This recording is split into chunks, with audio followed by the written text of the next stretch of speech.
everyone, and welcome back to the NAL. Second day of playoffs is here, and with that, we are having three best of threes, where we'll be sending two teams by the end of today to Munich to join the international competition. I'm your host today, Ginny, and I am joined on the analyst area, desk, couch, whatever you want to call it, once again, with Foxay and Lax. Lax looking particularly happy to be here today. Yeah, absolutely. I mean, we get to send 2 of our best to Munich already to go alongside Team Secret and Falcon. So should be interesting to see who we end up sending. For M80, I mean, they didn't make it last stage, so we'll see if they can make it today. Yeah, big bounce back for M80. But as for all the teams, I mean, whoever's going, I think our top 4 teams so far that we have playing for the Munich spots, I'd say, you know, best 2 representatives for sure. The top 4 all look very stacked. Yeah, and yesterday was already day 1 of playoffs where we had 2 best-of-3s happening. We started things off with SSG against Wildcard, and to be fair, this was such a clean 2-0. I thought Wildcard was going to put up a bit more of a fight. Yeah, it was a very dominant win for SSG. I think they really understood exactly what maps they wanted to bring him to. You know, a couple rounds went here and there, but SSG is a team that loves to warm up, loves to have momentum, and now they got it going into their semifinals game. And then jumping into that Dark Zero versus Shopify match, I mean, it definitely delivered on that first map. Was a good back and forth, but ultimately Shopify does come out on top. But something to take away from this match as a whole is Shopify Rebellion's attacks. They have fixed it through and through, and it's really what shined and carried them through this best-of-3 series and being able to close it out on Cafe very convincingly. Absolutely. With that, the bracket as well is populated. Wildcard and DZ are already dropping into that lower bracket, which means they are 1 game away from elimination. Personally, not too surprised either, though, considering that both of them literally made it into the playoffs by the skin of their teeth. Yeah, they barely got in, and, you know, they need to be able to prove themselves towards the lower bracket, but we saw SSG stage 1 go to the lower bracket first, and then they climbed all their way to first place, so anything is possible. But now SSG, on the other hand, they're in that upper semifinal against M80 today, and they've been looking very good. Yeah, today we have 3 best-of-3, so we're going to be starting things off with M80 against SSG. The winner of the games yesterday against M80, who is yet to lose a game. And then we have OXG going up against Shopify, and the winner of both of these matches are going to be playing in that upper final later today, and those will also be the 2 teams that we're going to be sending to Munich. Yeah, I mean, both games should be very exciting. Like you said, we're sending 2 of these teams at least to Munich by the end of their matches, but the game I'm looking forward to actually the most has to be that Oxygen versus Shopify Rebellion. 1, because of Oxygen, just how well they've improved and being able to claim that spot of just being able to wait for this team. And then for Shopify Rebellion, like I said, now we're actually seeing them find their confidence and find their stride on attacks, and especially in that interview that we heard from Canadian, that should be a very good matchup from the previous time that we saw that 7-5 on Nighthaven. Yeah, but you're going to have to hold your horses a little bit because it's the second game, and we're starting instead with M80 SSG. M80, though, Foxay is a team that is yet to lose a game. They have been completely undefeated, and SSG here, they had the fairy tale run last stage, so one of their fairy tales has had to come to an end. Yeah, I mean, for M80, they didn't play yet. So it puts them in a situation where they have watched SSG, what they have to bring. SSG has that momentum. M80, on the other hand, has always been a team that struggled when it comes to pressure. And now they have the most amount of pressure on their shoulders. So we'll have to see if their new ideology has been able to eliminate that pressure as well. I mean, so far from what we've seen from M80, Lax has been pretty convincing. It's not just the fact that all the strats are working out, but even every single individual player on this roster has had their absolute pop-off game after game. Yeah, we've talked about teams, you know, being the Swiss Army knife, but M80 really does have all the tools in the shed. You have the brainiac brains coming out of the side from Hot and Cold. I mean, just diving into this round 5 of Cloud9 versus M80, you really saw this gym master take be so flawless in their execute, and a great understanding from Hot and Cold to realize they didn't pop the halves. Let's go for the plant, and let's be able to just win this round convincingly and flawlessly getting it done. Then you have to talk about the dynamic trio of Gavinti, Gunner, Diffuser, being able to flex their utility, being able to be an unstoppable force, playing those operators of Grim, Dokkaebi, playing the Nomad, being able to lock down a lot of these areas with Gridlock, and just like I said, that versatility really does allow them to thrive in so many of these maps. And then you have to talk about that clutch master, the linchpin of Kino, being able to instill hope, momentum, round after round, being able to pull these clutches out of nowhere that realistically should have kept them out of these fights, but he did it time and time again and again. When you're in these moments, these intense moments of every round being that much more important, and Kino time and time again continuing to deliver, being that pillar, only just goes to show how well this team is playing. Then you have to look, they're all within the top 5 within the league. Then you look at their #1 rated, they're first in attack, first in defense, first in plants, first in KD, and first in entry conversion. This roster is doing it all, and it's a reason why they are flawless this stage, and for me to believe that they can make it to Munich and almost replicate that exact same Manchester major run that they did once they won that event. I mean, they have all the pieces of the puzzle to do it, and we've seen them struggle throughout stage 1. They didn't make EWC, transitioning to be a more utility-based team, and we saw some of the players even at the start of stage 2 have their own struggles, like Gavin and Gunnar, but with time they've slowly been able to merge together and eliminate all those issues, and they've been playing phenomenally well. Now the only factor that they have to go through is that element of pressure, if they've been able to surpass that, break through it, and today will be the question.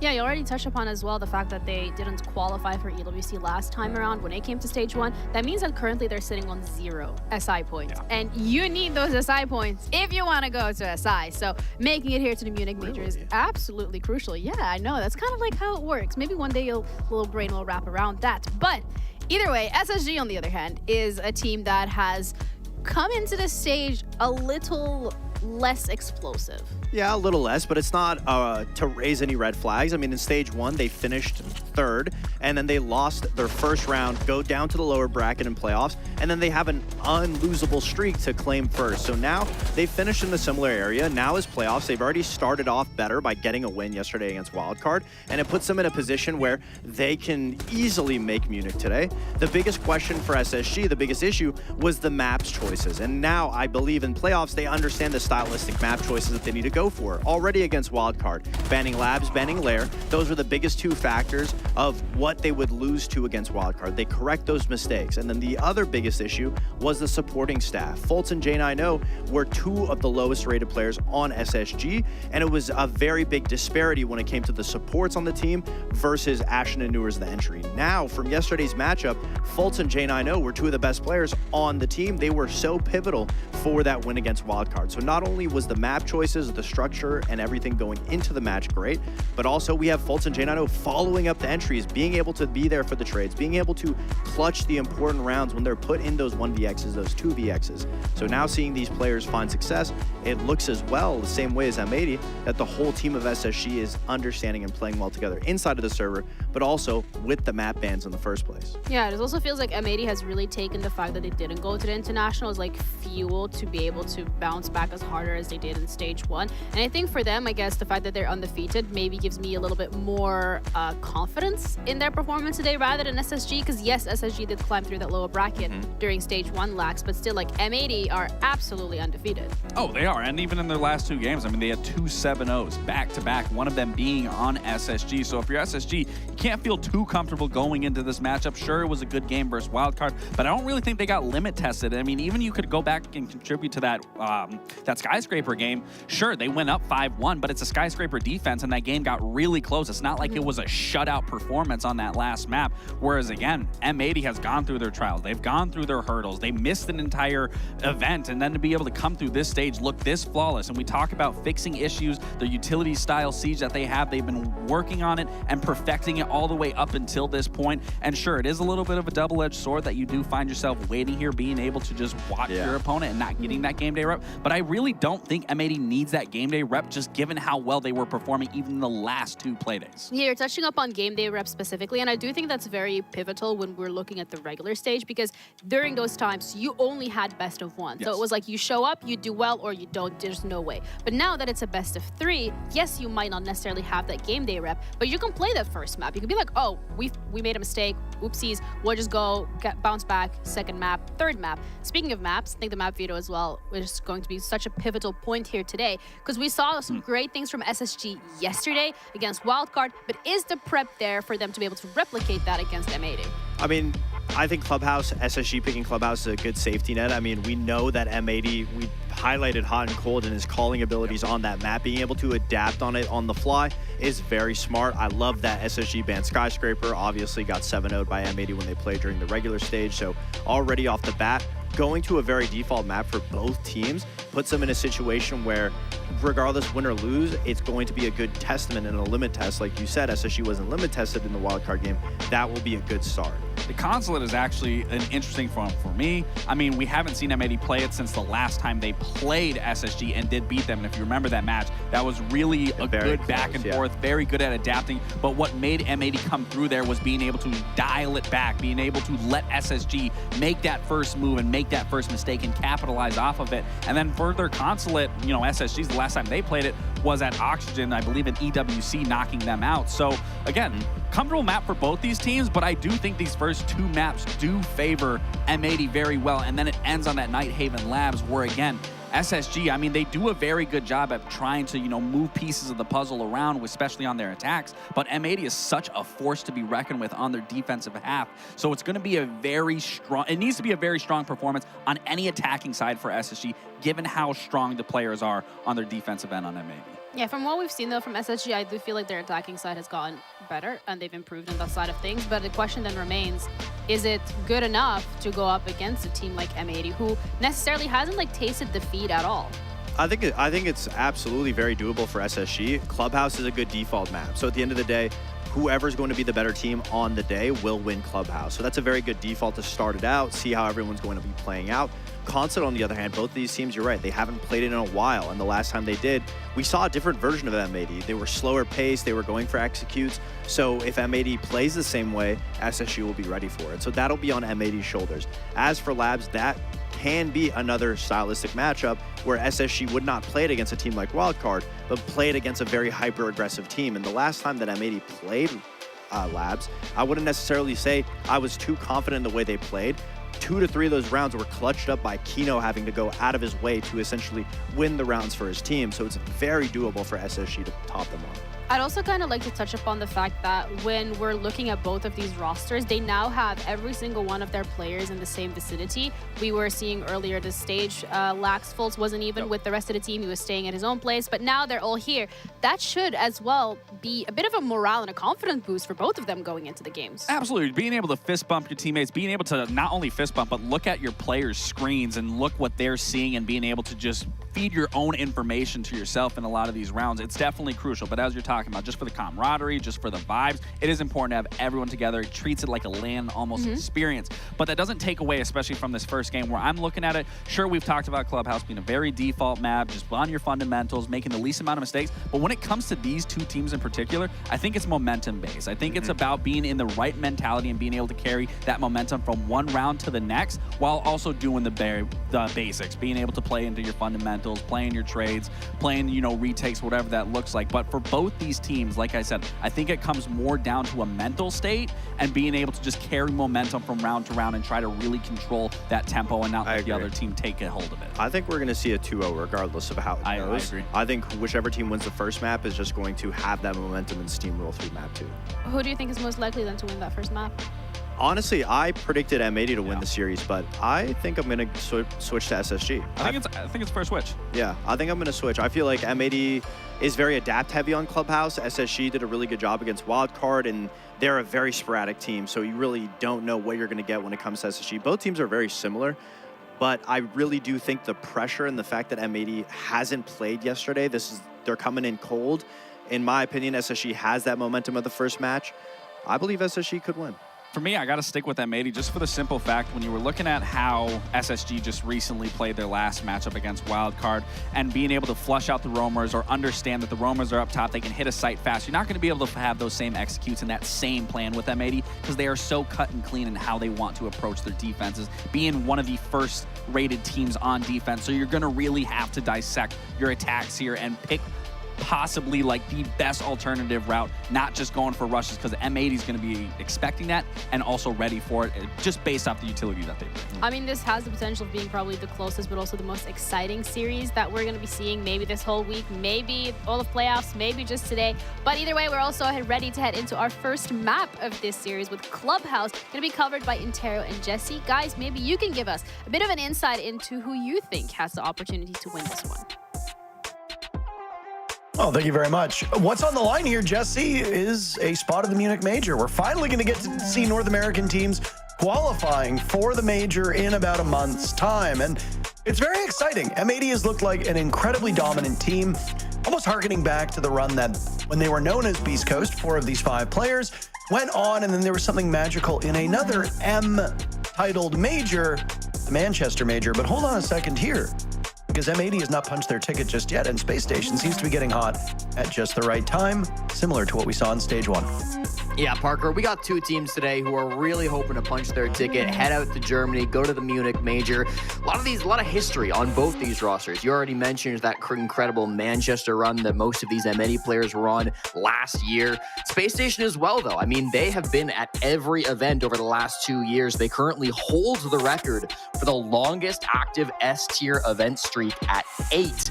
Tied with both Dark Zero and FaZe Clan. So they've grown accustomed to going to these events over the years, and they're hoping to add a 9th to their tally and take the record back and at least keep it for a short time over DZ and FaZe. It's not going to be easy, though. As you mentioned, to do that, they're going to have to beat M80, who have been undefeated all stage long. 8-0, 9-0 even through the group stage, and then haven't played a playoff game just yet. We got the SSG in action yesterday. I would say got a pretty predictable win over Wildcard, an expected result there. A couple of good rounds from Wildcard for sure, but SSG showed up as a stronger team. Not a huge surprise that they walked away with that victory. Then they tweeted right after that game that they are suffering from success, playing M80 now in their qualifying game to the Major. It's not going to be an easy path, I think, for either of these teams. Both of them are looking really sharp right now. I think it's pretty interesting that both of our analysts are expecting a 2-0 in this series. I will say, starting on Clubhouse, you gotta think that that maybe favors SSG. This is their 6th time playing Clubhouse all season long with a 3-2 record, winning both of their games this stage 7-3. M80, meanwhile, started the season 0-2 on this map, but did take down Cloud9 back on September 24th for their first win. Well, just as we're getting every player ready and set in the lobby here, SSG has been a bit of an enigma over the last 2 stages. This is a team that finds their best siege when their backs are against the wall. It was an improbable run through the Stage 1 playoffs that saw them win over Dark Zero. DZ is a far cry from the team they used to be. It seems like both of those 2 teams have been going in different directions. We won't be seeing Dark Zero today. They're waiting on the loser of M80 and Space Station in this matchup. We'll go down to the lower bracket quarterfinals. Dark Zero was one of the 4 teams that we saw in action yesterday. It wasn't just SSG and Wildcard.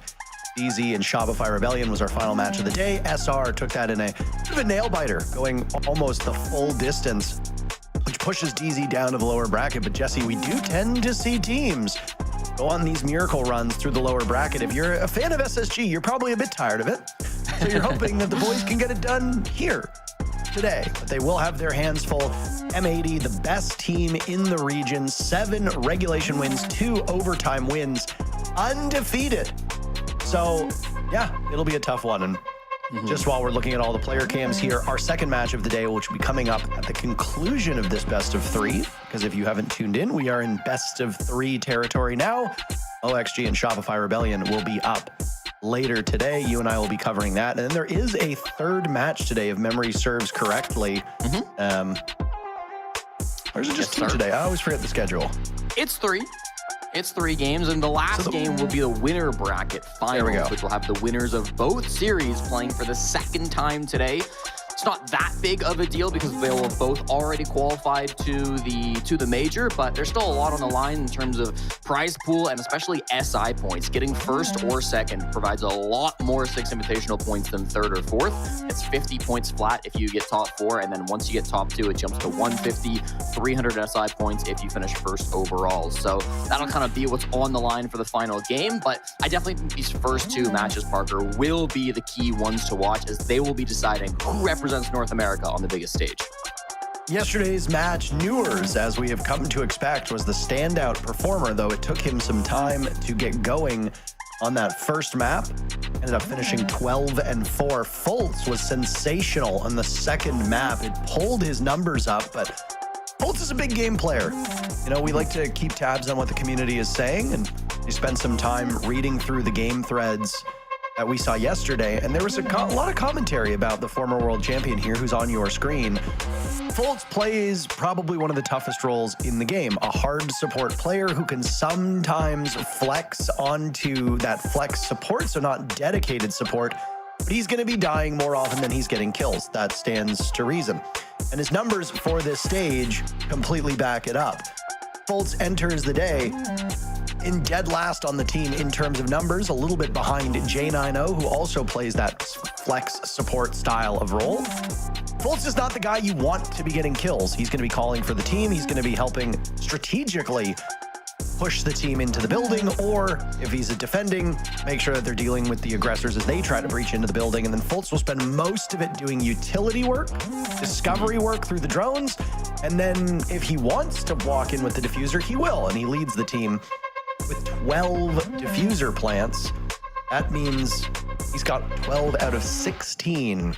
J90's got 3 and Benja's got 1. Benja planting seems more like a desperate measure than anything. It appears we've got everybody in the lobby, so we will load on in. The winner of this matchup goes to Munich. M80 have been the most dominant team in North America. They are first on attack, first on defense, but Space Station seems to be getting better the longer this stage goes on. Who wins? Who takes it? Let's see what Map 1 provides for us as we load into Clubhouse. Clubhouse, of course, Space Station Gaming's pick, and so M80 will choose to start defense for the first half, and we generally see all the bans on this map focus around the walls. You're going to see Electricity Operators banned out on defense, Kaid, Bandit, and Mira, who's not an Electricity Operator, but serves the same purpose of keeping the walls closed. And on attack, you typically see the hard breachers get removed, but we start with the Capitao ban, which is going to be more focused towards that Rafters position, which can be so powerful and so tough to clear out without that Capitao. Very good for some basement pushes as well around blue. Interested to see if this gets paired with a Monty or if they will go with a hard breacher for the second attacker. It will be the Montaigne. So this is going to make taking Rafters just a nightmare. Both of those operators completely focused around taking Rafters. They can be useful in other positions, but without them on the board, if you're defending CCTV cache, as M80 will be through this first round, then getting that top floor control inside Garage is going to be really, really awkward, and it might force Space Station Gaming to go just for master pushes every single time they find themselves on this bomb site. I am excited to see a consulate. Before we got in and we were talking about maps that would be interesting to witness, we didn't have the map bans ahead of time. Teams don't ban live, just to peel back the curtain a little bit for you. Teams ban in advance with the admins, so we can know the map bans ahead of time, but I choose to stay in the dark because I think the element of surprise can be quite nice.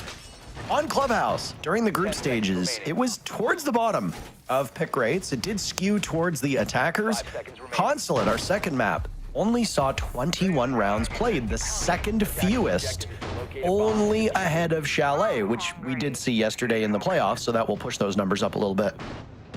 Consulate was almost a 50-50 map. 52% of the rounds won by the defenders, 48 won by the attackers. And with only 21 rounds played, not an awful lot for us to go off of here. What on earth? Benjamaster's next to reinforced walls, so I'm very confused as to what happened. He was trying to get open that garage panel, gets down in the process, but diffuser and early casualty for M80 is unideal. Benjamaster will need to be retrieved. Newers is a little bit scared about that. I don't know if he got shot. Yeah, maybe through the wall, maybe through the drone hole. I honestly, we didn't see it from our vantage point, but that is a bit perplexing. It was Diffuser that got that first down, and he was playing inside a lounge, so must have just been through the soft wall once he saw that can opener being placed down. But you trade out a little bit of damage for a kill. You end up clearing out Diffuser with the midst of that. So I think SSG actually walking away pretty happy with how that has gone down. Walls shouldn't be too big of an issue, only the mute jammers being brought to keep it closed, so that's going to be Fault opening things up nice and easy. Now you kind of get this problem that I was talking about, Parker. Rafters is a nightmare. I don't see SSG moving towards the master side, so that says to me that they are going to try to clear out this part of the map. The Grim is certainly going to make that a little bit easier. You're going to have active pings, and the Blackbeard from J90 will be attempting to walk in and provide some pressure, but keep your eyes on Gavin. He's going to have a real opportunity to completely just win this round for his team if he can hit some good shots. I mean, they're hounding him, and you said he needs to hit some good shots? Not from the afterlife, he won't. Rad and measure, you've got Hot and Cold ratting upstairs in a very familiar position, and they'll know, they'll hear the logic bomb as the phone rings away, giving away his spot. Maybe they don't actually know, because he'll pop up and behead J90, immediately turn towards the door of Rafters and Garage, and now attempt to litter the remaining way to him with goo mines. Just like Azami, Lesion gets stronger the longer that this round goes on, and Hot and Cold persevering will allow him to generate more of his gadget and cause greater difficulties for the advance of attackers. It's still really awkward to get this. They're going to try to flash him out, do everything they can. They don't even have smokes on the thermite, so they're using these flashes as much as they can, try to get this push up. But without the Blackbeard, you're really just hoping to get something. Cross being watched from Kino, but he does let Newers slip by. And there's Hot and Cold looking to do something, but Newers silences him. A second kill from the star player of Space Station. Gunnar and Kino remain on the side of M80 as SSG has a numbers lead by 1. Got half that panel opened up too. They'll make their job a little bit easier. Fultz using the last exothermic charge to provide clearer passage to the bomb site, and while it goes off, a nitro cell gets tossed, but he dances around it right into the waiting arms of Gunnar, who shreds him. Now it's the double SMG-11 combo of M80. These two SAS operators remain. Make that 1. Gunnar with 2 kills to his name will need to go for 4 to save the round, or just stop Newers from getting that plant down. Newers falls off of the plant, not trusting his teammate. What on earth happened there? Oh no, Parker. He pulls off. He's at about halfway. He's about 2/3 of the way through, and then he pulls off the diffuser as Gunnar. He hears Gunnar sprinting. He pulls off with, 1 second, it looks like, on the round as he gets off. Benja's well alive. He pulls off with 0.75 seconds. That's a confusing way to lose a round, and maybe showcasing some of the nerves for SSG. Newers had done it all in that round. He grabbed 3 kills. He was the one to take that space inside of Rafters. He should have been the win con. He should have been the guy who won this round for the team, but no reason to get off the kit there. No trust in Benja holding from outside, and that's going to lose him the round, one that M80 had no right to win. Yeah, I'm a little bit confused by that, if I'm being honest with you. You have to trust your teammate a little bit better. You have to have faith in them. And yes, obviously, Newers and Benja were both on 1 HP, and yes, Gunnar did have a shotgun. Even if you completely lack eyesight and completely lack wrists, you can likely hit them with the SAS shotgun and kill them at that point. But if you pull off kit, you're going to lose either way, so why not try to stick it and hope for the best? What does it matter? Yeah, a bit of a suspect decision-making from Newers, who thought maybe he had enough time. As we saw from the replay, he attempted to get right back on the kit, but at that point, it was too little too late. 40 seconds now into action, and we see something a bit unorthodox here, Jesse. Kino playing the Bandit shotgun. Yeah, gonna see what he can do with some of those close range angles. Again, Bandit left unbanned in favor of the Mira. I know some people were we're talking about the Mira bans a little bit yesterday, and generally you ban Kaid first on this map, and then you always have a choice. Do you want to ban Bandit? Do you want to ban Mira? Both operators can make opening the wall really awkward by putting a Mira on maybe the CC wall or maybe the Jacuzzi wall. You can open yourself up to impact tricking, tossing nitros out, especially if the defense tries to start banning out operators like Habana and Ace. It can make it really tough to open walls. We have Habana and Ace open, so I think it would have been fine for SSG, but just feeling like they are confident in clearing out Bandit batteries, which of course you can grab from down below. That'll be Benja's job this round. He's got pings from his teammates, and, well, he's got the Bandit dead too, so no worries about a tricks. Clears those up, and things are well underway for SSG. That's 2 rounds in a row now that SSG's been getting the leadoff pick. M80 almost had it by downing Benja in the previous round, but they were not able to secure him. Gunnar will fall too, so M80 losing 2 pieces quite early on. 90 seconds into the round means 90 seconds left to go. Finally, M80 gets on the board. They answer back. Ashen had sustained some serious damage in that brawl with Kino earlier. He's finished off by Hot and Cold, but Benja gets his revenge on Diffuser, who'd done some damage to him in the previous round. Newers on the ground, and there's Gavin popping up, almost finding a second. Hotton with the triple. M80 are just so efficient at these trades, and through this mid-round, SSG got welcomed into what appears to be a trap. Benja now in a 1v2. Oh, how this round has turned. SSG looked like they were going to walk their way to the finish line, but they have tripped, and M80 is there to surpass them. defense holding the defuse kit too, so Benja has to re-clear where his teammates all just fell. Goes up inside a garage and tries to push this now. They have backed off to the bomb site. It's actually a really nice read from M80, aware of where Benja is headed, likely assisted by those Valk cams. Looks like there's one in garage which caught Benja's rotation, so really good comms coming through from the dead players as well. No info for Benja on the other hand. He's got to flash every angle because he doesn't know where they could be. We'll finally grab Kit, but 20 seconds, this looks tough. I mean, you got 2 world champions on the side of SSG. People sleep on Benja's abilities. He'll take the fight to the Azami, but Gavin wins that one. Just playing ring around the Rosie, tucked behind his own Kiba barrier, and M80 survives that round. They go up 2-0. SSG committing some errors that are uncharacteristic of what we've seen from the last couple weeks. This looks a little bit more like early stage SSG. Not to read into it too much, but I mean, the frustration on the face of Ashen through 2 rounds really does tell a story. Callout's going to slap the timeout button, and SSG will discuss what is going on. There's some trouble in the waters here. I don't know. I mean, it just seems like coordination right now is not the forte of SSG. Whether it was an improper call earlier with Newers and Benja in round 1, whether it was an improper call as to where Hot and Cold was through the midpoint of that second round, I'm not sure what's really running afoul of this SSG squad. Well, Parker, I'll tell you, these last 2 rounds that SSG have lost have got to be really frustrating rounds to lose. I mean, both of them, SSG were in the advantage state. They won the early game. They had everything they needed to execute their game plan successfully. But the first time, it's a weird little mistake from Newers, something that shouldn't be happening again. It's not that big of a deal. And the second time, yeah, maybe you get a little caught off guard by Hot and Cold pushing up through construction. You somewhat miss Gavin, who's just flying at the top of those red. There's a really heavy commitment for that side of the, was there. Then you had Gunner, who was inside of Cash, and then Houghton was inside of construction. So they maybe just thought, hey, that's 3 players extended over to the east. We know that there's 3 here. There's usually 2 back on site, but I think just missing the Azami top red stairs was a big problem for them. So little things from SSG. It's important to note they started off 0-2 down to wildcard yesterday as well, and we all know how that game finished. So never count out SSG, even if they're not playing top of their game at the start of a series, and I think that's very fair to say about them so far today. Doesn't mean they won't bounce back. It's the exact same tack timeout as well from Callout, who called it after going down 0-2 to wildcard yesterday and did complete that comeback. I think map 1 was a 7-3 victory, if I'm remembering correctly, Parker. So SSG, they can be very good on a bounce back. You are correct. Clubhouse was 7-3, and Wildcard did start off with a 2-round lead, just as M80 is doing here. Wildcard was starting on defense. M80 have started on defense. Bomb sites, both upstairs. Same with Wildcard. So things are exactly the same as the predicament SSG found themselves in yesterday.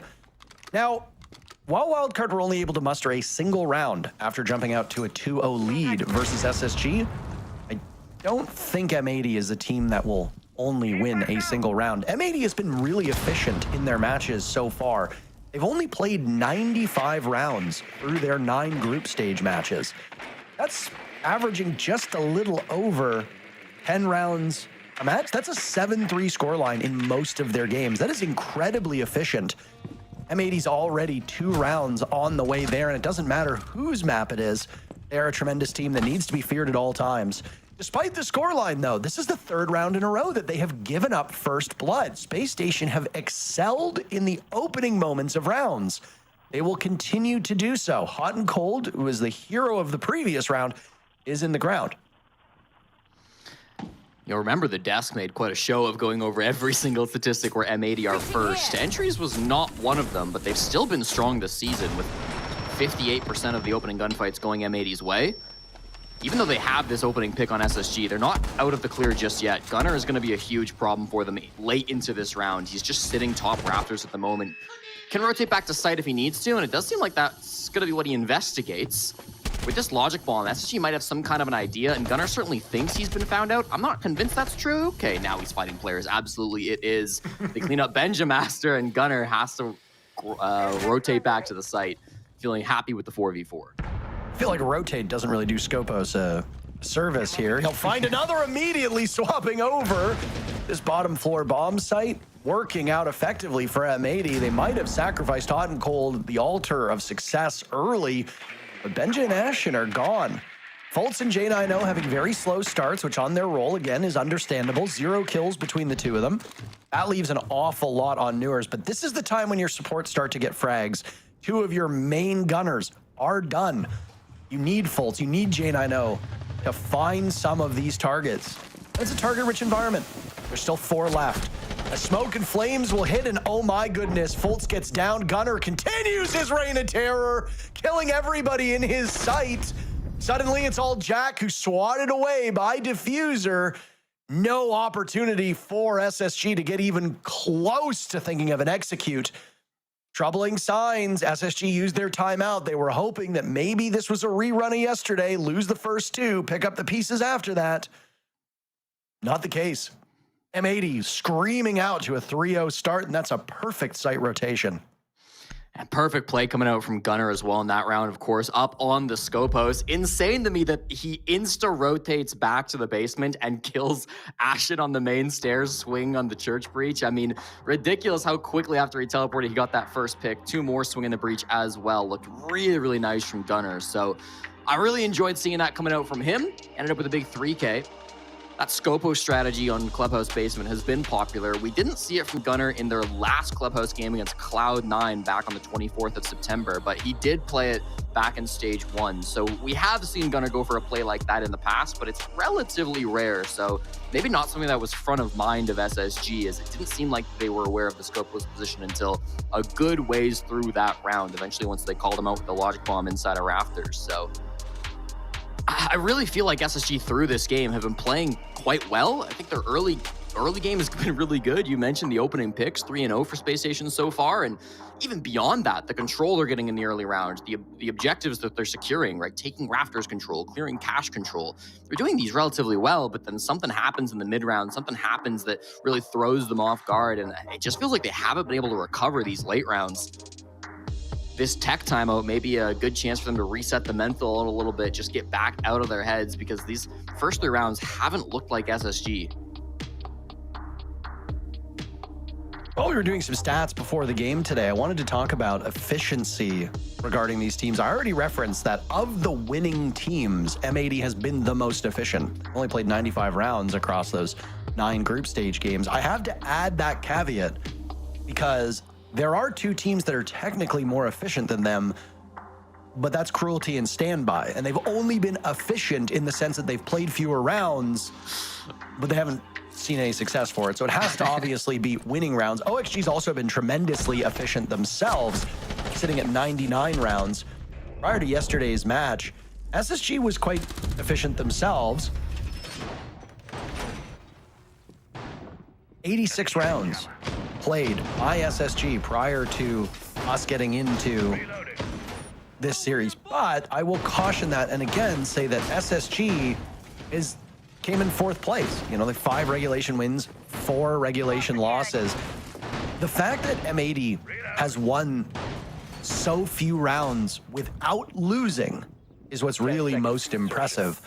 So right now, they're not playing on familiar territory, and yet they are dominating a team that chose this map, that knows this map, that is comfortable on this map. And the thing with SSG is that they've improved, they've made strides. I still think there's improvement that's being made here, but it's very easy to look at this match and see what M80 is doing with them and say, oh, well, look, you know, SSG's fallen back on old habits. No. It's that M80 is this good. It's making SSG look like they've made very little progress. And this has been a recurring theme. Every team that's played M80 so far this stage has taken a step back because M80 is so good at suppressing what you are good at. And I mean, SSG is going to have to deal with it, or else they go down to the lower bracket and M80 clinches a spot at the Munich Major and moves on.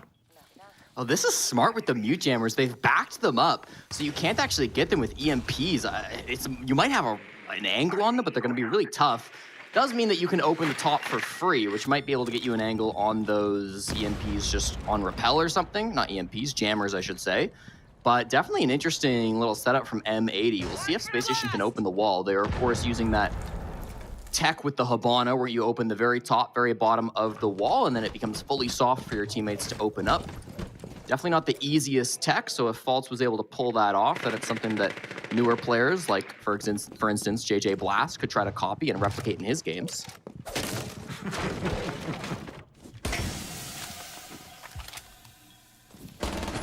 Reloaded!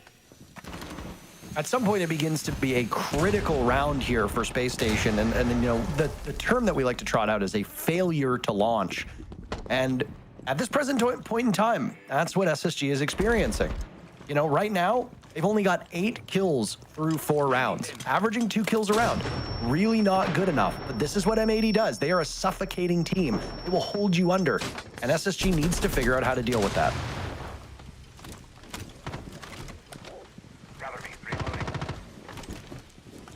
Starting to get to rafters now. This barrage bump, it's going to be, again, the key focal point of the push. Gavin died really early in this one, so it gets a little bit easier for Space Station now. No hot and cold rat spot this time, thinking it's not going to work twice. So good control from Space Station. J9 in the bomb site, hoping to be able to convert with the last 35 seconds. Trying to get the feed working here because it is completely dead. Can hear things. I mean, Blackbeard is in the midst of the site, by the way. He's down by the gas. Newers is down as well. Right now, M80 holding the line, Jesse, and it's just SSG falling by the wayside. M80 having their way by them. Ashen is all on his lonesome. M80 has really not suffered very much. Their ability to open up that first panel. Oh, it's thwarted. Great plays by the mute jammer. Ashen, a desperate attempt, but it'll be M80 taking the round. 4-0 for M80. Nothing is slowing them down at this point. And part of that is kind of that they've been able to slow down SSG, right? I mean, that push ended up coming in pretty late from Space Station. Maybe it was a clean clear of rafters. Maybe they killed Gavin without losing anything. But beyond that, it took them so much time. It took so much time off the clock that by the time they went to go for a plant, they had Kino shooting at them from inside of cache. They had Toxic Babes, which were completely stalling things out. There's another big round from Gunner, who I believe is setting himself up to be 7-1 now after a big round there coming through for M80. So a huge match coming out from Gunner. Obviously an extremely experienced player on M80. He's looking to attend his 5th major here against Space Station Gaming. And anytime Gunner has gone to a major, it's been pretty good. He got top 4 when he went to Jönköping. He got top 4 when he went to Copenhagen. He was the major champion when he went to Manchester. And when he went to Atlanta, he lost to Turdstad. So not so great, I guess, on that last one. But 75% is not bad, Parker. No, not at all. This is with Gunner being a player who gets very streaky. Gunner has great games, Gunner has quite bad games. So the fact that he's rising to the occasion, the fact that he and Hot and Cold combined doing about the same numbers as SSG through 4 rounds, that's pretty good. You need your stars to show up, and that's exactly what has happened here with Gunner, who, by the way, doesn't even enter the day as the best player on this team. He does have the most kills through the group stages. So through stage 2, Gunner has the most kills on his team. He's 5 ahead of Hot and Cold for first overall. He does have the best KD, but his ranking, his rating, his EPS puts him middle of the pack. So in terms of fragging, he's getting the job done, but he's also dying more than everybody on the team too. So a real feast or famine in his role. You're going to be getting a lot of kills. You're also going to be dying a lot. SSG is continuing to topple these roamers on M80. First bloods galore, and yet they've been unsuccessful in every attempt to convert that. It's these late rounds, but they're really getting away from SSG. It's one of the things that M80 do best is their recovery. They've got a 55% win rate when they don't get the opening pick, which the average league-wide is about 1 in 3. So over 50% is kind of ridiculous. You're going to build up stats like that when you go undefeated in the group stage, of course, but even still, it doesn't matter if they're playing Team Cruelty or SSG, it looks just as easy for M80. 2 more defenses to try to lock down the flawless half. Benja taking good control down below. I think he's been really effective in this position, probably one of the brightest spots on SSG so far. But it's been a couple of rounds since he's had that big impact.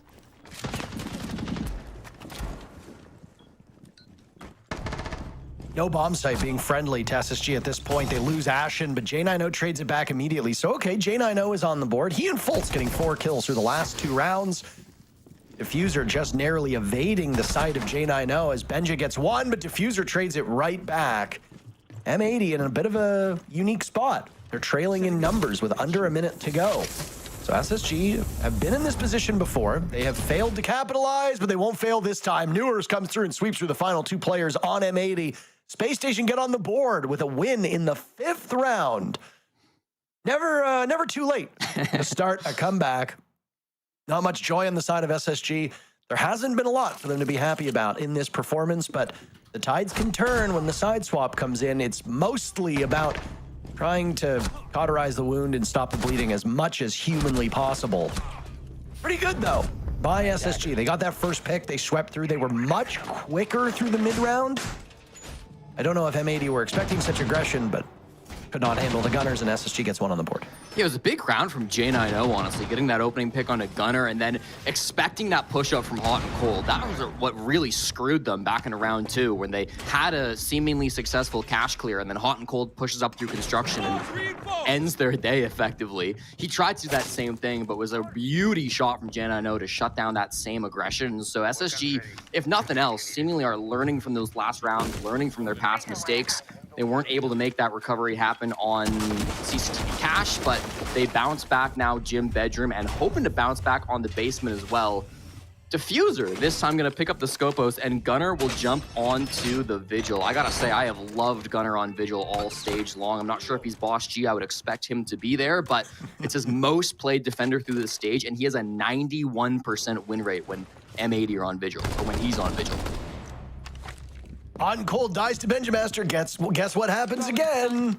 First blood being given on the side of Space Station. That is 6 consecutive first bloods drawn by SSG. M80 has not struck first in any of these rounds, but take a look at the scoreline. It has not mattered. When you can convert 4 rounds, potentially a 5th here, when you are battling from behind, that just goes to show how good of a team you are. Diffuser will immediately equalize numbers with 2 minutes and 10 seconds left. Down goes Benjamaster. Now it's Fultz under fire as he takes damage elsewhere. Diffuser on the run. Both of these teams coming to blows with 2 minutes still left on the clock. Can they get back? Obviously, Diffuser can't playing on the Scopos. He just teleports through, and looks like Gunner has found his way through main stairs. So the Roamer is successful in their retreat back towards the bomb site. Gunner's position will be a little bit harder to identify as he is playing on this Vigil, of course. They'll know he's around main stairs, but can't be certain. Now they know. Flash him blind, and he's got to retreat back down to the bottom floor. No footholds made, no sight lines through the first floor just yet. So no real risk, but even still, he's done a great job wasting time, putting that fear into the hearts of SSG. They've got 90 seconds now to try to convert. Moto was given up for free. They left it soft and impacted it open halfway through the round, so Ashen drops relatively quickly, but with this barricade, they're going to know that he's in this position, and they shouldn't give him any free picks. Oh, we have a second here before the fighting ensues. A fun little quirk of this match. The opening deaths on the side of M80, the first 5 were all different players. Diffuser round 1, Kino round 2, Hot in round 3, Gavin round 4, Gunner round 5. So, doesn't matter if you're a support player, doesn't matter if you're a fragger, a roamer, a lurker, doesn't matter any of these things. You can die first if you're on M80 and then still win the round. Everybody finding themselves in harm's way. Rubber meets the road for SSG. Final attempt on attack, and they are losing out on time. M80 coming alive. The last 2 players of SSG sequestered inside a Moto. Now there's one that remains. It was Fultz on the blitz earlier, and Kino with a nice jiggle peek. My goodness. Shreds through him. A 5-1 first half as defenders on Clubhouse. Not a huge sample size, but this map has been more friendly to the attackers in North America than we have seen before. M80 blissfully unaware of that stat. They will move to the second half, now up 5-1, looking to cruise through Clubhouse. Honestly, just such a good basement defense from M80 too. Usually on that bomb site, you've got to kind of choose, right? Are we going to commit heavily to the roam, or are we going to commit heavily to util and site to try to anchor? M80 kind of got both in that round, where they had a very heavy roam game, of course, with both the Vigil and the Scopos top floor. But when it got to the site, when we got to those final 45 seconds, SSG were still facing a mountain of utility, Goyo canisters, Kiba barriers, even just the soft barricade on the Moto door, causing some problems for them. So I think it's a really nice setup from M80. It helps catapult them now up to a 5-1 half. This is going to be a mountain to come back from. Very similar operator bans coming through. You do see Kaid and Bandit instead of Kaid and Mira, so we'll get to see if there will be any of those Mira tricks that some teams do fear on a map like this. And Capitao taking over the second time, so Raptor's still going to be a focus, but paired off with the Thermite, who ended up being the third ban from M80. With SSG going to defense, this should be a much stronger side for them. Again, they've played this map twice so far in Stage 2, and they have an 88% win rate on their defensive side. So they've historically been a great defensive Clubhouse team. M80 have also historically been a great attacking Clubhouse team, 83% through their one game that they played against Cloud9 back in the group stage. So both teams should be relatively proficient on this side. SSG are really going to need to try to roll with the momentum. By far, the biggest problem for M80 in Stage 1 was their mental game. In the upper semifinals, they lost 8-7, 8-7 in this exact same game against different opponents. They choked out their chance at going to the major. SSG need to rely on that happening again. They need to try to force that by winning these early couple rounds. Timeout's already been taken by Space Station, so there is no parachute underneath their seats. They will be in free fall if things continue to go as poorly for them as they have. The numbers actually don't look terrible for Space Station. They've just struggled to close out all of these rounds. Yep. Only being able to convert a single opening pick, being able to leverage those opening picks to get high impact frags. It's not just that they're getting opening picks. They're taking down some really good operators. But M80 are just a tricky team to beat. There's a reason why M80 has yet to drop a map this stage. And they're going to hit the bomb site very quickly. Diffuser slaughtering J90. Fultz trades it right back off the shield, looking for Gavin, but misses all of his shots. Gavin now with another on Anuar's long range. Getting shot at from Church. Knows where the last two players on SSG are. But hey, guess what? It's all a smokescreen. Diffuser gets the plant down, and it's Ashen in a 1v3. Things not getting any better for Space Station, but one of those three now taken out. Ashen waits out the final EE1D charge from the Lion, works his way over towards the B-bomb site. M80 has time to drone, and they are far enough away from this defuse kit that Ashen has a mighty task ahead of him. They will play keep away. One now on the main floor, the other running upstairs out of Dirt Tunnel.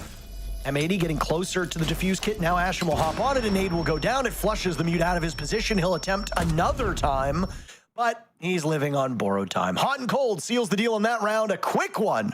M80 are eyeing Consulate, already drawing up the battle plans as they stand one round away from taking Clubhouse. And a reminder, this is SSG's pick, so a domination from M80 definitely seems like our analyst desk may have been right on the money, thinking that we're headed towards a 2-0. I won't get too ahead of myself. That was a beautiful round, though, from M80. They notice that there's 3 SSG players roaming, so when you see that, why not go for a little rush? Often the rush will come straight through blue, right? If you see a lot of players on the roam game, blue is generally the easiest place to get a rush going. You can sometimes get through oil pits, and then there's often nobody on those secret stairs if there's, say, 2 players on the top floor. So you can get in quite easily that direction. But they go for a rush kitchen hatch instead, which is going to be a little bit more risky if there are some of those holes up inside of logistics, for example. But doesn't get punished. They go for the drop. It's really good play from both entry players on M80, Gavin and Diffuser.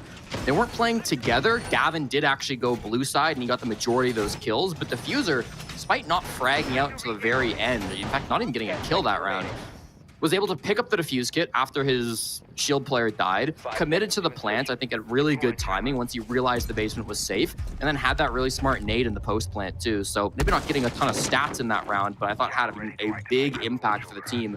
I suppose did get that opening pick, dropping the hatch onto J9 as well. So really well played by M80.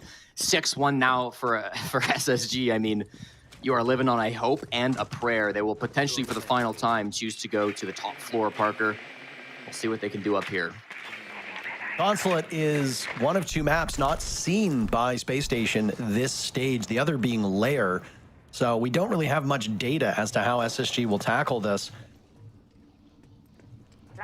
They've banned it 4 times. It's been banned against them 6. So, I mean, it's a wash as to whether or not this is just a perma-ban on their side. As for Consulate, it gets banned against M80 an awful lot. Banned against them 7 times. They're a good team on it. They played it once so far this stage, and it was a victory over Dark Zero. So, what will happen? Well, Space Station on uncharted territory.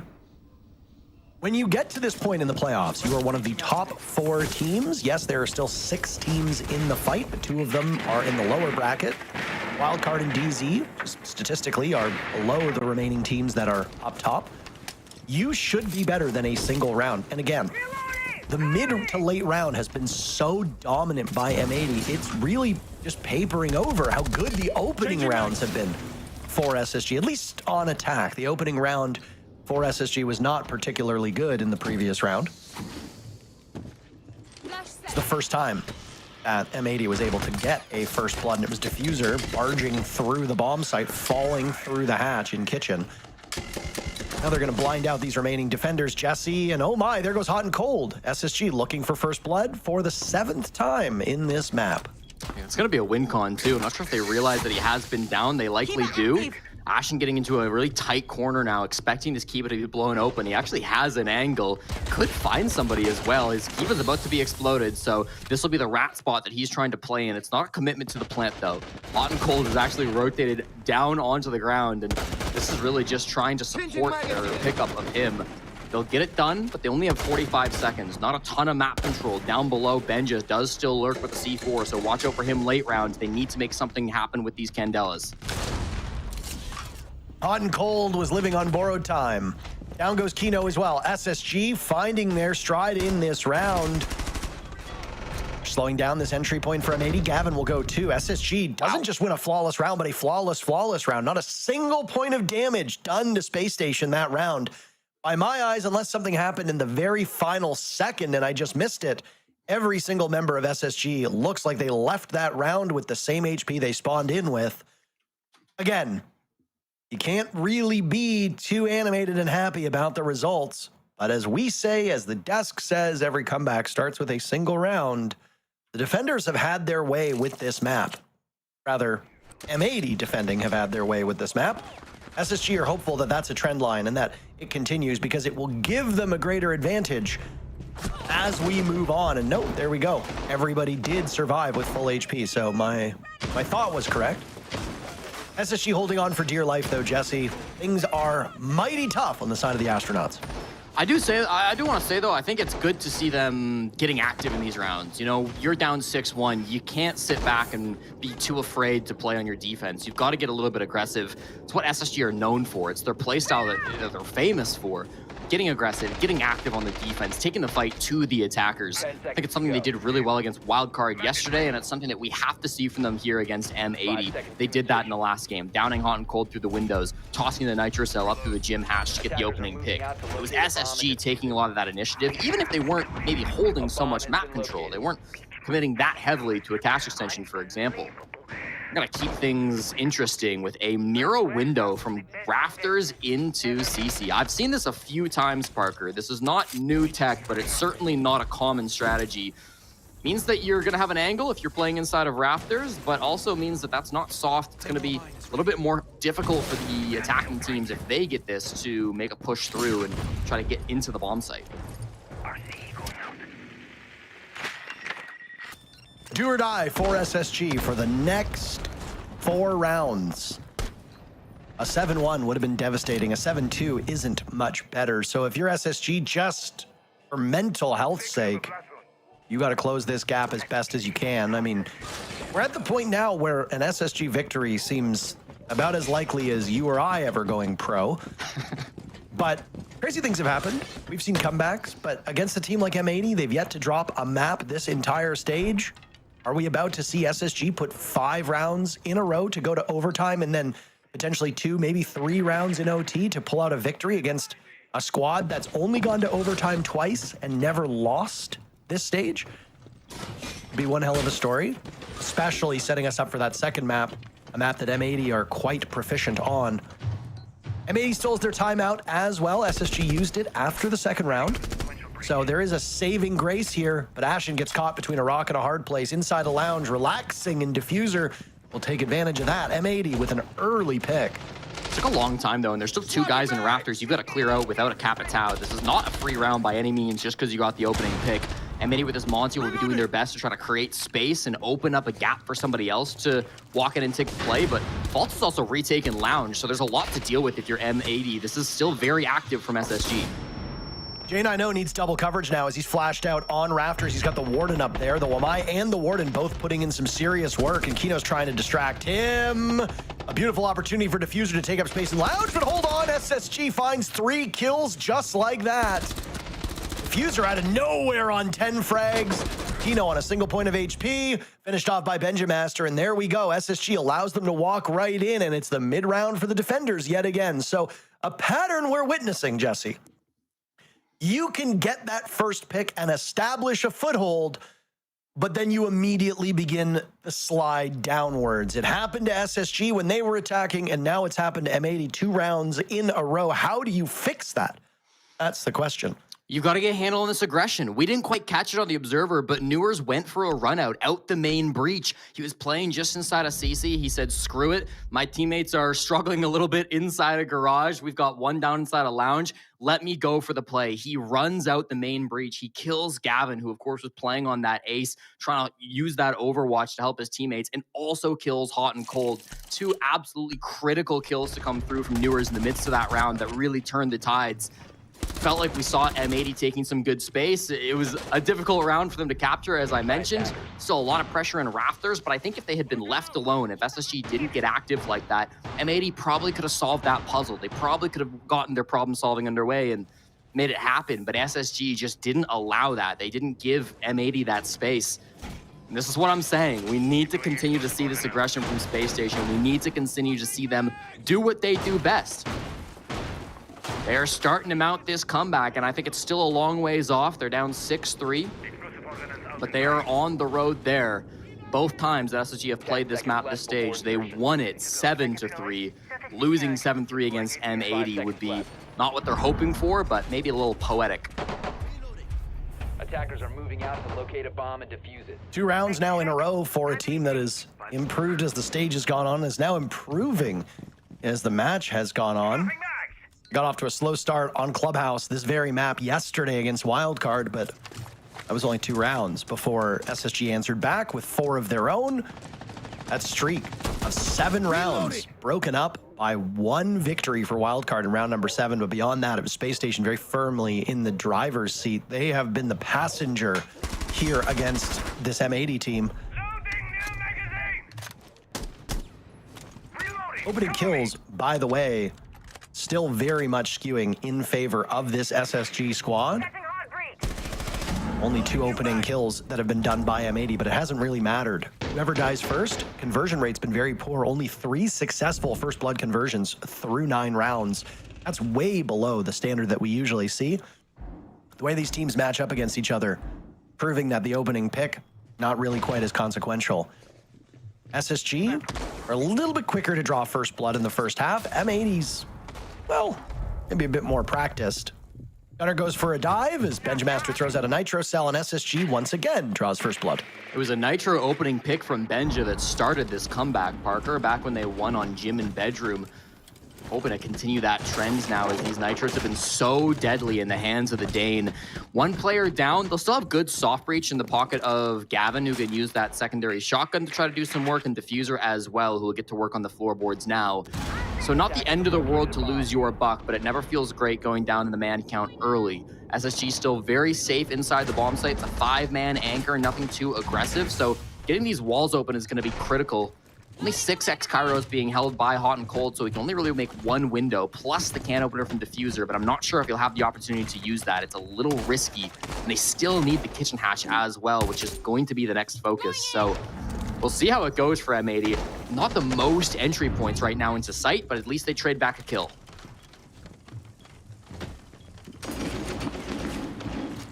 You know, it's fishing for something more here, Jesse, but Can't be too distracted. There's a job to be done.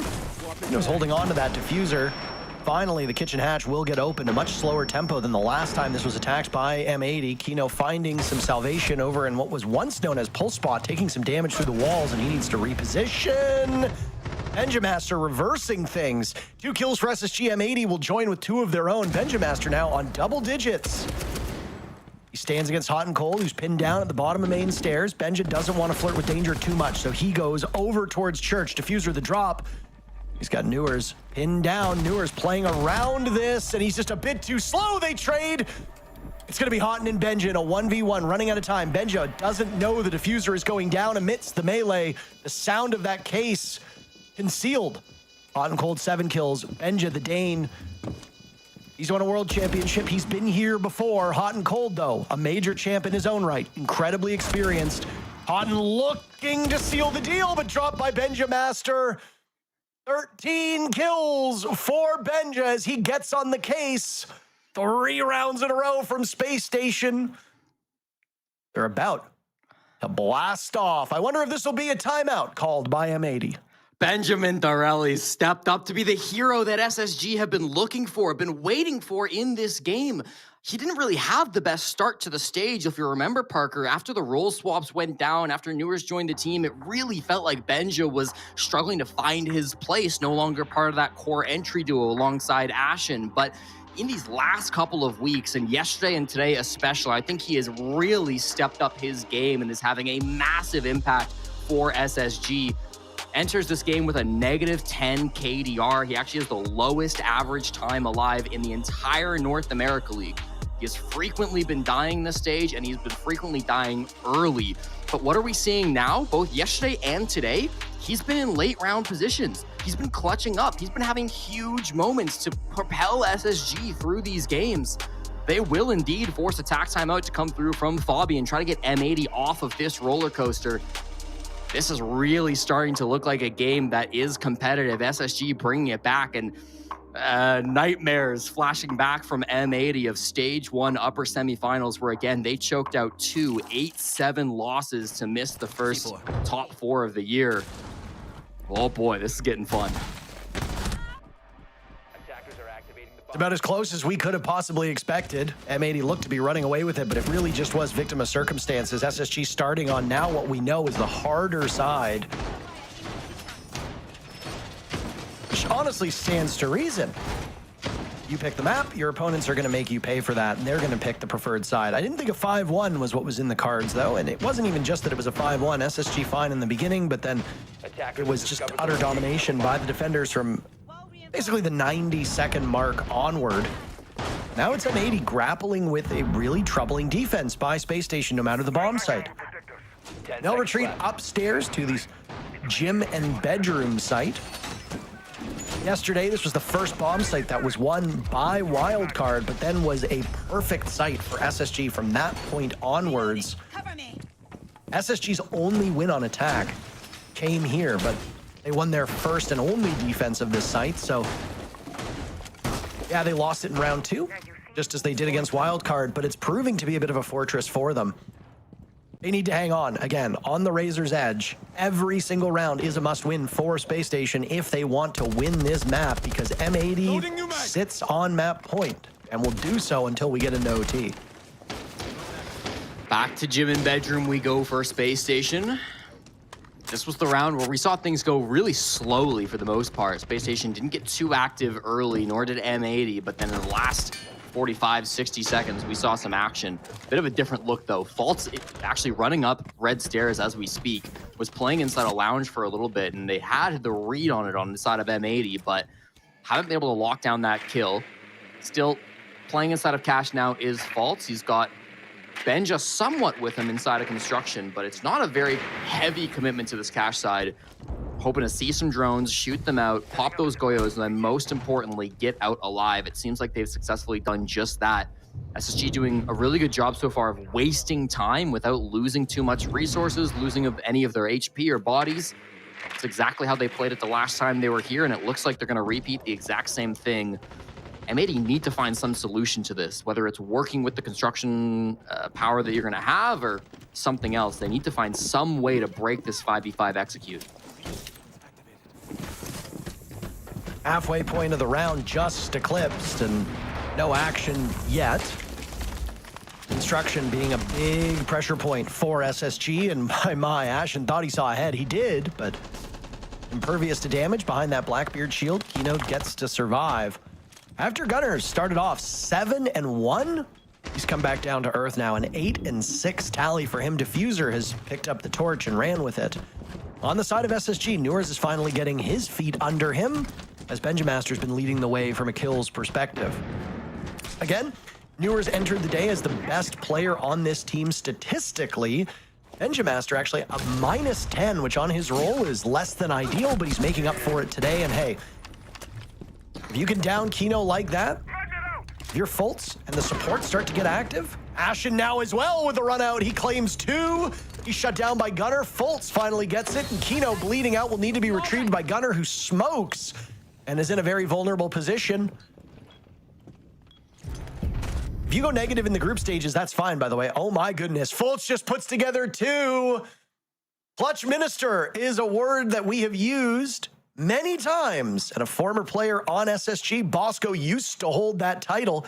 Used to hold it because he doesn't play anymore at this level. Well, how about this? Could we give it to Fultz? Very few kills, but they're what matters the most. And within 1 of going to OT, SSG has clawed this back. We can give it to every player in SSG, honestly, Parker, with the way that this team seems to light up when the pressure gets the highest. Incredible round coming through from them. You talked about it, the captain Fultz rotates down through the main stairs, through the basement, up through secret stairs, and then gets that opening down through the soft garage wall to take out Kino, the Blackbeard of all players. And then it's not just one little bit of aggression, right? There's so many teams in Siege, in North America, in Tier 2, wherever, who can make good aggressive plays like that. But SSG don't just make one good aggressive play. They then have other players following it up and making similarly aggressive moves that complement each other. So maybe Fultz goes down to bottom garage to get that first down and draw all the attention of the attackers. But then what happens? Well, right after that, we see Ashen jump out the gym window, get 2 more kills. At the same time, then there's an attacker going to clear out Fultz. He gets his second kill on the round, and it's just a nightmare for M80. You never know what to expect with this team. It feels like they're always going to find some gap in what you're not ready for, what you're not watching out for, what you're not expecting. And if they're constantly able to find that gap and hit it over and over again, I mean, it's a nightmare to play against. M80 can't do anything if they can't read what SSG are trying to do.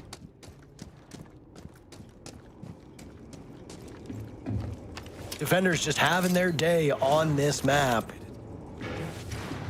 Neither team able to muster more than a single victory on attack. M80 will have to bump that number up by 1 or else we go to OT.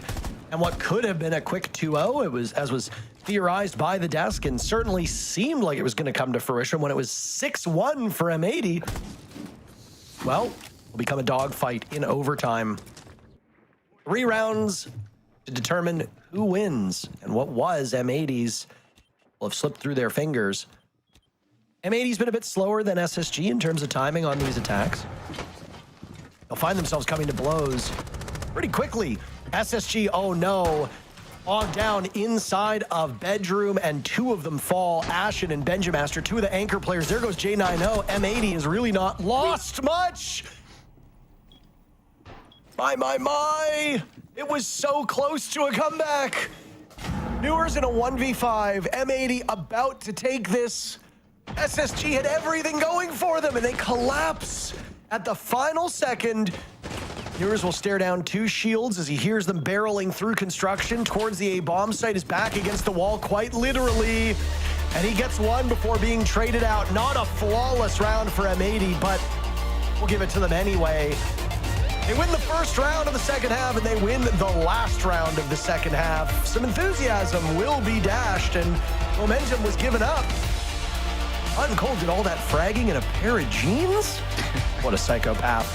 7-5 the scoreline, a lot closer than we had thought. M80 steal SSG's map away and go to their own pick. Up 2-0. We'll be back in a couple minutes.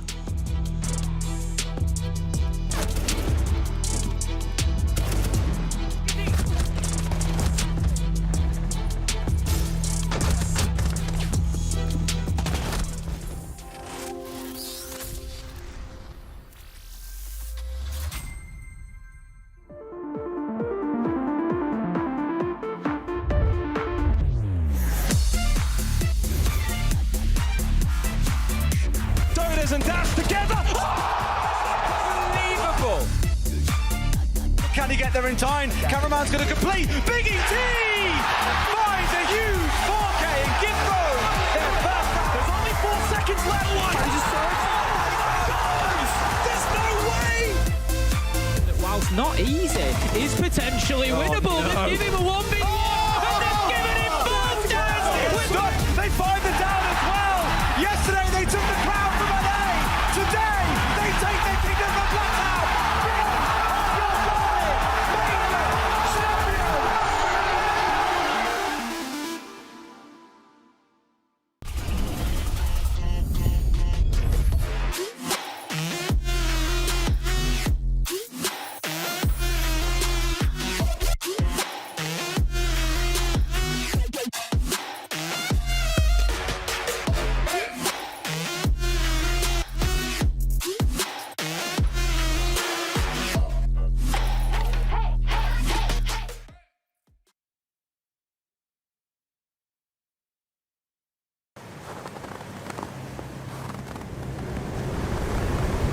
Keep an eye out for contact.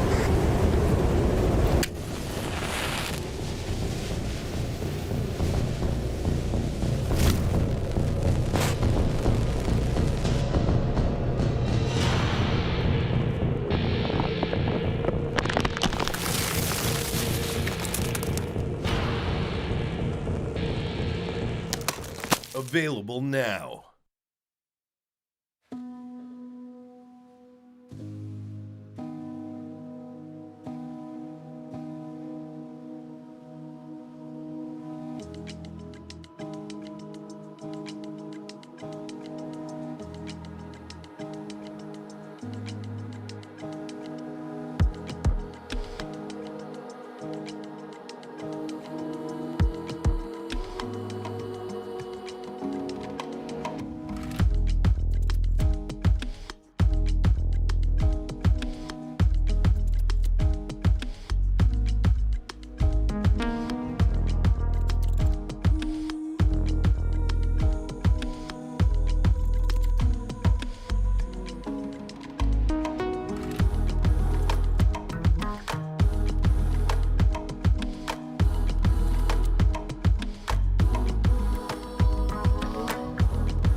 No, here. I don't see him. I'm gonna Maybe go. close to I'm them. going tuck side. Hold on. Tuck. Play kill. Find it. Nice! Let's go, boys. Good map, good job. Fucking go. We gave him a little blue ball. Good job. From a 6-1 to a 7-5, a close affair at the end of the day, but M80 are yet to lose a map so far here at the NAL. That was really great from them, all in all. I mean, they did lose it a little bit at some point, but they managed to bring it back.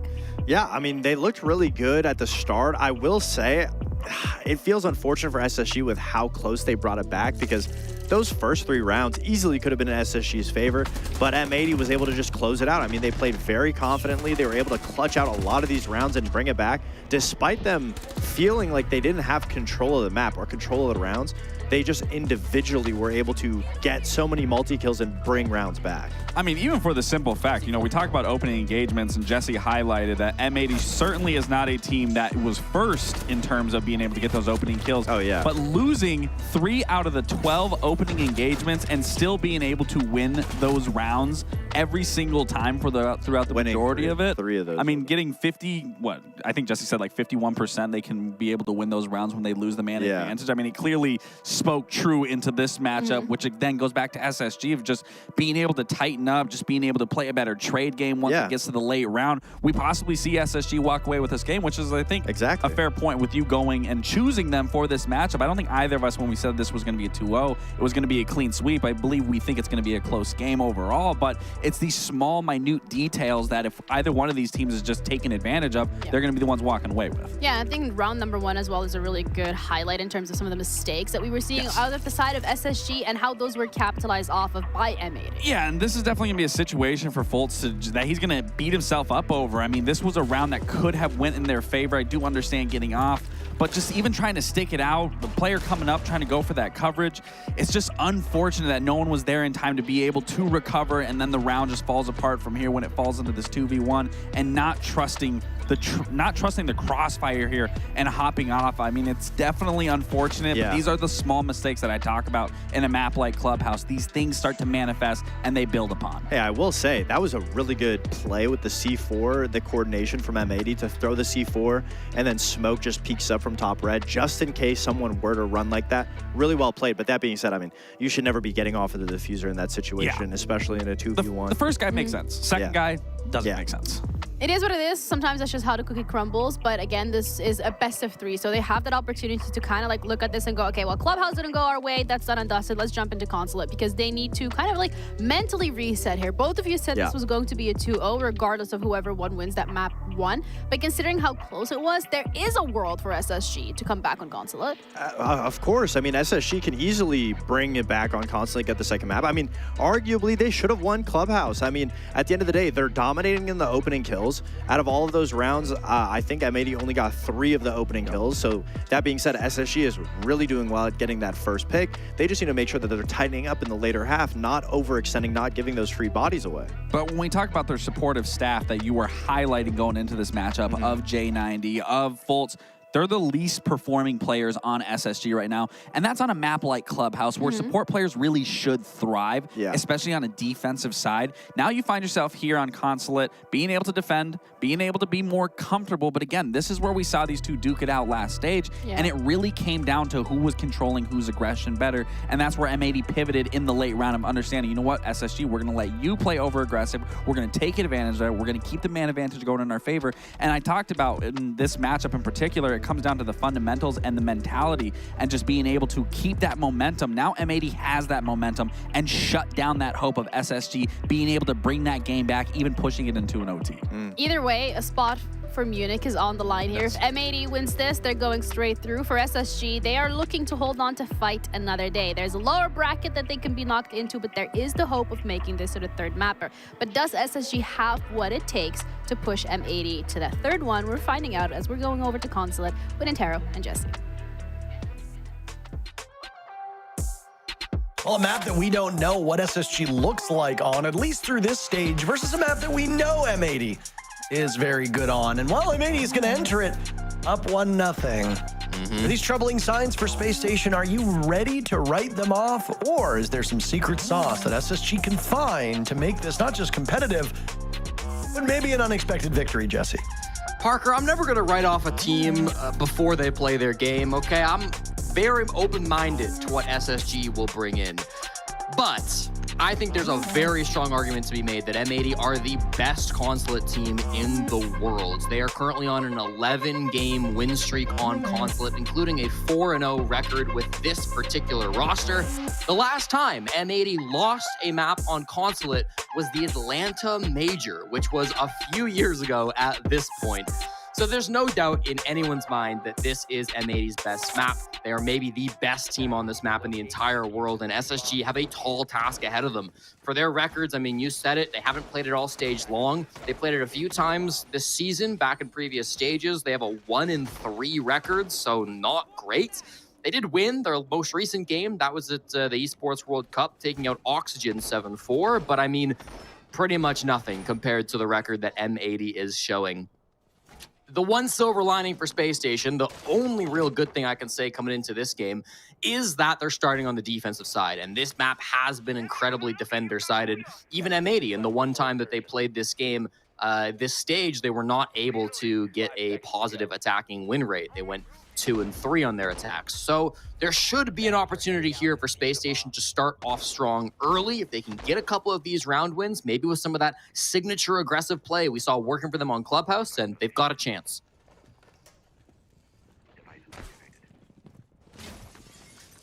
Could have been an early pick there from the two-brow of J90. SSG is a team that when they are feeling themselves, they love to go for spawn peaks. They love to knock their opponents off stride. But one thing I'm sure even the less experienced viewers have noticed is that they don't do it against the better teams. They tend to do this against the teams that are on either similar footing to them or are statistically a bit weaker.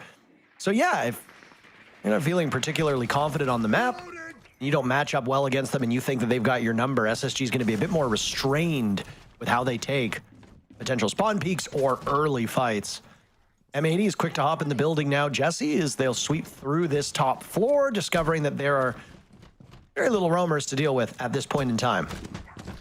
Yeah, maybe a little unorthodox for SSG, not playing super aggressive. There are a good number of players here on the mid floor, I suppose. You've got 4 players currently sat somewhere over here on the mid floor, with only J90 technically being in the basement. Here's the first one they'll find. Sprints through the grenade to get out. Nice from Newers to make that escape. Tries to toss a Nitro too, but doesn't land on anything. So just returns to his team to try to play this 5v5. Benja may have snuck under the radar. He's deep inside of server at the moment. And if they're trying to push down kind of through that Visa side of the map, then he could be a massive problem. But after clearing out Newers, it seems like they're going to go a little bit more traditional. Go take towards Piano, get in towards Garage, and try to make a standard push happen either through the hatch or, of course, this main old breach. It's biding their time now as Newers and J90 sustaining some damage. Still alive, still able to frag. After that top floor was cleared out by M80. Well, I guess cleared out is a bit charitable here. It was already clear, but once M80 got the all clear on the top floor, they now change their focus to the middle floor. Any type of soft destruction is ideal. Ram tends to be the best operator for tearing up that piano floor because you don't need to get yourself in harm's way. Buck can be a good option as well. Sledge is seen every now and then, especially now with that Reaper MK2 coming into his kit. He'll bring the shotgun, so for close quarters action, he can be quite strong. There's a flank coming out as the diffuser's getting planted. A double flank, actually. Fultz and Benja now teaming up together. M80 will find 2 very swift kills, make that a third, and the last 2 on flank lined up. Down goes one. Fultz can join. No, he outduels Gunner, so no flawless round to be had for M80. Well, hold on. A flawless round indeed. Never mind. He'd been down, but he was not secured. And M80 continue their winning ways, picking up where they left off. They were so dominant at the beginning of map number 1, and through one round, they look mighty good here on Consulate. And frankly, a textbook attack coming through from M80. You take the top 2 floors, you don't lose anybody as you make that happen. You've got a ram to work the verticality, and then you just walk in through the main breach, get a plant down inside a garage. I want to note that SSG brought 5 nitro cells to that defensive lineup. They used 4 of them before the plant even went off. Okay, they used 3 before the plant went off. One was going on, one got tossed during the plant by Ashen, but it didn't land. And then the final one died in J90's pocket. So 5 nitros, 0 impact is tough to see, especially when you also commit a pulse to playing on that bomb site. You gotta hope it's one of those explosives can land for SSG, and when none of them did, you start to look at that op lineup and think, wow, we really don't have much util left to do much about this plant. Good start from M80, 1-0. Again, feeling confident on these attacks. I will reiterate that I think it's critical SSG start with some strong defensive rounds on this map. But very interestingly, through the first 2 rounds, they have not gone to what is generally thought of as the strongest site. They start basement, they now go piano, and they will leave top floor, I have to assume, for round 3. Always room for more. Alibi is an operator we almost never see. I cannot even remember the last time that you and I casted her. And yet here she is. SSG's got a lot of intel operators, right? Pulse for the 2nd round in a row. You've got those pests that are going to be scattered about by Benjamaster's Mozzie that work for info denial because drones will not want to pass through doorways or areas where that pest is, lest they be taken over, or if one happens to find itself there, Benjamaster can then control the drone for the defenders, and also Alibi functions that a similar way. The way that SSG was using this operator, those clones will sit in front of windows, and if you shoot through the windows, it gives you information. You hop through a drone, same thing. So lots of gadgetry for SSG. And I mean, if you're unfamiliar with the map, Jesse, it makes an awful lot of sense to have contingency plans here should you lose one strong intel op. Yeah, there's never going to be a situation on a map like Consulate where you are free to choose any op you want. You always want to get something out of your utility, but if you can't do that, get something out of the gun instead. Nice opening pick from Newers, putting that Alibi to work. MX Storm coming in big to clean up Diffuser, and now it's going to put M80 into a man disadvantaged state. It just gets worse. No information on fault bottom yellow. Gavin just walks into his demise, so the opening picks weren't doing M80 many favors back on Clubhouse, but you got to imagine, Parker, a 2-man advantage at this point. It's going to be really tough for M80 to come back from. Now goes hot and cold. SSG's guns all finding their targets. Now it's Newers as well, finding his 2nd. SSG slowing down this M80 assault, and Ashen will get another 2 flawless rounds. Bit abnormal, though we did see that happen yesterday. M80 starts off with a flawless round in round 1. SSG does the same here in round 2. And already looking a bit more confident, even if it is a map that they're not the most experienced on. A couple of solo plays I felt like there from M80. You know, they were going for that top floor clear. It's the opening death from Diffuser top spiral where Newers managed to clean him up right there. I guess they are together, as we can see there in the replay, but unfortunately not able to get the trade, even if the positioning is good on the side of M80. Ashen some brilliant shots to clean us up, and then, yeah, maybe a little bit of misinformation on Faltz's position down in the basement. So good to see SSG bouncing back. M80 a bit uncharacteristic on their push, not being able to get at least a couple of trades in that round. But, you know, Newers has heard us talk about how nobody plays Alibi. So he goes, okay, fair enough. That's true. Let me go play an operator that is even less common than Alibi so far in the NAL. And we'll jump on the Cav. Back-to-back rounds, bringing some very rare and very aggressive defending ops. 5 seconds left.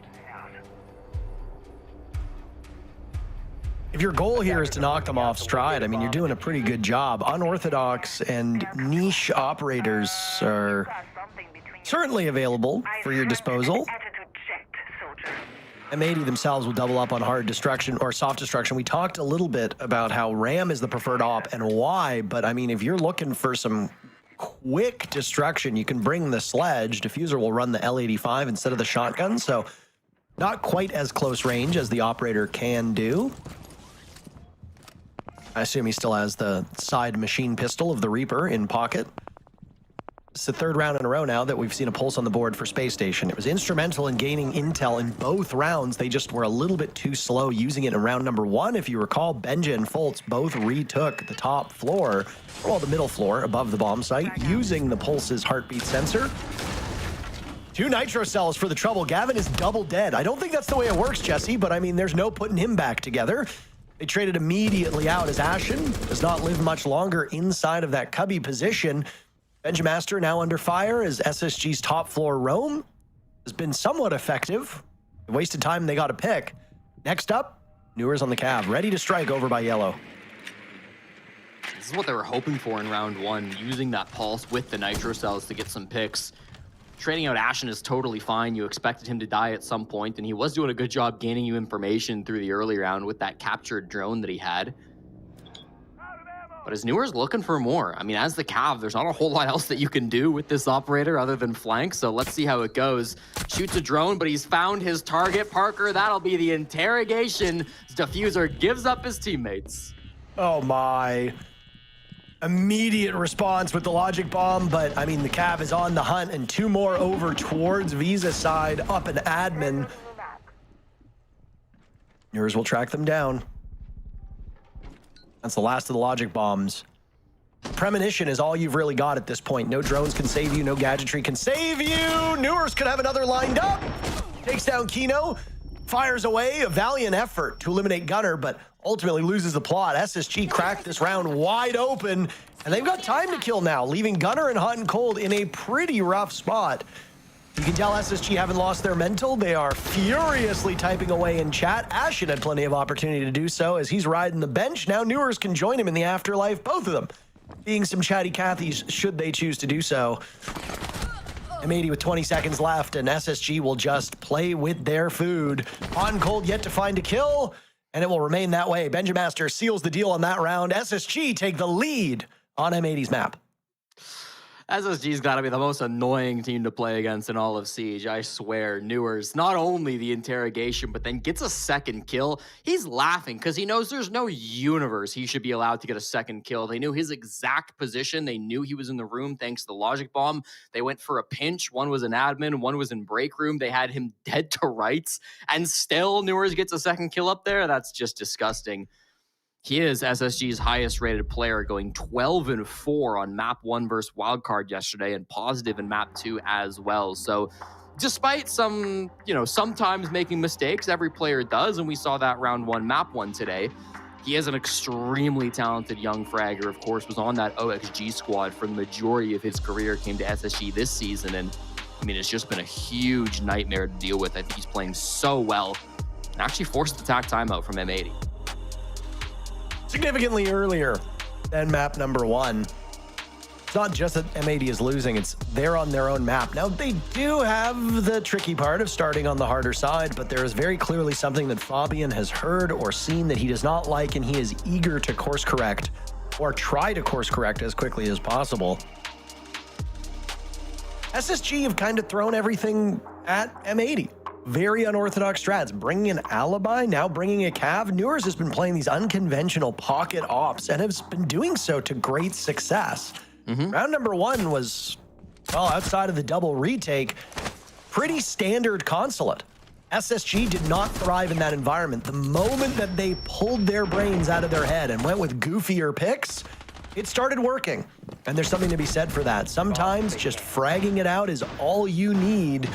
SSG will go with now a bit more orthodox of a lineup, round number 4, but when they play unpredictable and they refuse to play the meta into a team that knows this map well, Space Station thrives. Just because they have a typical operator lineup does not mean they will deploy them that way, and I'm eager to see if Space Station learned anything from the very first attempt at this bomb site, which ultimately fell flat. Yeah, and I mean, it's not just the operators that are unconventional from SSG. They're not picking top floor. I said we would see it in round 3. We didn't. It was the split site round 3, which of course we all saw how that went. The top floor of Consulate is generally regarded to be the best bomb site on this map, but Space Station Gaming refusing to play it through the first 4 rounds, and if they go for another just straight 3-site rotation, I don't see why they wouldn't repeat both Piano and Tellers, given that they won both those bomb sites. I mean, we might not see it until round 7 when M80 will likely be bringing it out. So very interesting from SSG. Back down to the basement, as you mentioned, the one bomb site that they were unsuccessful in holding. It's a pretty heavy roam, I would say, at this point. Benja solo top, but a lot of players on that mid floor as well. Can't imagine Benja, if he gets droned out at this point, will want to stick around. But with the Dokkaebi ban, he actually has a little bit more freedom to play close, because usually that would be what forces him down one of the staircases. But no longer going to be an option.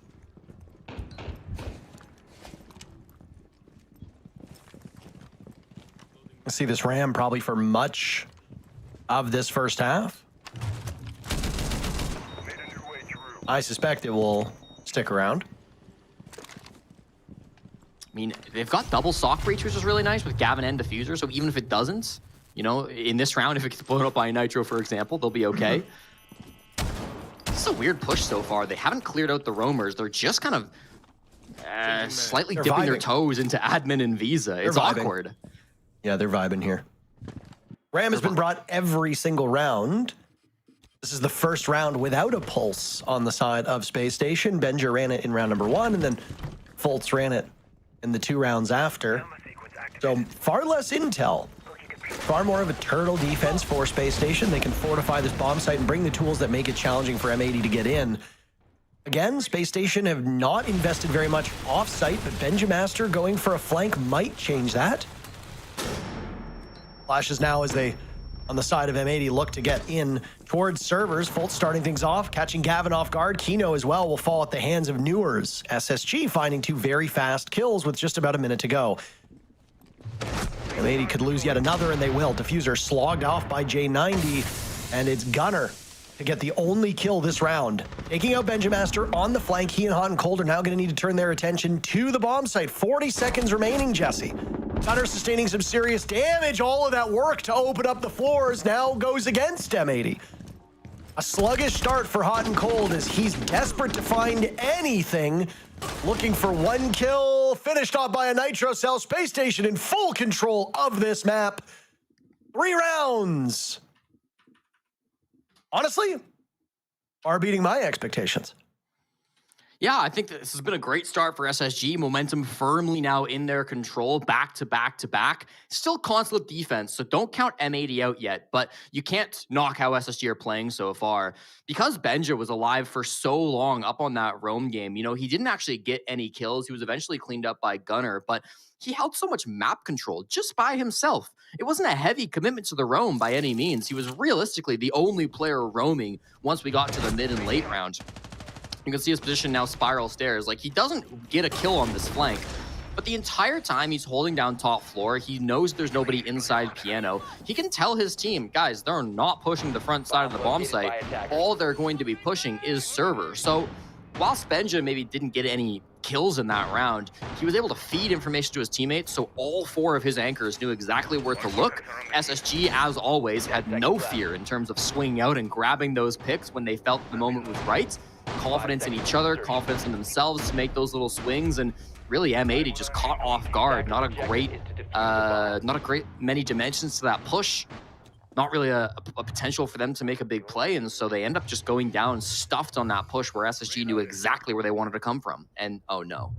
Oh, Parker, that's very bad. Explain. Newers just got misround. Drove right past him. So that's very bad if you're M80, Jesse. Yes. But if you're SSG, that's very good. Once again, Newers playing unpredictable ops. Vigil is not outside of the meta. He has his place, especially on maps where his gadget can go through multiple floors. It makes it very challenging to deal with him. Is he going to gain an opportunity here? Oh my goodness, what a shot on the Gunner. M80 suffering yet again. Space Station and Newers in particular is eating this team for lunch. Man, that's gotta hurt from Gunner again. His most played defending operator this stage is the Vigil, and he's been exceptional with it, but tasting the other end of it, a bit of his own medicine. Now his team's gonna have to win this round 4v5. They've already gotten into the top yellow, which is nice from Kino, but top floor maybe a little bit too hot to handle, deciding that they wanna just go horizontal or perhaps below. Still plenty of time to make rotations and choose how you want to address this push, but SSG have all the map control they could possibly want at the moment. They know they're in yellow and they don't care. Ashen refusing to relinquish control of the top floor. Chewing through M80, Hot and Cold, and Kino now on the ground. Gavin will join Diffuser, the only one still upright. This is a stifling defense by Space Station as they pick up yet another flawless round. J90 collecting the last kill. M80's already used their timeout, and things have not improved in the slightest. They won round 1. That's it. SSG has been dominating across all bomb sites.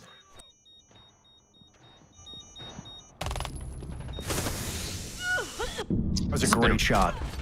It really was. I mean, outside the building, I'm missing that shot every day of the week, Parker, but there's a reason why Newers is in the server, and I'm certainly not. I mean, Really what's your nice. rank again, Jesse? Really nice round overall from Space Station. It was a bronze, wasn't it? Your favorite medal. M80 had good yellow control there, you know, which was nice to see, but then they didn't apply any pressure to that top floor. It was Diffuser that was playing top yellow stairs, and in theory, I think should have been the guy to press up and cause some chaos, but he was the last alive for his team. He didn't get into any gunfights until everybody was already dead. There were Toxic Babes stalling him eventually, but I think he had to push through the smoke or do something to cause some pressure because his teammates really needed some kind of a distraction top floor. The Toxic Babes just completely boxing him out, and you got to give a lot of credit to Faults on the smoke for winning that round for SSG, along with Ashen and everybody else who were able to lock in on the frags. So tough start. M80 would love to be able to get a second round on their attacking half, but Parker, they finally have to attack the best site on the map, and they're going to have no idea what SSG would like to do on it. No, very good point for you. Thanks. First defense of this top floor comes out at probably the least opportune time for M80 as they have just struggled. First round was great. They got the opening pick. It was a flawless round. They swallowed the roamers, prevented a flank, crushed the bomb site. M80 took it flawlessly. Since then, SSG has been successful at drawing first blood. They have converted every single one of those first kills into a round victory, refusing to allow M80 to take even an inch into the bomb site. No objective play has been successful. No trades from M80 either. But M80 might have some saving grace as they find their second first blood of this map. Ashen gone too. That's the Warden. Not necessarily as important an operator when you look at the lineup being brought from M80, but still a strong operator nonetheless. It'll give Ashen ample opportunity to type from the dead, but that's really the only contribution he'll make at this point. Yeah, just a comfort pick for Ashen on this site. He's played Warden the last 4 times SSG have been here. I guess excluding EWC, I don't have those stats. But even still, you've got to be feeling pretty good with that opening pick for M80. Some long angles still being held, but Newer's unable to find anything just yet. Caught on a drone, opting not to pop the Goyo still. They really want to do work with these Flores drones, but I'm not sure if he's able to find a whole lot over towards top spiral. Often you would be trying to open up the desk, but no work done just yet. Newers loses another teammate. It's even more critical that he or J9O can get something done. Another flawless, potentially, but this time in M80's hands. They might exit this first half with 2 flawlesses of their own, as providing the gunner can be retrieved. It looks like he will be. Hot and Cold is on the case. Literally, Kino has the case, and which is called Diffuser, who is a player on M80, also named Diffuser. Isn't it confusing? It's very confusing, isn't it? Down goes Gunner, so no flawless round to be had. Newers was doing a great job inside a projector, but now it's all up to Jack, J9O, to cement whatever could be this first half. A potential 5-1 is on the deck. But J9O will now need to contend with that defuse being planted and a Blackbeard that will just watch all of those bullets just bounce away. The remainder of M80 scampering off. No need to be close to that defuse kit. One down below, one inside of admin, and then the Blackbeard tucked into a corner. Kino, I don't know what you were doing there. J9O needs to be wary of what lies beneath, and that's Hot and Cold, who's down there, who's finally warming up. M80 get out of that first half with a second round victory. The second half cannot come soon enough for them. As they started on the wrong side, it's their map. They begin on a weakened foot. Now it's time for them to show what they can do as defenders on a map they know very well.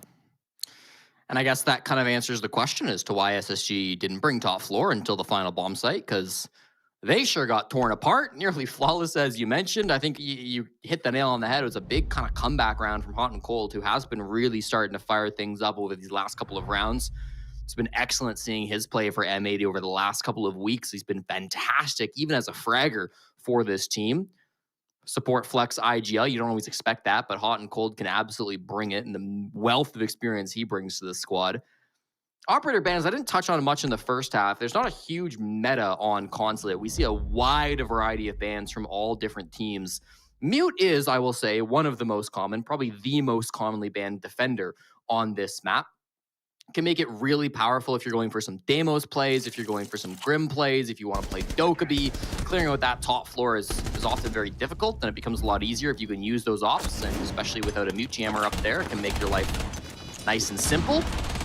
This first half, actually, when SSG were banning out attackers and were playing the defense, was actually the first half of the NAL Stage 2 where Mute didn't get banned. So we're kind of going back to normal with that one coming through. And then for the attackers, both the Dokkaebi and the Glaz coming through being banned out by M80. I mean, Dokkaebi's a huge operator for newers, so maybe target banning him a little bit. It's an operator that he has played on many different maps, most played through the season. And then Glaz, there's some very cheeky strats you can do with the smoke, again, on that top floor. I know Dark Zero used to do a really nice Glaz take top spiral back when they had Bolo on the squad, but every team can flex around with that operator when they really need to. Attacker's objective is to defuse a bomb. Loading new mag. First time seeing Denari today, the newest operator, added in Operation High Stakes just a month or so ago. The devs did actually post something on social media yesterday talking about hearing community feedback. Yes. If you are not terminally online, or if you don't browse social media, you might have missed it. But basically, there has been some community complaints about the status of this game. The devs have acknowledged that and said that they are working hard to fix it and have taken feedback from a wide variety of stakeholders, be they content creators, pros, general community members, etc. One thing that was touched upon was changes to certain operators. Instead of nerfing everything, they will begin buffing operators that are underperforming. They specifically highlighted the 3 hard breachers that aren't ace as targets for buffs, but they also said that they would be reverting the nerfs that they gave to Denari. They said they made them with too much haste. So he and his secondary shotgun will both be receiving buffs, and we'll see what that does to the Swiss operator. Obviously, they are not live, and there's no timeline for when they will be, so we'll see how Diffuser is able to use this operator in his current state. And this is cool interaction. The zero tech to counter the Denari. You're getting a max level IQ coming through from both of these teams. Creative problems require creative solutions. Nice to see that cleared through. Not 100% sure what the idea is behind using that third connector. Very nice C4 on the top of the door. Doesn't really need to be taken care of, but in any case, M80 will still get the opening pick, and Benja should have had a free pick, Parker, but he's whiffed every shot. You shake your heads, don't you? You shake your heads at these types of things. Talking to the audience, of course. I don't assume that you have more than one head. You're not a Hydra. Last I checked, you're a human being with one head. That's correct. Your head is connected to your brain and your mouth, and that's already annoying enough as is. I don't want a second one. Can you imagine how annoying we could be if we had the ability to talk twice at the same time? Parker, they're executing soon. Well, they're not. It's a bit sluggish. There we go. Ashen down, J90 down. Fultz trying desperately to save this for Space Station as now they have to deal with the same fire that was brought to M80. They're spooning. I think that's really cute. Almost in the bomb site. Fultz being watched by that bulletproof camera. He and Benjamaster need to hurry because there goes Ashen. Now it's J90 waiting to bleed out. He will be gone soon. A vault in, Diffuser shredded by Fultz. Fultz might be in a position where he's not spotted by that camera. J90 is now up. Kino and Hot and Cold to the rescue for M80. Flirting with disaster as Fultz is pushed off of that diffuse plant. There's no nitro cell. You're only going to be playing off of intel. Fultz has no time left. He'll get the diffuser down, and from below, M80 will stop him in his tracks.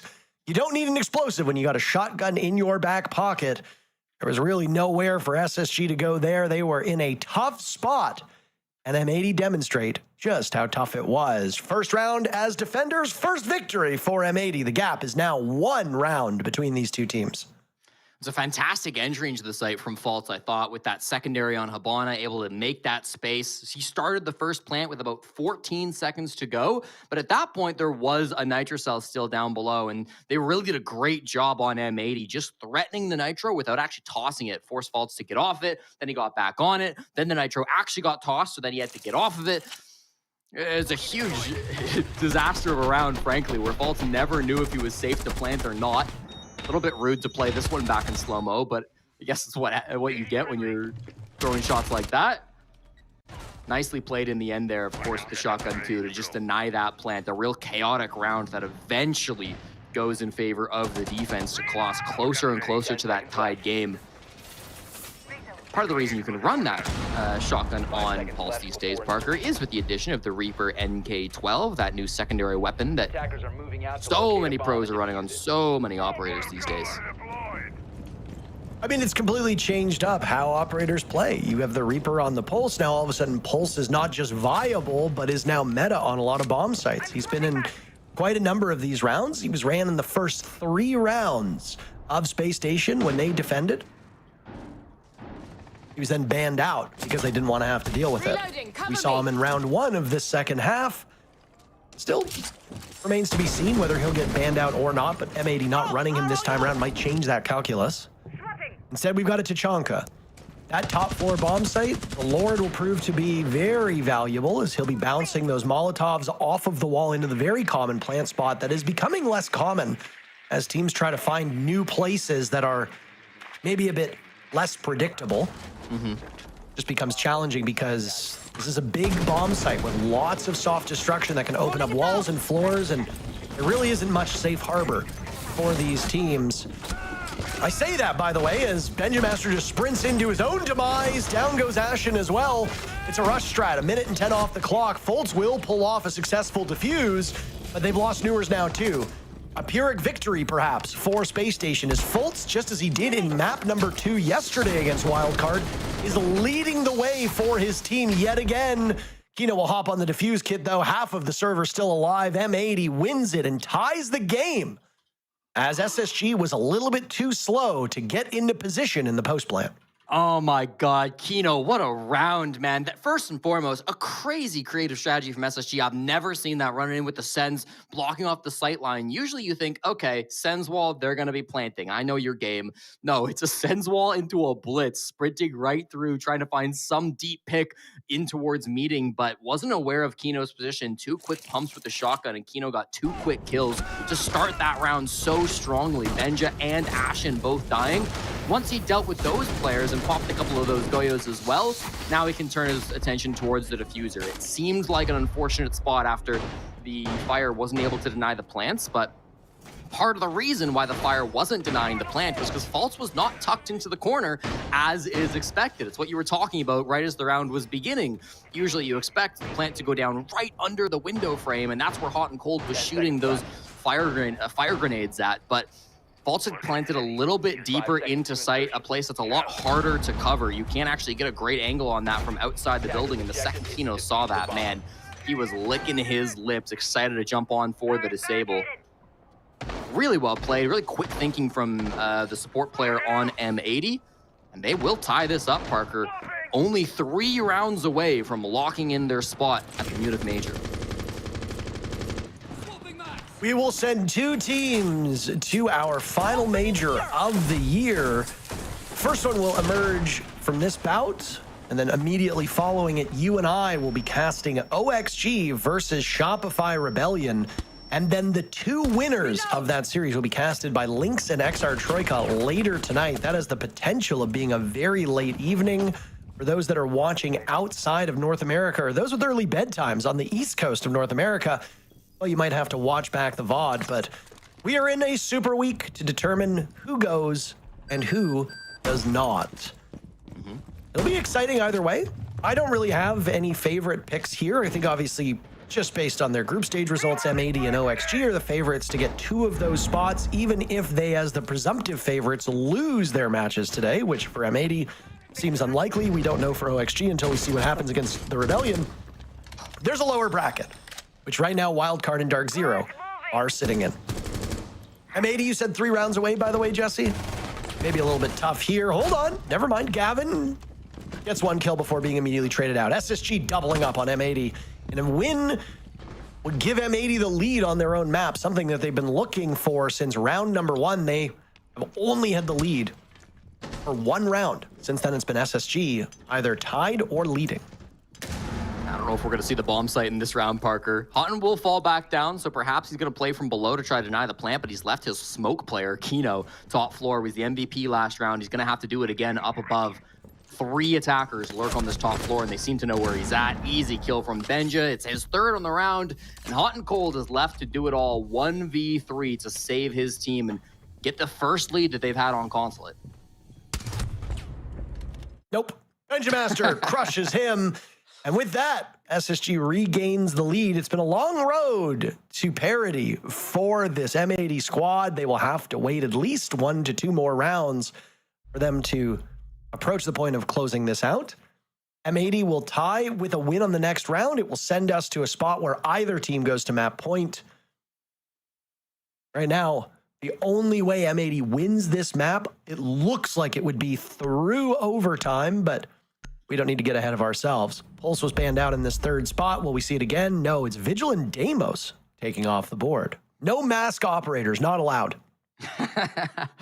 Well, I think the Vigil makes a whole lot of sense. Again, I've hyped up Gunner on that Vigil quite a bit, and even if he didn't have the biggest Vigil plays in this most recent round, this one didn't exactly go his way. I think it's been an exceptional operator for him, and an operator that M80 have run 3 out of 3 defenses so far on Consulate.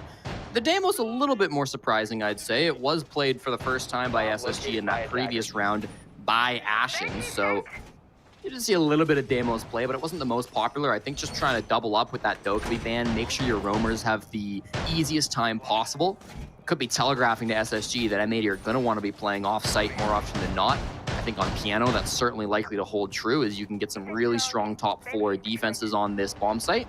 Very similar to if you were just holding the top floor as the site.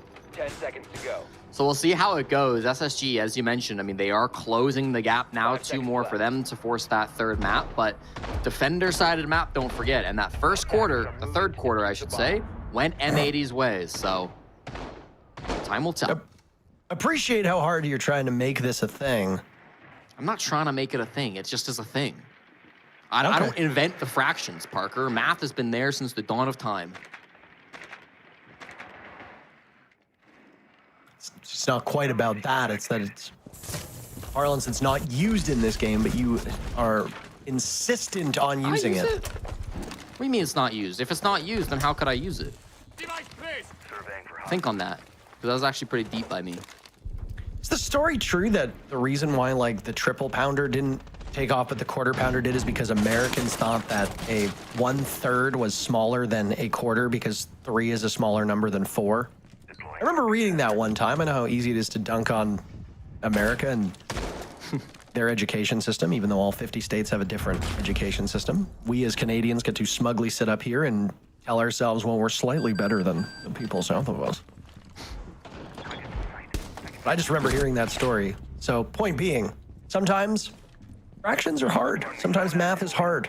I know that you studied mathology at university, but not everybody did. First kill, by the way, comes in the hands of M80. That's a perfect pick, and it's Newers as well, who's been top frag on SSG through much of the playoffs. Just watching Fultz relinquish control of most kills on SSG, which is a bit bizarre for Fultz to be in that position, but again, he was in that same spot yesterday in map number 2 against Wildcard. He's Mr. Map 2. Now goes Diffuser in the hands of Benja Master, and we have a tie in terms of man count, 4v4, with just a little over a minute to go. Spire will slow the push from SSG now in the 4v4, as you mentioned. They've got the map control they want, Parker. They've got the control above the bomb site. The rest of these top floor players, they've A, retreated, but B, would just be playing an admin if they didn't retreat. And if their defender is an admin, who cares? You can still execute just fine. There is going to be a defender below the bomb site. Of course, this is Kino. Now, there is a spot that you can hide and not get nitroed from down below. That's really tucked up to the wall, where there is a hard floor. But since Kino has the shotgun, it's possible he can make an angle in the floorboards right there on the left-hand side of your screen. Thank you, observers. It's possible to toss a nitro through the bars and still deny the plant, although it is not consistent with how nitro throwing goes in this game. So that'll be Kino's job. Everybody else just trying to slow this down. Gunner's in a very strong spot, and he sees the blitz. Gavin takes down Benjamaster. The retreat from Gunner stopped in its tracks by Fultz. SSG cannot get frozen out of this bomb site. Now it's J9O slowed by those Zoto canisters. 3v3. Fultz missing an opportunity. There goes Hot and Cold. Kino will follow. Gavin is the only one still standing on the side of M80. He just needs to stop that diffuse plant from going down. Does he have a line of sight? A long run to see Fultz. He'll stop them both. My God, saving the round at the last second. An absolute brawl, and M80 comes out standing tall. Tie game. One bulletproof camera made the difference in that, Parker. There was still one being watched by Hot and Cold inside the site. In the 1v3, it fed all the information to Gavin, who had lurked back up the top floor. I'm not even sure when he made it up there. He ended up going up the Visa stairs, I guess, to get to the top floor, a long rotation as his teammates were dying in the site, but ended up being just smart play because there was so little time on the clock. Knew that it would pay off less than 10 seconds when his teammates all die, and he knows he can deny that plant. All he's got to do is survive and get that information from his teammates. Perfectly played by Gavin. And this is starting to get tense. We're here now 5-5, a tied game on Consulate. Do or die for SSG, otherwise the lower bracket does remain for M80. A little bit less pressure, but that's still going to prompt the tack timeout to come out from Space Station. Talk a little bit about how you're going to win these last two rounds. It is critical that you can get the job done because M80 will be starting defense in overtime. So you'll have to imagine if this goes beyond 12 rounds, they'll be the favorites. SSG need to find a way to close this out before it gets to that point, or else it's going to be real tough.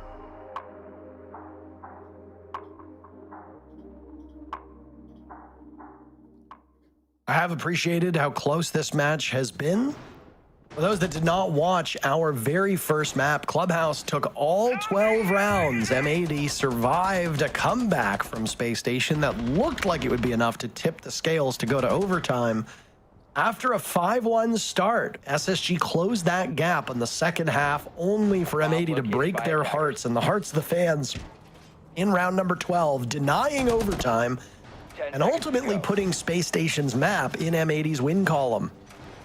SSG sprung out to a pretty good start here on Consulate. M80 took round number 1, and I'm sure for about 3 to 5 minutes there was some thinking, oh, this one might be quick. But Space Station said no thanks. Won the 4 in the middle, the meat of the proverbial first round sandwich, but the 2 slices of bread were M80, taking rounds 1 and round 8, and then immediately succeeding on the side swap. SSG's only been able to muster a single attack victory. If they are unable to improve upon that number, M80 will walk away with a 2-0 victory, guaranteeing themselves a spot at the Munich Major, the first team in North America to do that. We will be sending 4 teams from the NA League to Germany. 6 teams still remain. The 2 teams that lost yesterday, Wildcard and Dark Zero, are in the lower bracket, waiting for the loser of this match, and then the loser of our next match, which is OXG and Shopify Rebellion. OXG sitting in second place will go up against the third place team of Shopify Rebellion, who looked quite mortal in their matchup against DZ yesterday. You and I will be covering that at the conclusion of this M80 SSG game. Whether it needs 2 maps or 3 maps, we will see. The winner of this match and the winner of OXG Shopify Rebellion will close out the day much later tonight.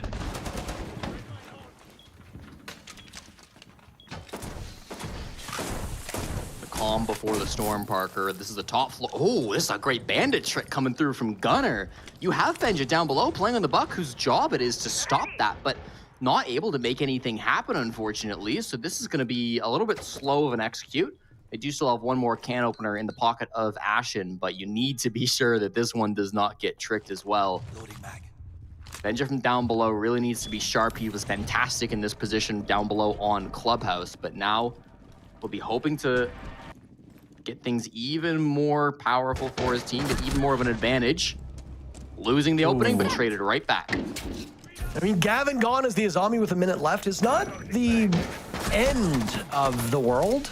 Newerzon Aurora being down means ways to get back to the bomb site choked off by those doors will no longer be possible. Fultz out-dueled as Diffuser is punished from below by Benja. Good coordination from this Space Station squad team. They are very sticky this round, Jesse. They are on you like white on rice, and there is just no way around that. So far, immediate trades. Winner of this round goes to map point, potentially series point if it's M80. Tachanka's still up, one gas canister still in pocket for Kino, so you've still got some stall potential and a nitro cell by Gunner pointed right at the position, but oh my! Exploiting a weakness, Ashen takes down Gunner from an angle he's not looking for. Ashen might have just saved this round. Case in the hands for J90. The Tachanka of Hot and Cold is busy elsewhere. J90 might be able to pull this off with impunity, and he does.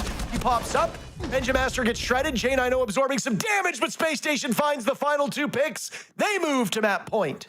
Wow, just elite play from SSG. They don't get what they want. The game plan gets thrown out the window immediately with them not able to open up balcony. And that enables a strong position from Gunner. He's playing there with the Nitro. He should have the ability to deny the main plant that they want just inside the door to meeting, but that doesn't seem to matter. They come on through with a great pick from Ashen, top of Spiral Stairs. And I think you really got to see the 2 sides of SSG in that round. Aggressive when they needed to be, aware of the threat to that plant, aware that there could be somebody, very likely is somebody, inside catering that's Gunner with a Nitro, so you get aggressive to kill him. But once you have the man advantage, once you've dealt with the one threat that can stop your plant, the aggression stops. They rein things in. They don't overswing. Hot and Cold of the Tachanka was begging somebody to swing him from top Spiral, but it just wouldn't happen. SSG didn't give him that opportunity, and so they lock things down with a clean plant, a clean round in the end. Lots of trades. They didn't keep everyone alive by any means, but I felt like they always had a backup plan. Something would go wrong, and SSG knew what to do about it. You're not going to get perfect, flawless rounds against a team like M80 when they're so talented and so skilled and haven't lost a game all stage long, but if you're able to react to what they throw at you, if you can handle all the problems that they send your way, well, that's going to make the difference between winning and losing. SSG, they just need to do it one more time on the exact same bomb site to force a map 3. Jesse, that round broke a streak that's been going since the very beginning of this map. The team that has drawn blood first has always converted that into a successful round. It stands in stark contrast to Clubhouse, where through the first half, only 1 successful conversion happened after drawing first blood. Obviously, that tide turned in the second half, and most of those first bloods, 5 of them, led to direct conversions and a successful round. Rounds 1 through 10, the team that drew blood first went on to win the round. Not the case for round 11. What do we see here now in a very pivotal round for SSG? They have an opportunity to snag M80's map away from them in regulation, recreating and duplicating the same scoreline that we saw in map number 1. M80 taking SSG's map 7-5. SSG has an opportunity to do the same. Or M80 provokes overtime. It's the only way that M80 is able to win their own map will be through extra innings. So we are either 1 minute and 45 seconds away from a conclusion or potentially close to 10 minutes away. Nighthaven Labs is on deck for our 3rd map should SSG prevail here or in overtime. Game plan from both teams is much the same, Parker. It's the same bomb site and same operators for 8 of our 10 combatants. Davin swaps a zombie over to Jaeger, and then we've got the Grim being dropped by Ashen in favor of the Blackbeard. Those Jaeger ADSs will be used up at the top of Spiral, and well, yet to see what Ashen really wants to do. It looks like it's also going Spiral, not finding the same Kibas that he approached last time around, but does see a foot through the doorway. Really tough, though. If he wants to risk it, it's going to be high risk, high reward killing Diffuser. M80 now tucked into corners, but they're going to try to burn Gavin out of his spot in a desperate attempt to light up SSG, to drag somebody down into the netherworld with him. He fails at that, and M80 losing that first blood. If you are somebody who's looking at those metrics, those numbers, you now know that SSG's chances of winning this map have shot through the roof. Foltz taking some damage as he has regained the kill lead on his team. Mr. Map 2 showing up yet again. Got to be good enough for more than just 2, though, if you're SSG, because the 3rd map looking more and more likely. Kino now on the ground after tossing out all of his gas canisters. SSG ready to sink their fangs into you. In projector, sweeping over towards desk, towards lobby. M80 on the run. They've got an Echo on the board. They've got the Shamika launcher of the Tachanka, so there is insurance there. Diffuser finding the first pick. Yokai moved back into place, but SSG is just punishing you. Gunner's last one standing. Yokai's will go in to knock them off, but he is miles away from where the action is happening. A long run for Gunner, 5 and 10, far below what we expect out of him at this level against this opposition.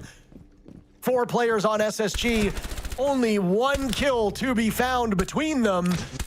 Map 3 of Nighthaven Labs looking like a certainty, and J90 will make it so. SSG stealing M80's map by the same scoreline that M80 stole SSG's from just an hour ago.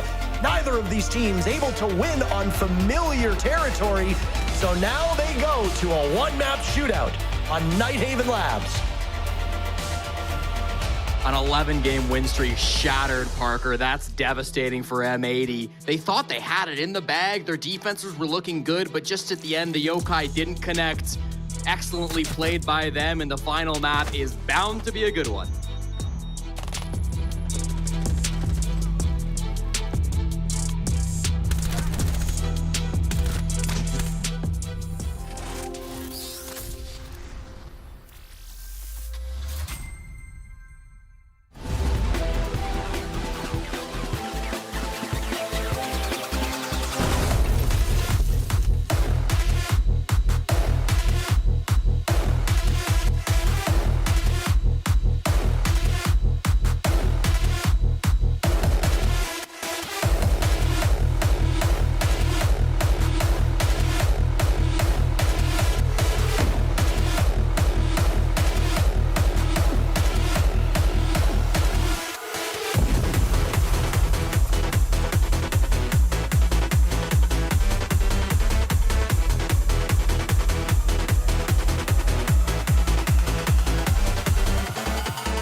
You know how they say, it's not the destination, it's the journey?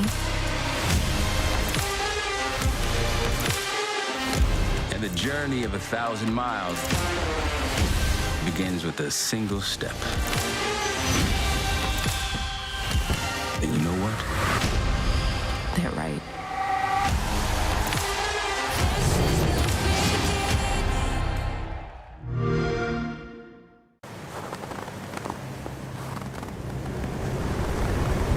Keep an eye out for contact.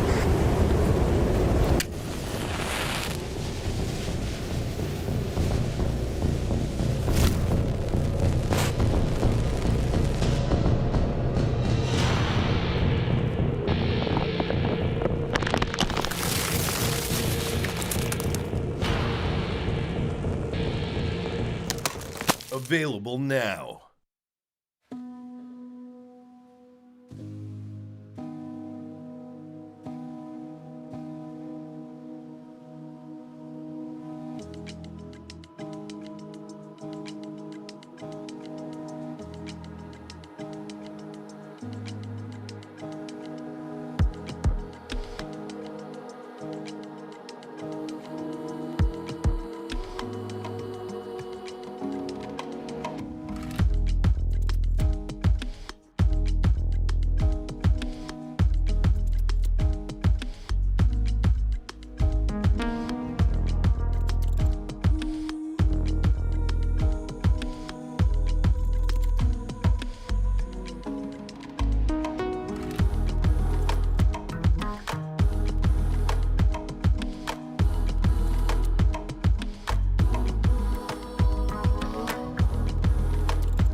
Barrels, bro. Walking up, sorry. Don't hunt, don't hunt, don't hunt. Ones, guys, ones. 30 HP. Plain talk. Let Jack in first. Nice! Come. SSG managed to beat M80 on their own map pick, but with that also handing M80 the first map loss here in stage 2 of the NAL. We're gonna be heading all the way over to labs, but before we get to that, we need to dissect what we've just seen because this was quite a close back and forth between both of these rosters. Yeah, it was. I mean, we expect the console to be very close. That's exactly the same situation that happened in stage 1, but it goes without saying that SSG was able to right the wrongs, and it really does feel like SSG has had this whole series in their hands. They're constantly being able to get the picks. They're constantly being able to maintain pressure. I think the biggest factor throughout all of playoffs so far for SSG is J90 and Fultz, the supports. That's what we've been talking about, them needing to step up during the stage. They had their ups and downs. So far in playoffs, they've been perfect. And in this match specifically, they've been amazing. So them being there to follow up their entries has been so pivotal on why SSG is finding this success. Because even if the entries aren't able to get opening kills, whatever it may be, the trades are instantly there for SSG, and that's what they need. And that also helps their conversion, being able to convert those rounds where they have advantage or not. They get the trade, they're able to follow through and get the round wins. I think that's definitely one of the biggest things as well as that you were talking about is their support staff being able to step it up here. I mean, Fultz and J90 being able to top the charts here, but not just that. Also, we looked at the opening engagements from the first game. They had 9 of those opening engagements and couldn't convert any of them. Where then this one, we see them, they convert 7 out of those opening engagements out of 12. So it goes to show that they're getting those opening picks still, and now they're slowing it down and being able to continue keeping that man advantage into the end game and being able to close it out. So they clearly learned from their first game and executed it here at the Consulate. Yeah, and actually the point of like them being able to slow things down and whether or not they have the man advantage to be able to hold on to these rounds for as long as possible. I think round 11 was a really great highlight of what they were able to do when they don't just run. This was the saving grace by far. Ashen getting that kill into Projector Closet is really what allowed SSG to be able to get this bomb down, because had they not shot the C4 out of the hand in the closet, this round easily would have collapsed. No one would have been able to have that coverage. So if that man right there on your screen wasn't able to have that heads up play to get that pick, we possibly look at M80 walking away, or at least this game would still be going on and we would still have a question of then who's pushing it to map 3 or who's going to Munich. Yeah, it was very smart from Ashen, very smart from SSG, and I do think when it comes down to the map pick so far, it's unfortunate the way Clubhouse went, because SSG has had the game in their hands since the start with the opening kills. Finally, they were able to slow it down, but here's the big kickers. We're going to labs, and it's not really a map that SSG has the best record on, specifically playing against teams that are slower. We know M80 has been able to adapt a slower playstyle if need be. And also, Kino is a big factor on labs, and Kino had an amazing Consulate despite them losing. He got 4 opening kills just on his lonesome, being on that flex support. So if he's able to continue that level of torment going into labs, it'll be very difficult regardless for SSG. Yeah, but being devil's advocate here, M80 hasn't lost a map the entirety of the stage. This is the first loss that they've been handed. They don't know what it's like to lose. So here comes the mental test of can they actually continue doing this? That is an important thing to factor in here, is once you experience your first loss, it can replicate a lot of issues that then follow. But I don't think we're going to see that side from M80. I mean, the games it's close. It's not like they're getting completely wiped off the face of the map. And then going into Nighthaven Labs, I'm curious when we look at the bans, if they're going to get rid of the Deimos, if they're going to get rid of the Buck, if they're going to get rid of anything to cause vertical pressure that would make them have to move when they're on their defensive halves. That's something that I'm really going to be looking at here, because like I said, this is a very small map. They don't have to move around too much. It's really going to be on SSG to be able to find that opening, but thankfully, once again, they are going to be starting on their defensive side and can be comfortable out the gates. I think a big strength to M80's labs is the lurkability. I mean, a lot of the rounds that we saw, we'd see them playing downstairs in the basement when it comes to a storage, using C4s, being able to maintain rafters control. That's something that SSG is really good at doing, is if there is an isolated player left on the roam, left on the lurk, they go for that pick right away because they're so spread out. So if M80 understands anything or takes away anything from SSG's losses on labs, it has to do with isolating those spread out players, going for teamwork gunfights to get that advantage, because we know SSG, if they lose that opening pick, they slowly suffocate out in the rounds. Well, it's a slot for Munich on the line here in this final map as we're going to be heading into labs. The loser goes into that lower bracket and is a step further away from going to the international. Is M80 going to continue their hot undefeated streak, or is SSG's the one that are going to be going towards the upper final later today? We're going to find out with our casters, Intero and Jesse. Well, M80's first map loss of the season comes on their own map choice. Not that there's a good time to lose a map, but this is far from it. The only real redeeming aspect here is that they have one more map to put this best of 3 away. If they fall here and Space Station wins, not only does SSG give M80 their first loss of the stage, but M80 will fail to qualify for the Munich Major at their first attempt. The loser of this game, by my count, goes up against Dark Zero in the lower bracket, in which there will still be an opportunity to qualify for the major. It just will be a much longer road. It started out as a best of 3 that looked very promising for M80, but my, how the tables have turned. Here we are in a best of 1 shootout. Jesse, what are your expectations for Nighthaven Labs? I have no idea, Parker. I'm here for the ride. We've gone all the way. We've seen SSG get the upset on M80's pick. We saw M80 get the upset on SSG's pick. Both these teams look so evenly matched. And whilst there have definitely been mistakes today, I also think both teams are playing such a high level of game right now, and it really could go either way. I don't think Nighthaven leans one way particularly heavily over the other. M80 did get a big 8-7 win over the Rebellion during groups to cap off a 4-2 record on this map this season. SSG, maybe a little bit worse results recently. They have back-to-back losses on this map versus both Secret at EWC and versus Wildcard in group stage. So maybe history would suggest that SSG has been struggling a bit, but I mean, losing to Secret, I think, is perfectly reasonable given how good that team has been internationally. And then again, that game against Wildcard in groups, SSG did not look themselves at the start of the group stage, and I think are a much better team than they were even a few weeks ago. So it's anybody's game. You said it. Winner goes to Munich. Loser plays Dark Zero in the lower bracket tomorrow. And if you lose that game versus DZ, man, it is going to be over. For a team like M80, that would hurt so bad, just given how stage 1 went for you, how close you came to top 4, and how very narrowly you missed out on it. For SSG, I'll repeat a stat I mentioned at the start of this series. They hold the record for the longest streak of S-tier events of any team attending the last 8 tournaments, tied with DZ and FaZe, and we're in the sight. Already one's down. Kino felled within 35 seconds. Gavin taking a beating, hot and cold as well. SSG of both Ashen and Benjamaster below full HP, so what a brawl to start this off. Gunner on the board for M80. Gunner has had a very slow series so far. He's the most kills on his team through the group stages, so you expect more from him. In map number 1, he was okay. In map number 2, his numbers were quite underwater. I believe he finished with a 5-11 scoreline in that map.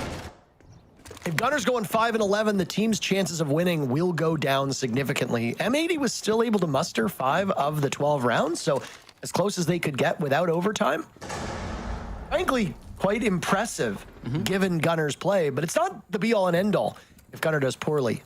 M80's got 4 other players who are happy to take up the mantle and frag out. Diffuser has been very good today. Hot and Cold also had a very good look in map number 1. You're going to need good performances from them, and there you go. Never mind, Gunner is apparently hitting his marks. As there goes Newers. Gunner's having a great first round, and M80 is succeeding because of it. Yeah, brilliant couple shots, and it forces SSG into a weird spot where now they're in a man disadvantage, but you don't really want to go aggressive and try to make plays because your positions are more or less all known. Have to play towards the bottom of these staircases, try to catch off guard M80 in a spot where maybe they won't expect you to be, but M80 have plenty of time. They have the entire map under their control. They seemingly have good drones in the site as well, as we see these pings coming through. Numbers no longer their way, though. J90 does strike back, and he finds Gavin.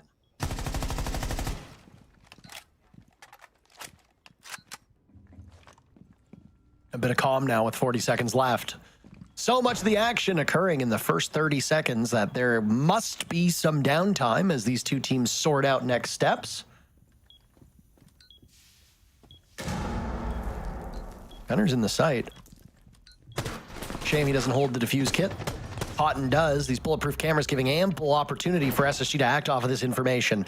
They've lost Fultz, so it's just J90 and Ashen. Both anchor players. Nitro cell's already been expended. No gas canisters for Ashen either, so you're just going to have to swing or be swung at this point. And Ashen's got that memo. Diffuser felled. Gunner goes as well. Hot and Cold has to bail off of the plant as J90 has 3 kills. Make that 4. Jack, my friend, what a start to this third map, and SSG takes the lead. And J90 being so patient in that late round, along with Ashen, you know, it was good time for M80 for most of that push. They had the 4v3 advantage. There was so much time on the clock. Even in the 3v3, their positioning was strong, good control of assembly, but the defuse kit was never in a super promising position. You mentioned it. If Gunner had brought the defuse kit in through EXO, I think that's a completely different round because it's a great plant proposition. Planting in through EXO and then holding on the main breach outside, that's a very classic and strong strategy. But with Hot and Cold holding defuse kit outside the main breach, he didn't have a great place to plant. They didn't have a lot of control over towards tank, so he had to come in towards assembly. That wasted a lot of time, and it opened the door for SSG to swing out and make those big plays. Huge credit to J90. I mean, you were talking about how Gunner maybe had a bit of a slow start. J90 can at times as well not really light up the scoreboard. He's not a statistic player necessarily. A negative coming into this game by a decent margin, but the thing about, I would say, both this best of 3 and our next best of 3, Parker, is in all of these top 4 teams, there's not a single bad player. Even guys that don't always top the scoreboard in terms of kills are extremely talented and can perform when they're put under pressure. It's what happens when you get the best of the best. I mean, I would hesitate to say that there are any bad players in any of the top regional leagues at this point. I mean, you don't get to be the very tippity top without being good enough. I mean, sure, there are players that are not as good as some of their counterparts on other rosters, but these are still the top literal 0.1% of the players in the world. Funny thing about these numbers, by the way, even though both teams won their maps 7-5, there is not a single positive player on M80 heading into labs. The only positive player on the squad right now is actually Gunner, whose 2-1 record is enough to make him 21-21 plus assists. So he's actually dead even in terms of kills, deaths, but the assists push him a little over that line. I know some people argue as to whether or not assists count or not. Typically, I don't count them. For argument's sake, we can use that. Everybody else is a -1 in their KD or below. SSG, nowhere near the same. The only negative player in KD on the side of SSG is Ashen, who sits at a -3, 14 kills and 17 deaths across these 2 maps. So, and hey, look at that. Now he's -2 as he just picked up the very first frag here in this round. So even though SSG is tied with M80 on rounds 1, they have far, far exceeded M80 in the kill department, which means just based on those numbers, and I know it's a bit reductive and I know it's a bit simple, that should give Space Station better odds because they are fragging better than M80 across both maps. Surveying for hostiles. To my point, yeah. By the way, Benjamaster is +9 right now. Well, they're going to need big performances to stop this push. It's coming in from bottom lobby, Parker, with 60 seconds. They give the defuse kit to Kino, which makes me think they want to just plant just inside the breach under the cover of that shield. Cover will come through with the sight window as well, but the brunt of this push is coming from that main direction. J90 equalizes or makes that man count even stronger for SSG now, so a good chance, but how do you stop the plant when it comes in under smoke? 30 seconds remain. Hot and Cold eliminating J90. That's the first death on the side of SSG. His 5 kills added to the 17 that he had before this will actually give him first on the team in frags at the moment. Not abnormal, but not something we're used to seeing. 3 kills for Ashen as well as M80's getting their licks in. SSG with 3 remaining. Half of the server still alive, giving M80 their 2 for the final 10 seconds. Aquino and Gunner have the objective. They need to get into the site. SSG can just simply wait, and that's exactly what will happen. SSG wins on time, not on frags, and they're off to a good start here on Labs, winning both rounds we've seen. It's a really interesting decision with about 30 to 20 seconds left in that round. Hot and Cold and Kino, who are in a prime plant position just inside a bottom lobby, opt not to go for sight and instead rotate up the lobby stairs to try to apply pressure to meeting. Clearly didn't like what they were seeing in towards the site. Again, I think under the cover of smoke with a shield on your back, you've got a decent chance of getting that defuse kit down. There were no nitro cells left on the side of SSG. There's no warden to see through the smoke.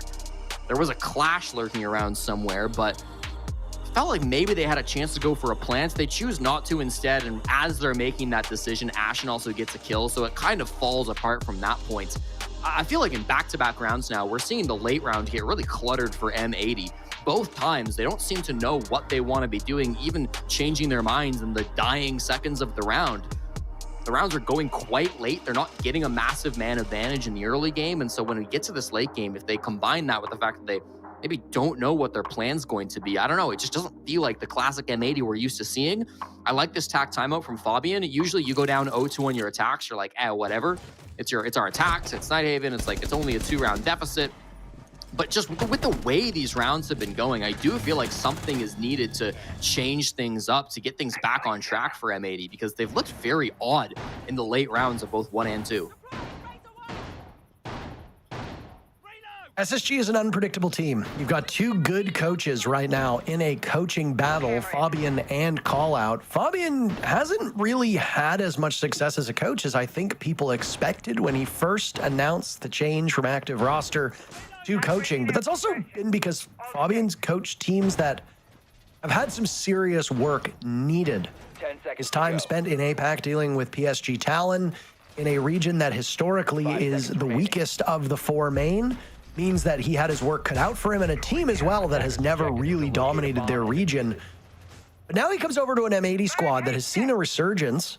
4 of these 5 players, of course, playing on that old Beast Coast, then become Cloud9 Beast Coast roster that won the Manchester Major.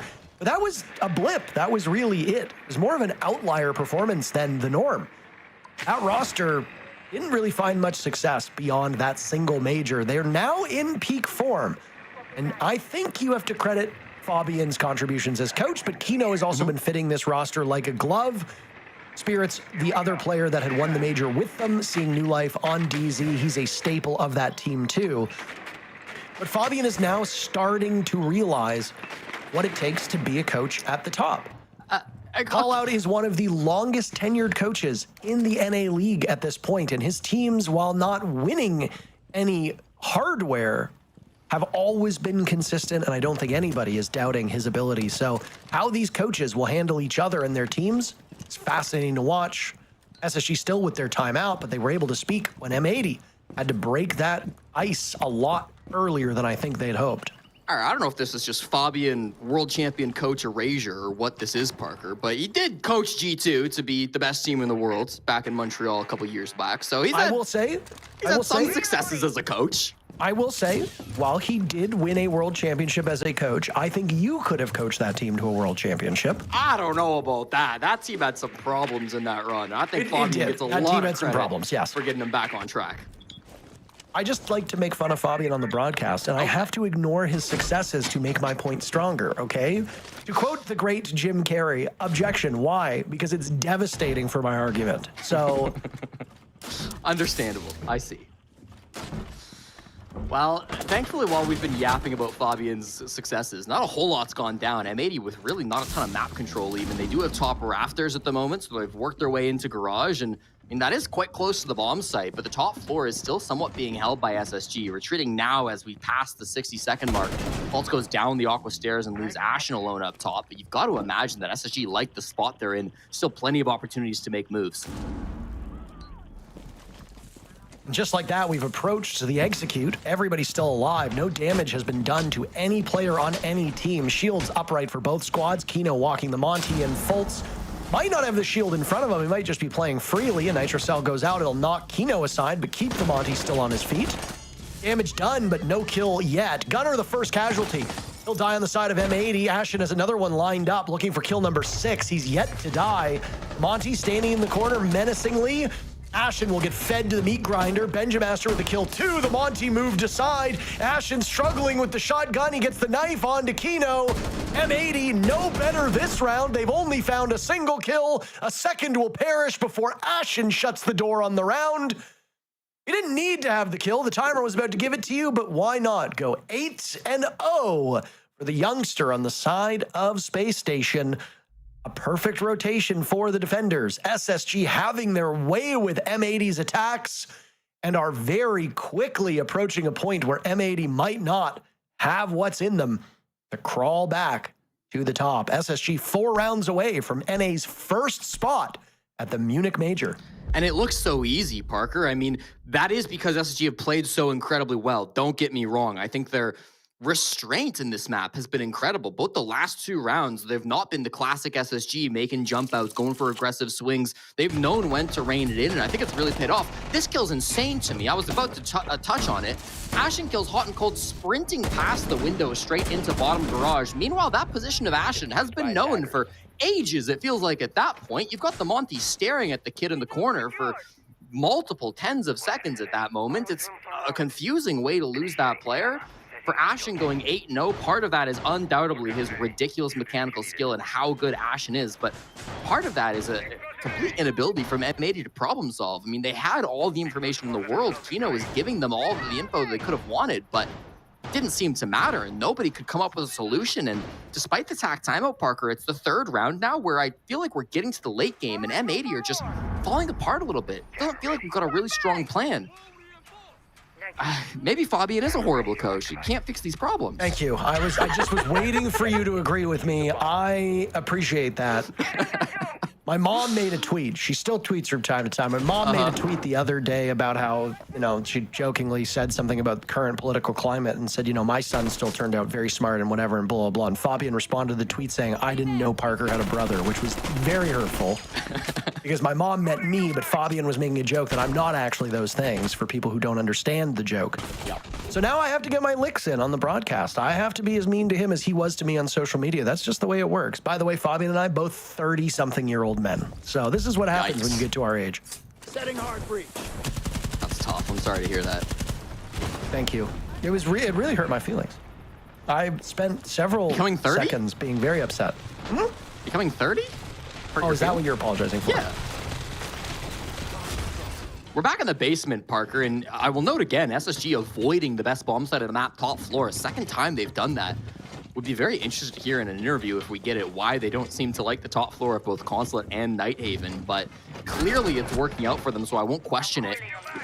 M80 struggling with getting this map control. It might maybe be a weakness that they've identified in their game plan, because M80, despite wanting to take space with a lot of these shields, they haven't done a good job of it. And now Ashen about to make the second alibi play of the night. It's a little odd to see this operator yet again. Ashen, the only player in the lobby yet to die. He'll break 9 kills. And he hit double digits without a single death. Definitely within the realm of possibility. It's just got to wait out Diffuser. Sidearm comes out. Ashen being tracked down. The only player on the side of SSG that M80 has a read on. That is very poor, Jesse. They don't know any of the other 4. He's gone, Parker. Does he make it with the pistol? Oh my God, he makes it. You've got to be kidding me. Through the go-yo. This is where if this isn't a pro league game and you're just a random player playing ranked and you lose that duel as the Deimos, you're like, I'm done for the day. I'm done. This is nonsense. This is silly nonsense. I can't believe that worked. Somebody put in the yakety sax music. Diffuser gets baited in by J90. Newers has died on the side of Space Station. Newers without a kill, a bit odd. Ashen's been collecting them all for the team. Leaves 35 seconds now as good patience from Gunner. He sees Benjamaster run by. Down goes Gavin at the hands of Ashen. He will break double digits without a single death. There's been a lot of people doing a victory lap online about Ashen doing so much talking and all that jazz, but boy, oh boy, is he shutting up the haters in this match. Final kill will come in from J90, who himself has been excellent so far this series, and Space Station's lead will continue to grow. M80, we got nothing for them so far on Labs. Yeah, I mean, we're starting to ring the alarm bells. Every player on Space Station seems to be hitting their stride at the same moment. M80 unable to catch anything. unable to predict what SSG might be doing in the early games. We're seeing pop-off plays from Ashen, who is 10 double digits at this point. Played fantastic all day long, and now K9 as well. He showed feet on broadcast yesterday at 2 hours and 30 minutes, and today he's showing ferociousness in the server, just making M80 look like a bunch of silvers in this game. Have located a bomb. Well, so they're still a little bit better than you. Yeah, Parker, I would wager to say M80 are a little bit better than me, even with the way they're playing. The fact that even silvers are better than you. This. I mean, at your current rank, you could learn from just about anybody. I do have to say, I mean, it's been a bit of a rough start for Diffuser, starting 1-4. I felt like he was a little lost in that round in particular. He came into this game as the best rated player on M80. 75 kills and only 51 deaths. Kind of a ridiculous stat line, but it's going to be watered down a little bit after today's results. If we don't see him starting to pop off a little bit more, he has been so consistent on both attack and defense. But today, I mean, on this particular map, not getting going yet. Oh, no. Remember what I said about SSG not spawn peeking and doing silly things when they feel that their opponents are a cut above? Well, when you've got a 4-0 lead and M80 are just kind of looking like training dummies at this point, this is the time for Ashen and Newers to pull their brains out of their head and start doing fun stuff. I do appreciate how reserved they've been, though. I mean, all it takes is 1 or 2 rounds of early shenanigans to cost you the lead, and then M80 is a team that can absolutely steamroll you if you give them an inch. They will gladly take a mile. So, good restraint from Space Station.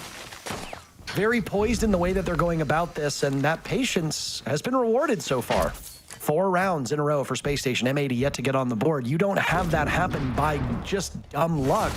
You do that by being indisputably the better team.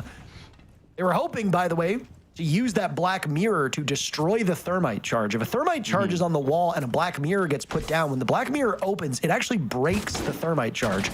That exothermic charge, by the way, was just a little bit too high, so the black mirror did nothing. Kino takes care of Ashen, and our very first opening kill from M80 has happened. It just took them 5 rounds to get there. Ashen's first death of the map, too, and that could be the difference makers. I like the positioning from M80 now. Inside connector, good util work. A second for Kino as the nade forces out Benja. This is a really strong spot for them to be in. IT would be the only other thing that they could maybe want, but it's wide open. The second they walk in there, it's going to be theirs for free. So all the positioning looks their way. The verticality has been excellent from Diffuser. It maybe cursed him a bit there, but even still, M80, everything they need to win this round. Weakest showing we've seen from Space Station so far. Ashen's first death as well. Newers will need more than 0 kills for the remainder of this series. It is possible and within the realm of possibility that SSG wins even without Newers, but now they've lost Fultz. J90, 7 kills to his name. He's been good.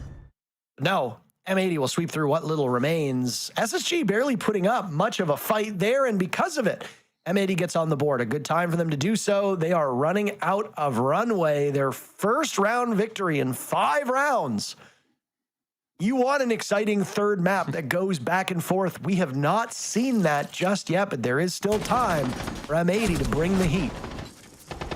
And I think a critical round, the critical timing of it too. It opens the door for you to get a 4-2 split, and that's definitely it's head and shoulders better than a 5-1, right? I mean, 4-2, 3-3, they're kind of interchangeable. You can definitely come back in the second half. But 5-1, it starts to feel impossible. I think a lot of it comes down to the fact that M80 were able to execute their game plan. There were no disruptions. They didn't take them 2 minutes and 55 seconds to get to the point where they wanted to execute. They didn't lose any bodies early. Was it a simple execute? Perhaps. It's top floor. You're taking meeting control, and it is repeating that trend of SSG not wanting to go top floor until they absolutely have to, and then when they finally try top floor, well, it goes horribly for them. Maybe there is something to the fact that M80 have been just unable to go for map clears, and when you play top floor, they don't have to, even when you are playing a strong site. I think SSG have really read into the fact that, hey, these top floor sites are going to be our weakest point against an M80 team, so let's just not give them that ability to go direct to site. Again, I do want to praise Diffuser quickly. I know he didn't get any kills in that last round, but his vertical pressure from down below in the buck was absolutely critical. So I did say I wanted a bit more from him right before last round started, and we got to see it. Still waiting for the stats to come through, but it's that team play that can then open the door for a teammate like Kino that can make a huge difference. Always have room. Always.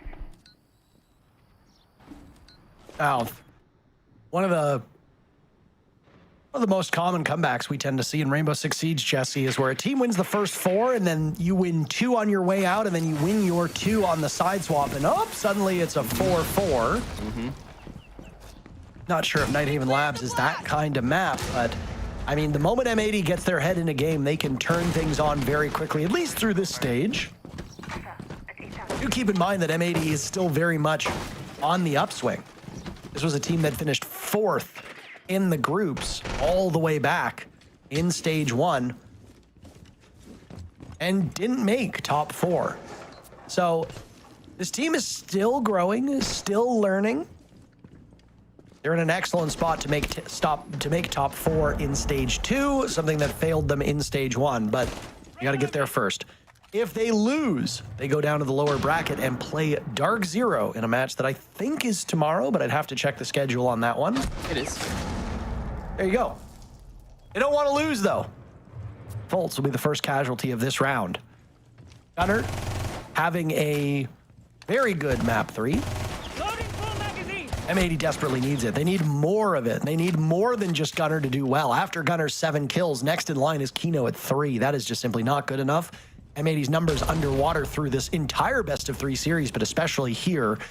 Gavin will get active, taking down Ashen. Diffuser felled on the side of M80. Now Kino goes 2 before he gets some martyrdom to clean up Newers. That leaves SSG in a deficit. Down by 1 with 40 seconds remaining. Their grasp on this first half has been so strong, but it does seem to be weakening. M80 will have the added benefit of going on to defense at the tail end of this round. 30 seconds before the side swap comes in. And J90, a very forward execute for him. Takes out the thermite. That's Diffuser dropped as well. Benja tears through Gunner. And suddenly it's now M80 battling from behind. Hot and cold upstairs, shooting through the floor, trying to find one of these remaining players, but coming up empty-handed. He did some damage to J90, but J90 on the ring around the rosy will find Houghton as he walks through the door. SSG take the first half 5-1 and are in a dominant position, only 2 rounds away from getting NA's first spot at the Munich Major. Parker, you never want to be in a spot where there's 45 seconds to go and you're in a 2v3 on the site, okay? But if there's going to be anybody I want to see in a 2v3 sitting on the site, it is J90. I don't know if there's a player in the world who is as smart in his positioning and is so strong in where and when he is taking gunfights, knew exactly what was going on above him, didn't overreact, didn't try to get a kill through the floorboards. If they'd offered him a freebie, he would have taken it, but it wasn't given. So then he adjusts his focal point over towards the window. It's a single player, Gavin, by himself on that position. And J90 and Benja clutch up the 2v3. It's the same story every round through both Consulate and Nighthaven.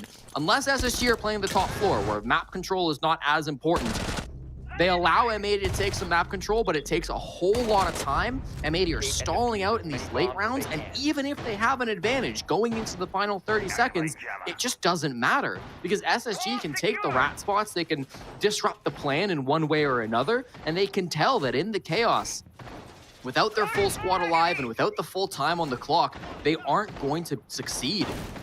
SSG, I think, have had a brilliant game plan, specifically on defense, specifically in these last 2 maps. And if they win this game, if they can close out the 5-1 advantage that they have, I think a lot of it will come down to excellent preparation beforehand and an identification on how they wanted to play this game against M80.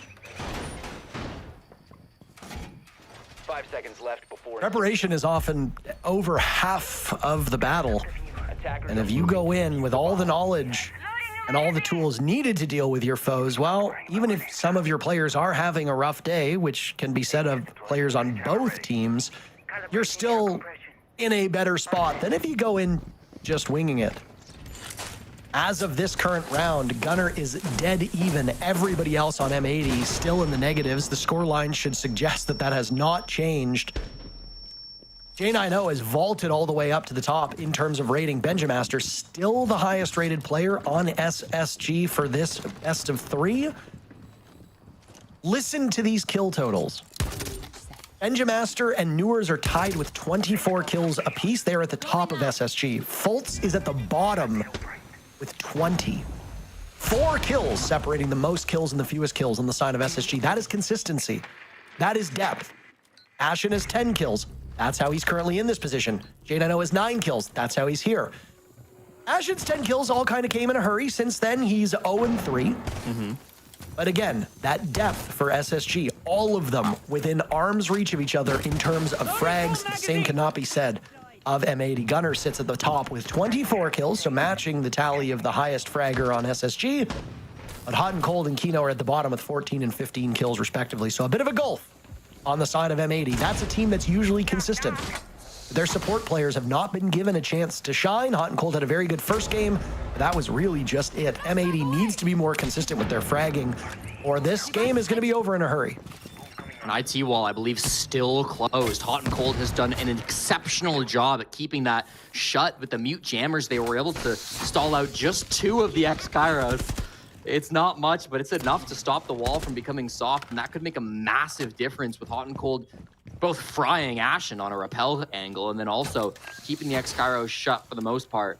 They may be able to get it late round, but it's taken so much time that M80 have really secured the advantage. They're in IT now, but you can't imagine with all of these player positions in the site that M80 will let them walk in for free. Well, J90 is asserting himself inside of IT. M80's losing a lot of this security around them. They've got Kiba barriers, but Diffuser's wandered into the flames, taking an awful lot of damage. That'll be the last fire arrow from Benjamaster, so no more fire to be done on the side of the defenders. Still 2 smokes, though, and flashbangs if SSG wants to disorient and blind those in the site. Last gas canister is now gone from Kino with 20 seconds left. He'll choke off the top of Aqua, or Fish. And now M80 really struggling. They've lost Kino, they've lost Gavin, they've lost Diffuser. SSG's got the brooms out, and they're sweeping M80 into the bin on this round.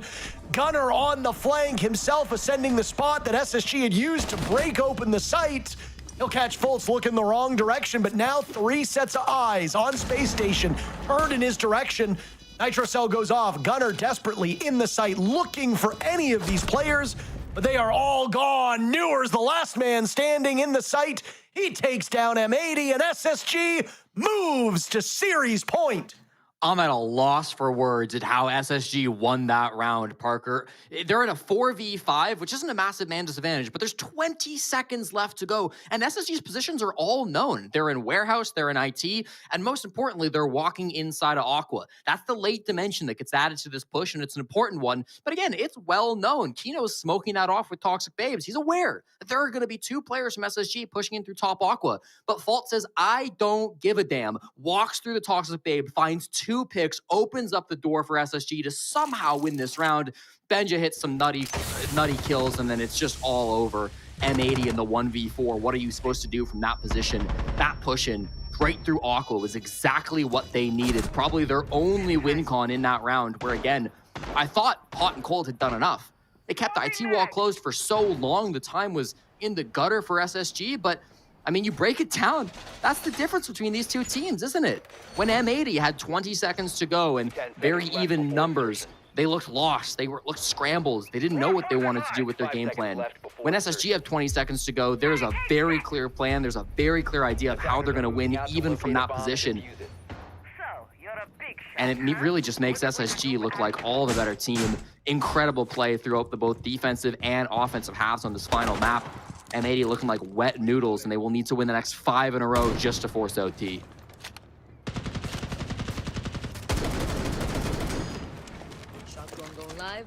Denari coming out for M80 as they need to slow down this SSG team. They are a boulder rolling down the hill, and there is nothing that is slowing them at this point. Bring these operators, bring whatever you can. Maps 1 and 2 were as close as you can get. All 12 rounds needed in map 1, M80 taking SSG's pick. Map 2, SSG doing the exact same to M80 on M80's map.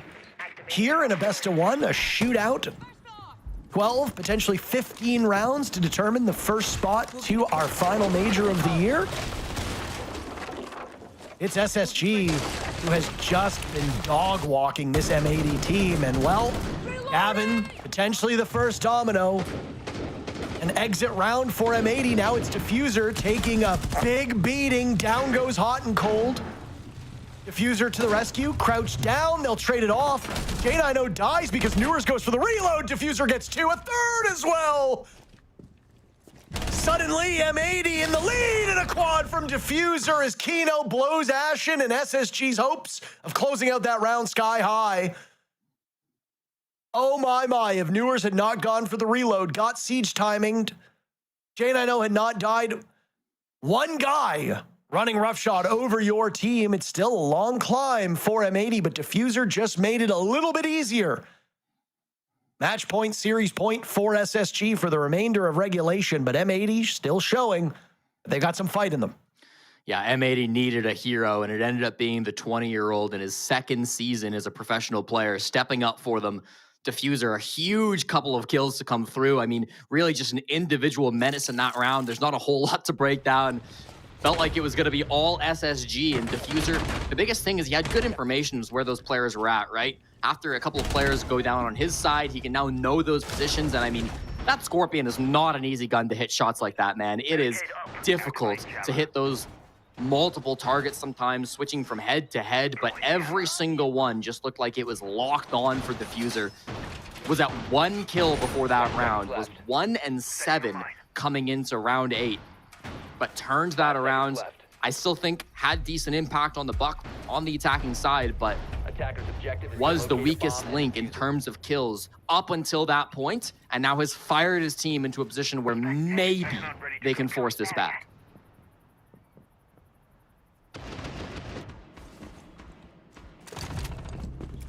If there's something in the water here, this does not bode well for OXG. Fultz just shreds Hot and Cold. I have no idea how this happens, but I'm assuming he was just spraying through the window and it managed to get Houghton. I'm honestly kind of at a loss for words here. It was a vert angle. It was through the window, through the floorboards that he killed Houghton. He was in IT. Oh my goodness. That's insane. Frame it, hang it in the Louvre. M80 will now spend 2 minutes and 30 seconds at a disadvantage. A very, very early pick by Space Station. They had an early pick in the previous round. It was all for naught. Diffuser saving the day. But one player getting a quad kill is not sustainable. It's certainly hard to replicate and not something that can be done every single round. So you're going to need a team effort from M80. SSG without a scratch. They've got fire in the Capitao. They've got the blinds and the smokes on the Ying, a Blackbeard to get up close and personal. Lots of tools here to make M80's life miserable. And there are no Zoto canisters to slow down the advance of these attackers. That Habana tech, man. You get some flack when you mess it up, but even the best players in the world can struggle with it. Credit to M80. They had actually used the shotgun to blow out part of the wall before reinforcing it, which made the Habana tech a lot more difficult. Means that IT is again going to be a bit of a problem. It didn't stop SSG from winning the last round, and it might not stop them again. They've got a 2-man advantage, Parker, and the star from the previous round is gone. Your savior has fallen. You're hoping for resurrection, but it won't come this round. Next opportunity for Diffuser will be either the next round or a day from now. SSG still without any damage done to them, and there goes Gunner.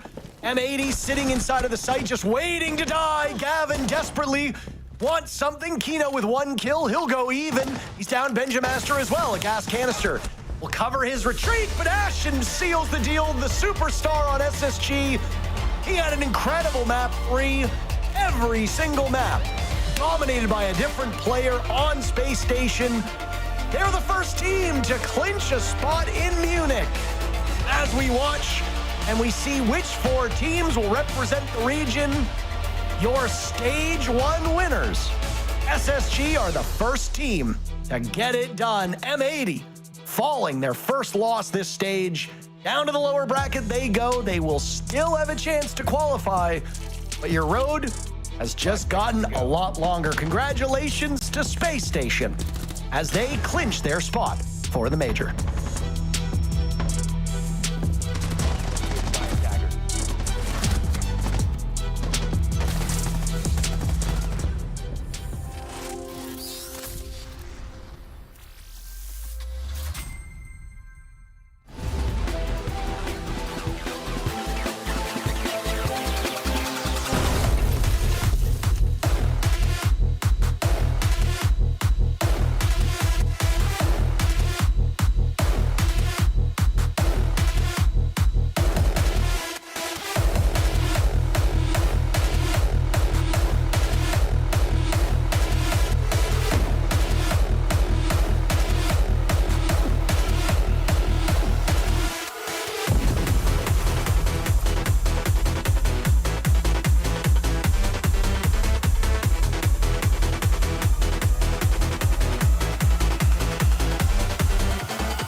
how they say it's not the destination, it's the journey? And the journey of 1,000 miles begins with a single step. And you know what? They're right.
Go. There could be metal, could be metal. Yeah, pillar. Ivy last, Ivy last. Right, I'm planting. Hold me.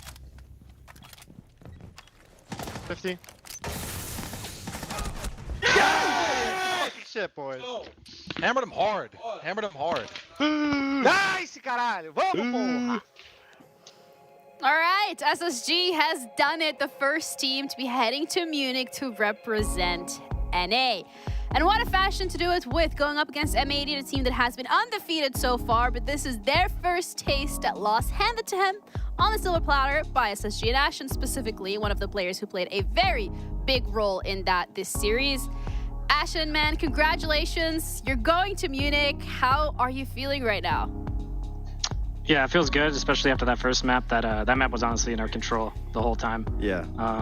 Yeah, that first map, that was just brutal. You know, like we were losing rounds that like we never should have lost, and they were just winning those back. And you know, that's, you know, it's kind of tough on the mental, but you know, we still stayed composed, and we almost brought that comeback back down 6-1. So it was definitely a good feeling to get that second map, and then we just hammered them hard. Their diaper was loaded this last map, so. Well, it's something that you guys are very much known for is your mental prowess and just the strength and the fact that you guys can always keep going. For you individually, though, as a player, you had a really, really good series. What was the mentality then for you coming from the loss on that first map into the second, into the third one? Yeah, I think honestly after that first map, or like during that first map, I was pretty pissed off because a lot of those rounds were just in our control, and then like especially because we'd always get the opening kill. I did a hard reset going into the second map, and then we just started playing like it's a ranked game. We saw Cav, we saw random pulse, all that stuff. So you know, for me, you know, I was just kind of doing my thing because you know I wasn't nervous or anything, or I really wasn't shitting my pants, so to say. So and they were. Same with this guy, he was staying pretty well in there. But yeah, I think those guys especially, they had a very good group stage. I think it's honestly a curse the way that they did not lose a single map, and then they come in here and then they lose one, and then you know you don't know what to do because you haven't felt like the feeling of loss in like a while. Yeah, I mean, it felt like you guys had control of the whole series from the start. That being said, a big reason to your guys' success in this matchup and in a wildcard one was J90 and False have been playing absolutely amazing with you guys. And during your guys' group stage, it looked like the supports were on an island of their own. It was very difficult for them to be able to follow you and Newers up on the entry or be able to be there for the trade. But so far in playoffs, they haven't missed a beat. They've been there every single time with the trade, every single time for those post-plant situations. So is that something that you guys had worked on going into playoffs? Is that something that you guys even noticed on how to get them more incorporated? Or is there something specific that they've just been trying to focus on being better at so that they can assist you guys better? Yeah, I think not much has honestly changed since even like EWC. I think Fultz kind of touched on it after EWC. We wanted to add more, and then once you add more, you forget about old stuff, and that was a big part of like our fundamentals. And I think the biggest thing for us is just being on sync the whole time. And we can beat anybody. We can be one of the best teams out there, 100%, just as long as we're on sync that day. And you know, that's what happens sometimes whenever we're not on sync. Like that first map, we're not on sync. But from playoffs to group stage, I think like the last 3 games, we really hammered it hard on just being on sync, just doing our steps, and just being, you know, in the moment, and just being there with each other. Besides that M80 game, you know, that was a fluke, but yeah, we're just on sync, and then we can beat anybody when we do that. Well, Ashton, I want to congratulate you on qualifying for Munich a lot sooner. You don't have to go through hell to battle through all these matches to get there finally. Yeah. Also, I want to, you know, commend you on that amazing round 11 on Consulate, stopping that player with the C4 inside projector to allow you guys to get that successful diffuser off.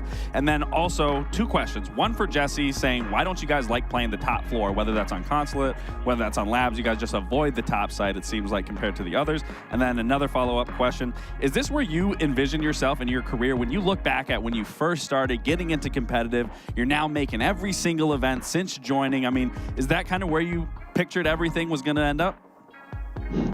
I'll start with the first question. So with those sites, I mean, M80 are just cheesers. Like they just run Ying, Cap, Grim, you know, all the shields. So like that's a very cheese heavy site. Same with top floor Nighthaven. We went it once, and then, you know, we got hammered by like shields and stuff, and we just said, no, screw that. For the second one, I think, you know, I know myself as a player, and I know the value I bring, and I have a very good team around me who also bring very much as well. And that's one thing that I don't think people see is like the inside of our team and how much impact some of the players have on this team in terms of like calling and just like the effort. But you know, I've been lucky to be able to do all this and just to be at all these events, and you know, not a lot of players can say that they've done that for however long it's been. So just grateful. So yeah, if you think about it, Ashen almost joined OXG before joining SSG. I did. Almost joined me. Thank God he did it. Almost. Thank God he did it. I mean, best decision of his life. We fumbled. We picked up fish. We were like, oh yeah, like both hard workers, grinders. Let's try fish out. You know, Ashton's probably gonna go to SSG, and I mean, look at how it turned out. It's worked out. Going to Germany. Yeah. You guys are going to. So yeah, we'll see him there. We'll see, hopefully. Either way, thank you so much for the time for the interview. And congratulations again on qualifying for another international. And who knows, maybe even another first seed on the NAL. We'll see you around then later today, probably. Yeah, you'll see me. Thank Bye. you. You know, Locked in. I want to say, I actually like that. I mean, one, to Jesse's question, why don't they like the top floor, that he brought up, you know, the stylistic matchups that Fox has also talked about, saying, you know, they use cheesy ops, they use those shields, they use ying. When you're on the top floor, there's not a lot of wiggle room. So it makes perfect sense to go to the middle sites, to the bottom floors, where it's a lot harder of a team to try to attack on and use cheese operators. And especially on those middle sites, you have to take into account, you have to worry about the top floor, you have to worry about the bottom floor. So that is actually a very genius decision to not go to those top sites and not allow M80 to find comfort in using, like he was saying, those cheese operators, because you don't get a lot of wiggle room. And once you're on that bottom floor, you're stuck there if the entire team takes the top floor. Yeah, and definitely a lot of homework done from the side of SSG, which, you know, to be expected. But furthermore, like, it also was a little bit of an Ashen highlight reel, considering that how he has performed. And he said himself in the interview too, like, after that first map, he just did a hard reset, got back onto the server, and just played his game. Yeah, I mean, Ashen's just one of those generational talents that everybody hears about whenever they're slowly turning 18, about to join the league, and then you know that they're just going to be so good. And every single game, he's constantly performing for his team, regardless of the operator that he's on. I mean, the amount of flexibility that he can play and bring to the team makes things that much easier. So obviously we've commended everybody on the team, but it goes without saying that Ashen is always filling the shoes that need to be filled. Time and time again, he's never really having a bad game.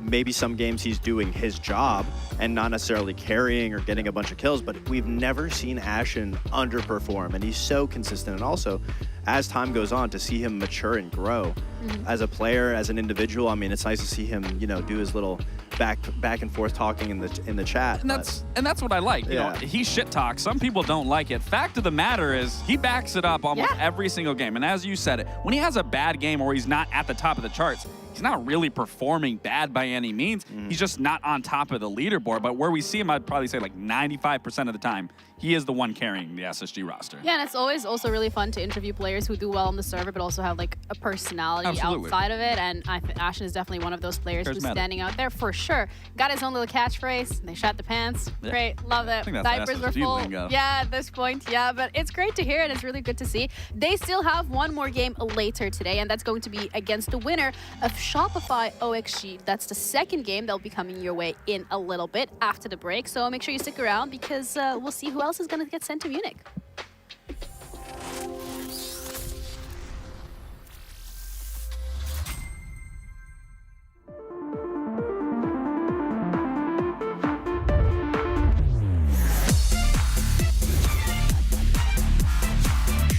Dodas and Dash together.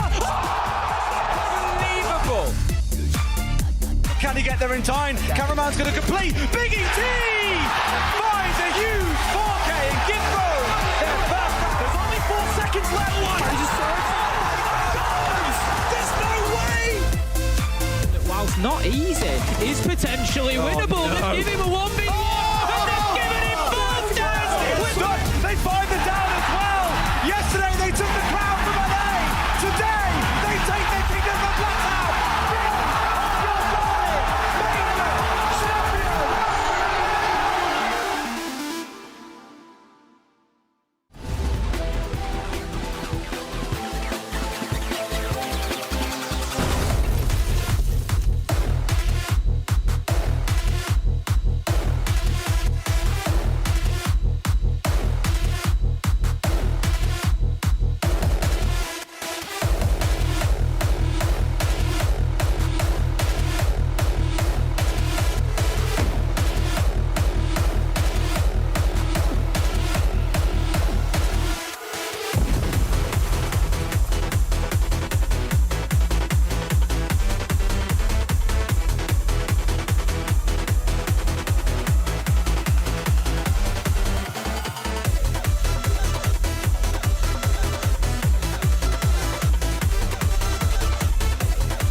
say, it's not the destination, it's the journey.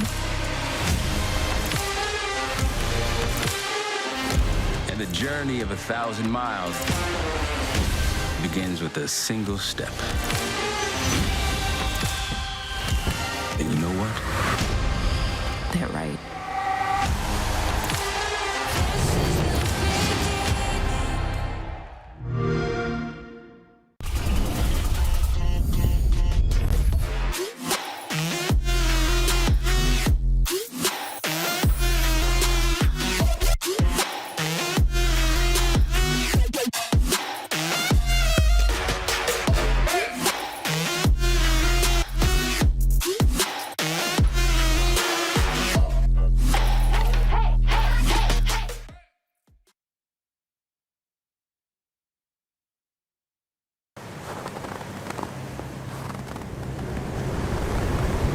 Keep an eye out for contact.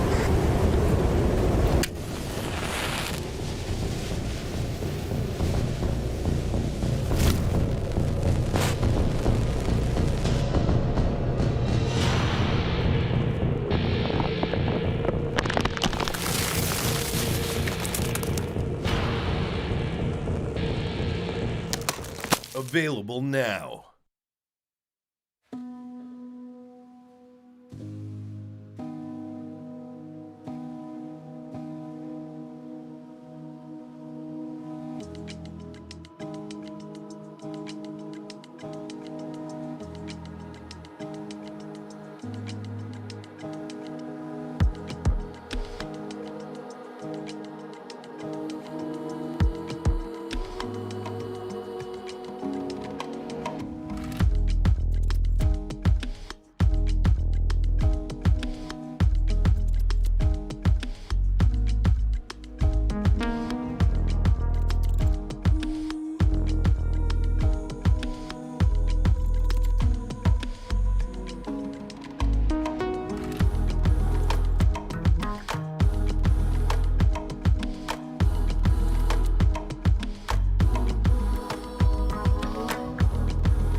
One team has already qualified for Munich today, and another one will join after this best-of-3 series between OXG and Shopify Rebellion.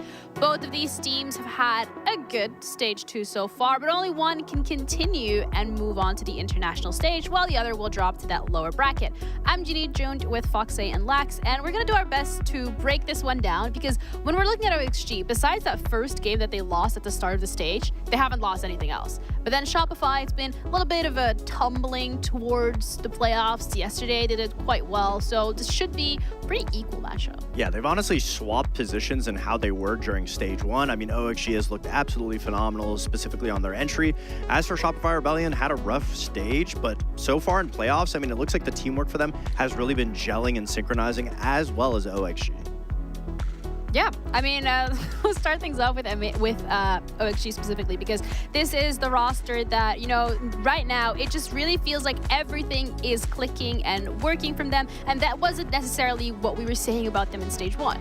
No, definitely not. And the fact that they've made this much of a stride this early on with this a little amount of time together really is speaking into existence how well this Oxygen roster has. And what we've touched up on time and time again throughout this stage is the core fundamentals of their attacks. That's where they struggled the absolute most, and that's where we saw problem after problem. But with the change of Forrest, kind of moving to a more flex IGL, alleviating himself from that shield, allowing Gomez and Adam to play those entries, and then having Yaga on the other side kind of be that default cutoff and be able to grab those kills along with Grixer. It's really paid dividends of how well Oxygen has been playing. Yeah, and it's not like OXG just like woke up one day and everything was working and it was all great. It felt like this organization as a whole has gone through a lot of different iterations over time to be able to find this successful formula. Oh, absolutely. I mean, they're definitely restoring value to this brand and the name behind it. I mean, when you look all the way back at all the roster changes that have been made, this one definitely sticks out the most. And to even highlight what Fox even said last stage is, Oxygen has made change after change after change with players. It was time to start making the change with the staff, and I think that's where we really started to see Oxygen come alive, with not just picking up these phenomenal 5, but also getting Kizzy and Cap on the roster, being able to make this a much more well-rounded unit. And because of this, we are seeing an entire new look of what Oxygen can look like. When I first saw these 5 players even get together, there was questions in my head. Is this going to be a good team? Is this going to be the roster that is going to make the name for themselves? And it absolutely has been delivering. Like I said, from their first stage to this stage, everything has been going on the up and up, and I don't see it tapering off here going into playoffs. Yeah, and it's not just the fact that this is working out very well for them as a whole, it's also individually. Now that everything has fallen into place, every player has the opportunity to shine and be the best version of themselves on this roster too. Which I think that's another main key takeaway is from Stage 1, we talked about Grixer, and we've talked about Grixer throughout his time, throughout his career in Siege, whether that was on Sonics, whether that's been in this early iteration of Auction. But now we're seeing players like Adam who are really stepping up their performance. And again, when you look at Adam's first stage to his next stage, and it's obviously off a proprietor of everyone on Oxygen just stepping up, finding these new core fundamentals and strats and how to approach Siege and their new style that they're adopting, it is really ramping up Adam's performance. If you're gonna talk about Oxygen, you have to mention Adam. I mean, since he even came into the league on that wildcard roster back with historic names like Merc, Bolo subbed in for a game. I mean, Adam's performance, he's been such a well-developed player. It's been fun watching his journey. When you look at his last stage, obviously there were highs and lows. He was ranked the 29th highest player. They still qualified, remember. They still qualified for WC. They still went there. But then you look at this stage, and there's not even a single dip. It's always on an uphill trend. He had one really pop-out performance, but then it just went right back to coasting up, and it just is slightly going higher, jumping into playoffs. So again, if you're gonna mention Oxygen, Adam has to be at the forefront, given how well his performance has been, given how consistent he's been as a player, and he's been leading Oxygen very heavy-handedly, to say the least. And when you look at his history of being a player, he's always been on that secondary support role, the Hibana. So when he joined OXG, the question arose that who's going to be entering us alongside Gomez? Because Gomez is more of a secondary entry. So Adam to not only have the opportunity to join OXG, but have the chance to develop as an entry player, to be that primary entry. And he's only found success on it as OXG has gotten better and better. And now he has the confidence to be able to back him and his efforts. Question is it going to be enough to go up against Shopify? Because Shopify as a team, again, when we're looking at this roster, very much star-studded, having pop-off individuals every single time. It doesn't matter who you look at. They all have that opportunity to shine. They do. The biggest issue with Shopify Rebellion this stage, and when we talked to Canadian, was the fact that sometimes they're put in positions where you have such talented players that are going to go for these big individual plays that you overlook the strategy. You overlook on trusting the call from Canadian. But that's not what we saw in their match yesterday against Dark Zero, where it looks like Shopify has really been playing very calculated as a team, not only as well as a team, but Spoit and Surf specifically on both ends, the front and the back, have been moving mountains for Shopify Rebellion with the opening kills. And that was something that they were struggling to be able to get in the regular stage, and they've hammered the nail down on that to be able to get those opening kills and have the big plays when they're put in positions to need to have a clutch, to need to have a 1vx. They find that success, and the opening kills is what carried them into that Dark Zero game. Yeah, that's kind of like the opposite of what we saw them have when it was OXG, because it was the entries that was their biggest struggle. Yeah, well, they played OXG during the stage, and that was their biggest issue. You can see OXG was just constantly getting picks against them, finding openings on a map like Labs, which is very difficult to attack on, but OXG made it look very good. But in the transition to yesterday's game on Labs that we saw against Dark Zero in the whole series was Shopify constantly managing the tempo of the other team that they were playing, getting those opening kills, and then slowing down, focusing on the execute. And once that execute needed to go, that's when we would see the big plays from Spoit and Surf. But the opening kills was managed so well from them, and it was a drastic night and day difference. So yes, OXG beat them during the regular stage, and as you can see, the 7-5 victory. In that victory for OXG, Shopify only got 2 opening kills out of 12 rounds, which is insane that they kept it 7-5 with only getting 2 opening kills. And you can see Spoit and Surf both had a rough game. But in yesterday's matchup against Dark Zero, you can see that they were running the train on being able to get those opening kills and continuously have that advantage against Dark Zero. So if they can keep that level of momentum up going into this game against OXG, it'll be very difficult for OXG to manage that. Yeah, I mean, I love that you highlight, the spearhead and then the back line of both Spoit and Surf being able to find success. But even talking to Troy yesterday, I mean, Troy was having a really good game yesterday. Definitely by far the best that we've seen from back-to-back games coming out of him. And him just talking about, playing 1v1s against his teammates, being able to up his mechanics, feel more comfortable, not only in his role as an IGL, but being able to frag. And we've talked about this as well. Troy being able to find success in rounds, not just being vocal, but also being able to contribute to the kill department is only going to make Shopify that much even stronger than what we've seen before. And the fact that we've also hit the nail on the head here, that if you're going to have problems in the beginning of the stage, it's important to fix them at the very end. And that is where we're seeing Shopify Rebellion really start to come alive here, is they were struggling through attacks throughout their entire stage. And now it seems like after that game versus DZ, after talking to Troy, everyone is on the exact same page. So this is not going to be an easy game for Auction. It's not going to be the exact replicant of what they played on Night Haven Labs. They're going to have to be far more prepared on their defensive halves, especially in those opening engagements. Granted, the Shopify that we saw yesterday shows up today because, again, something that we've also seen with this roster is a little bit of inconsistency here and there. So I'm going to hold my horses a little because I also would first like to know the maps that we're going to be going to, considering, again, that that's something that we touched upon yesterday where it was like, yeah, maps, what's the most comfortable one for Shopify? Cafe. Cafe is a really good map for Shopify. That being said, OXG, I mean, they are comfortable playing this map. I know one of the big things that we talked about is Forest being pretty much the make or break when it comes to this map, not overextending on the shields. That's something that we've seen OXG kind of revert from, not using those shields. We haven't seen the new Cafe. We haven't seen them do it without Forest being that make or break factor. But Shopify is going to a safe haven because that is a good map for them. They won it yesterday, so it's something that they're going to look forward to. And then we're going to find ourselves on Border, which I would say it's more OXG favorite in my opinion. I was going to say, I mean, both maps heavily favor the other team. I think Shopify Rebellion did a great job getting Cafe in their favor. And then for the side of Oxygen, being able to get Border on their side, I think it's going to be a very good, comfortable map for them. I mean, we saw how well they played against SSG. That's where we saw that dynamic shift from Oxygen and allowing Forrest to more flourish in his IGL role, and which allowing Gomez and Adam to lead the charge at that forefront. So for me, that's going to be a very good match to watch. I think this is still, I mean, I know we called it that it was a 2-0. This should have been a 2-0 the first game. I think we can see a 2-0 from both these teams coming out of here and not pushing it to a map 3. Yeah, I mean, I think if it goes to Lair, honestly, I could see OXG winning it just because Shopify Rebellion has looked so choppy when it comes to Lair, especially with them almost losing to Envy. Every team that they play on it, it's always a back and forth. That being said, if we see the Shopify that we saw yesterday, I'd assume that they 2-0. So in my opinion, I think Shopify should realistically be able to win it in a 2-0. Yeah, you guys said that about last series too. We did. Like, honestly, SSG should have closed it. SSG so... threw a couple of those rounds on Clubhouse. I'm like, call it like it SSG is. should have won it. They should. I predicted SSG. You did.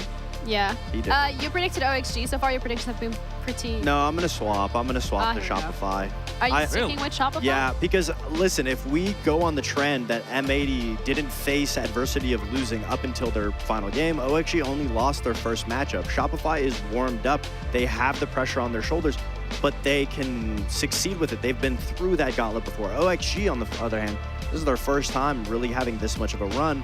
Will they have the consistency for it? We're going to have to find out. Winner of this best of 3 is going to be heading over towards SSG. They're going to be playing the upper final later this evening. But first, this is the hurdle that they need to overcome as we're ready to head into our first map of the series, Cafe, with Intero and Jesse.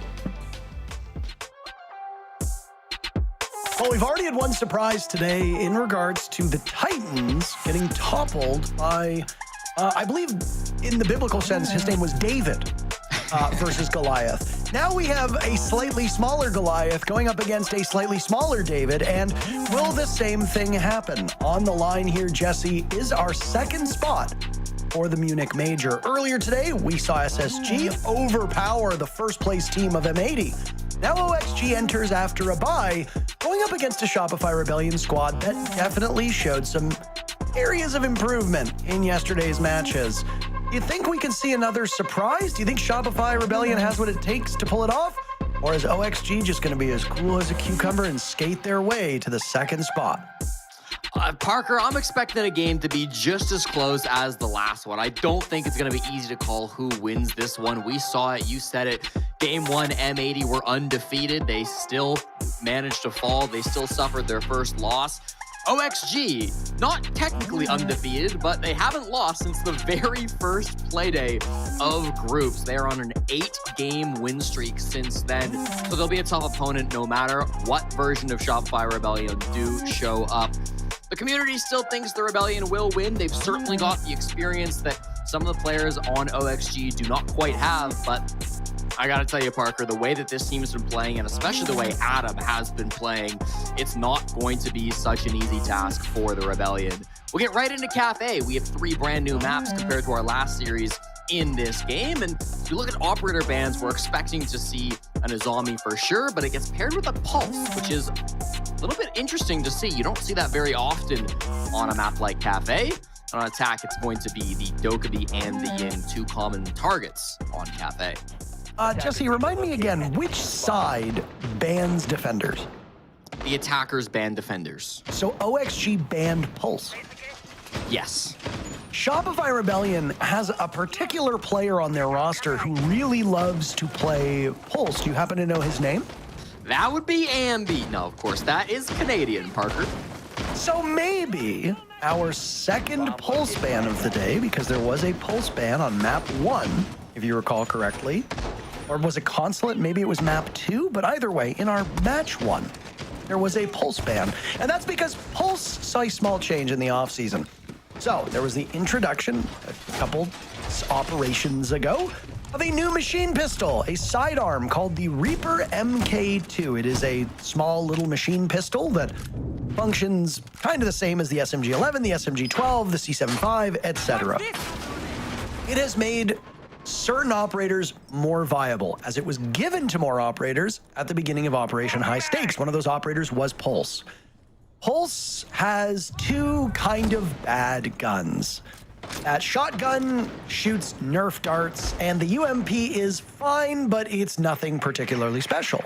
The cardiac sensor on Pulse is exceptionally strong and is one of the best intel tools of anything available for the defenders. When you introduce a new sidearm and you allow a Pulse to run a shotgun, you open up new opportunities. And as we saw in a previous match on Consulate between SSG and M80, even if you don't have a nitro cell, that shotgun can shoot through the floor and kill a defuse plant as it's happening above you, giving Canadians prominence and appreciation of that operator. Doesn't surprise me that OXG would get rid of him. He is a great operator that his cardiac sensor goes quite far. He can sit on the floor below you. He can sit far away, and it allows Canadian a tool to get the most out of his players. And he will need to get the most out of his players today, as they will have their hands full against the second best team in the league.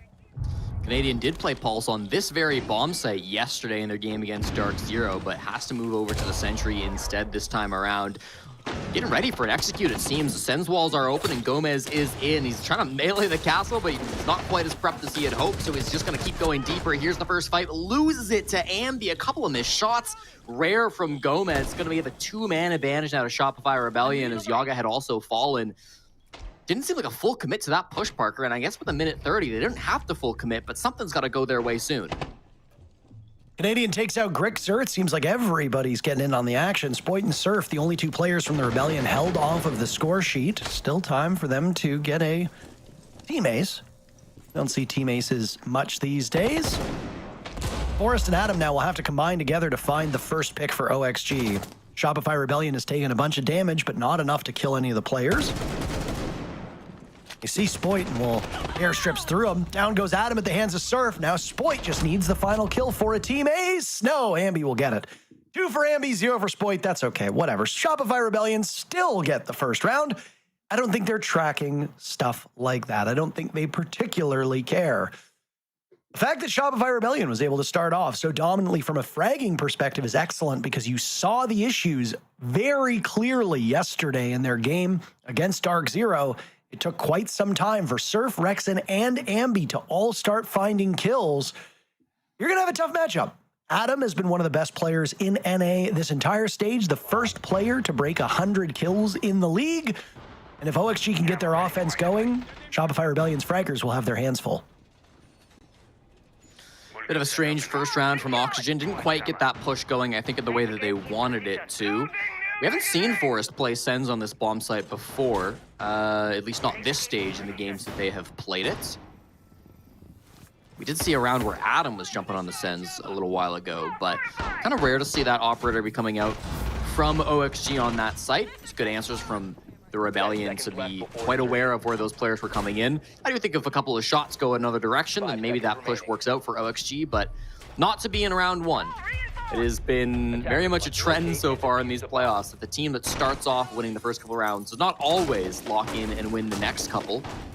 Space Station in particular have been struggling in the early couple rounds, but has still managed to win all of their series so far, and of course, grabbed that first major spot just a little while ago.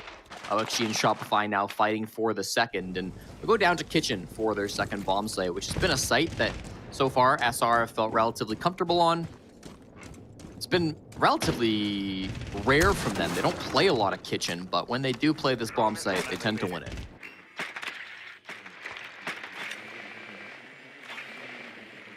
We'll likely see, well, all new maps, because there's no repeats in here, Jesse. So the 3 that were played between M80 and Space Station will not emerge. It really does depend what happens in our third match of the day, which will come after this. The winner of M80 Space Station and the winner of OXG and Shopify Rebellion will do battle in our final match of the day to see which one goes to the grand finals of Stage 2. Space Station won Stage 1, if you will recall, from quite a nice run through the lower bracket. They don't have such adversity this time. If they lose the upper bracket final, then down to the lower they will go, but they are in an excellent spot and are 2 maps away from making the grand finals. The winner of this match clinches, though clutch, I suppose, does work. Second spot for the Munich Major. There are 2 more spots on the line. Wildcard and Dark Zero are patiently awaiting their opponents for tomorrow's games. The loser of this match will play Wildcard, where the winner of that game will clinch a spot to the Major. So, oh my. They're going to be watching quite eagerly. Rexen's having a great round. 2 kills to start things off. Down he goes at the hands of Gomez. OXG is on the board. They are desperate for kills. It's a Valkyrie cam from Ambi that enabled Rexen to walk up the brown stairs, get those 2 kills inside of Pillar, and now it's a really tough push from Oxygen. Didn't expect those Valk cams to be there, didn't expect to get punished so hard. They'll group up on white stairs, but Ambi is still here. Toxic Babes and Nitro Cells means it's impossible to clear. You could maybe sprint into Freezer, but what do you even do if you get that far? not an easy task. A Goyo canister lies in wait too. Ambi tries to shoot that while full blind and does hit the mark. So it is stall after stall from OXG. They'll now hit the site. Oh my goodness, 3 of them now pushing their way through Freezer. Yaga patiently waiting for his gun to recharge as they juggle the defuse kit. All of the gas has now been expended by Surf, and they found very little for it.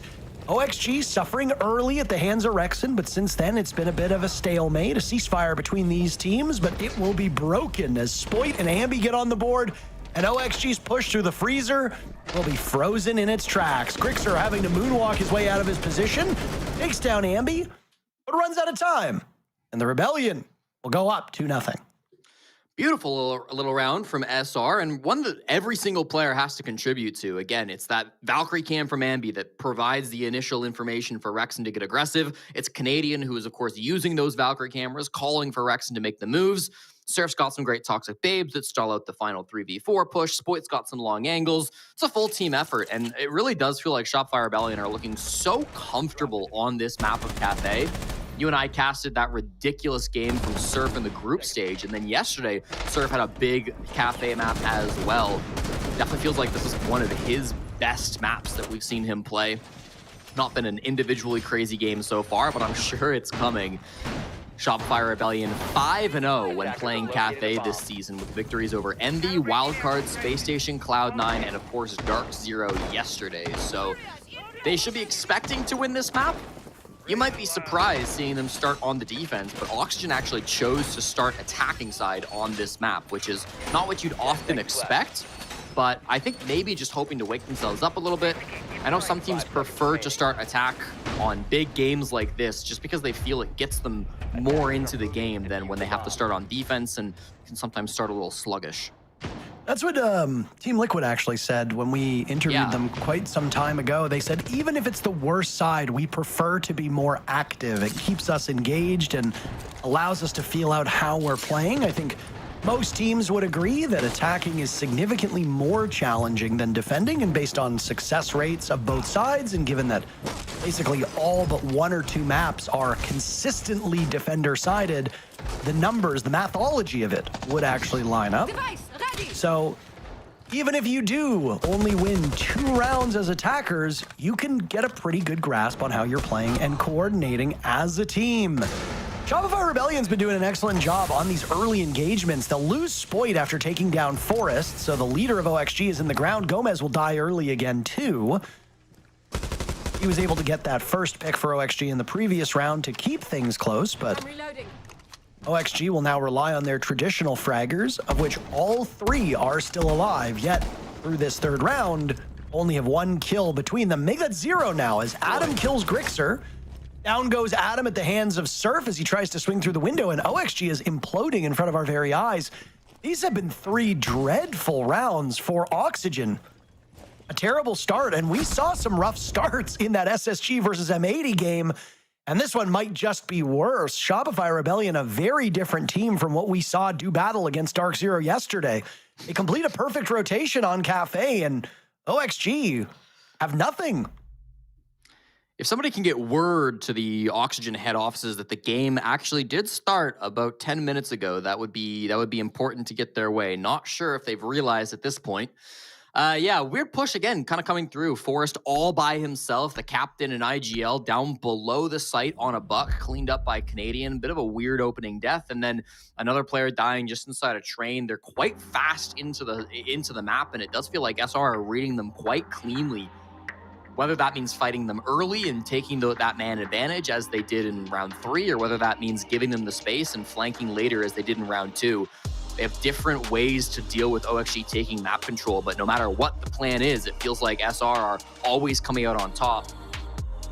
Adam, ignoring the team kill from last round, yet to find a kill in this series. He has been by far the MVP on the team of OXG, and not just on their team, but in the stage so far.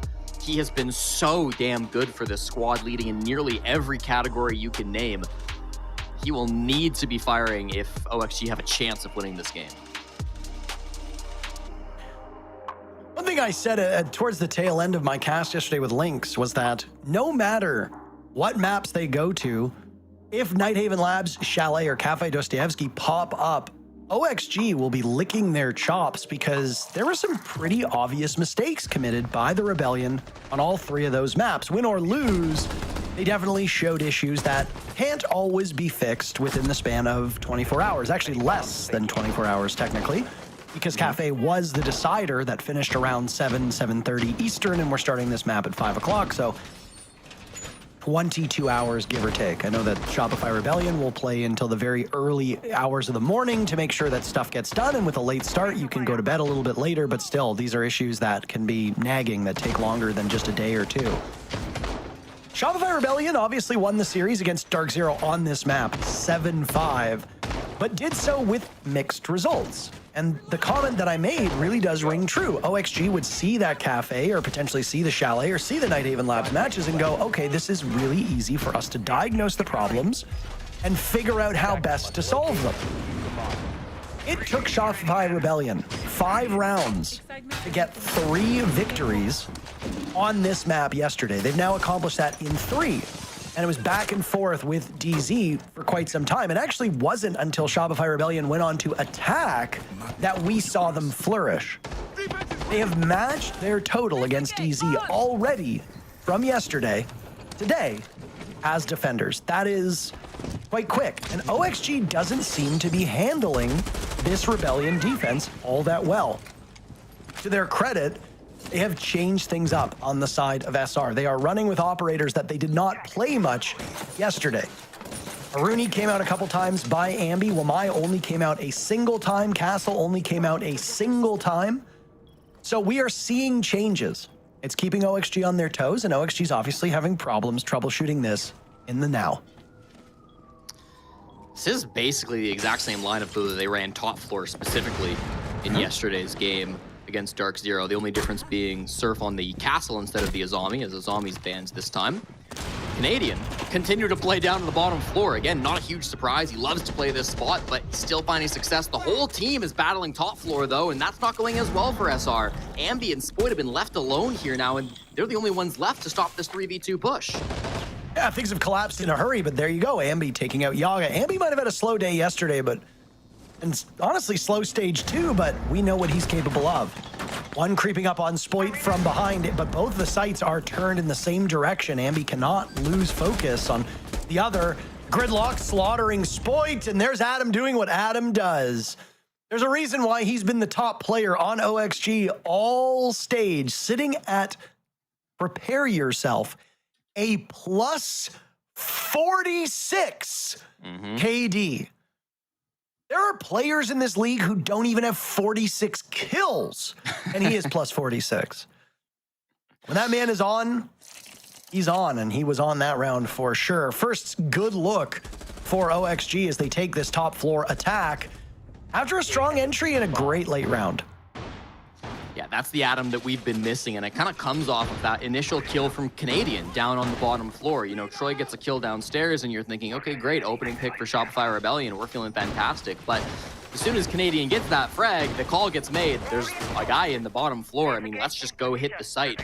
By the time that was happening, Adam was already repelled into Cigar. He was dropping the red stairs, pushing in through bar. He had his teammates behind him, Gomez down below, Yogg making space inside Cocktail on the Blackbeard. So really was a 3-2-1 go based off of that initial kill that Canadian got on the bottom floor. And OXG were able to play really well together. Of course, Adam, the star of that, getting 3 big kills, but everybody providing pressure from different angles was, I think, the key point there from Oxygen. And so having that teamwork is going to be massive. They want to be able to bring this one back to a 3-3 half, win it on their defenses. They knew they were starting on the tougher side of the 2, so even if they only get 2 rounds, I think they won't be feeling too bad about themselves. Very much still in this game despite the 0-3 start.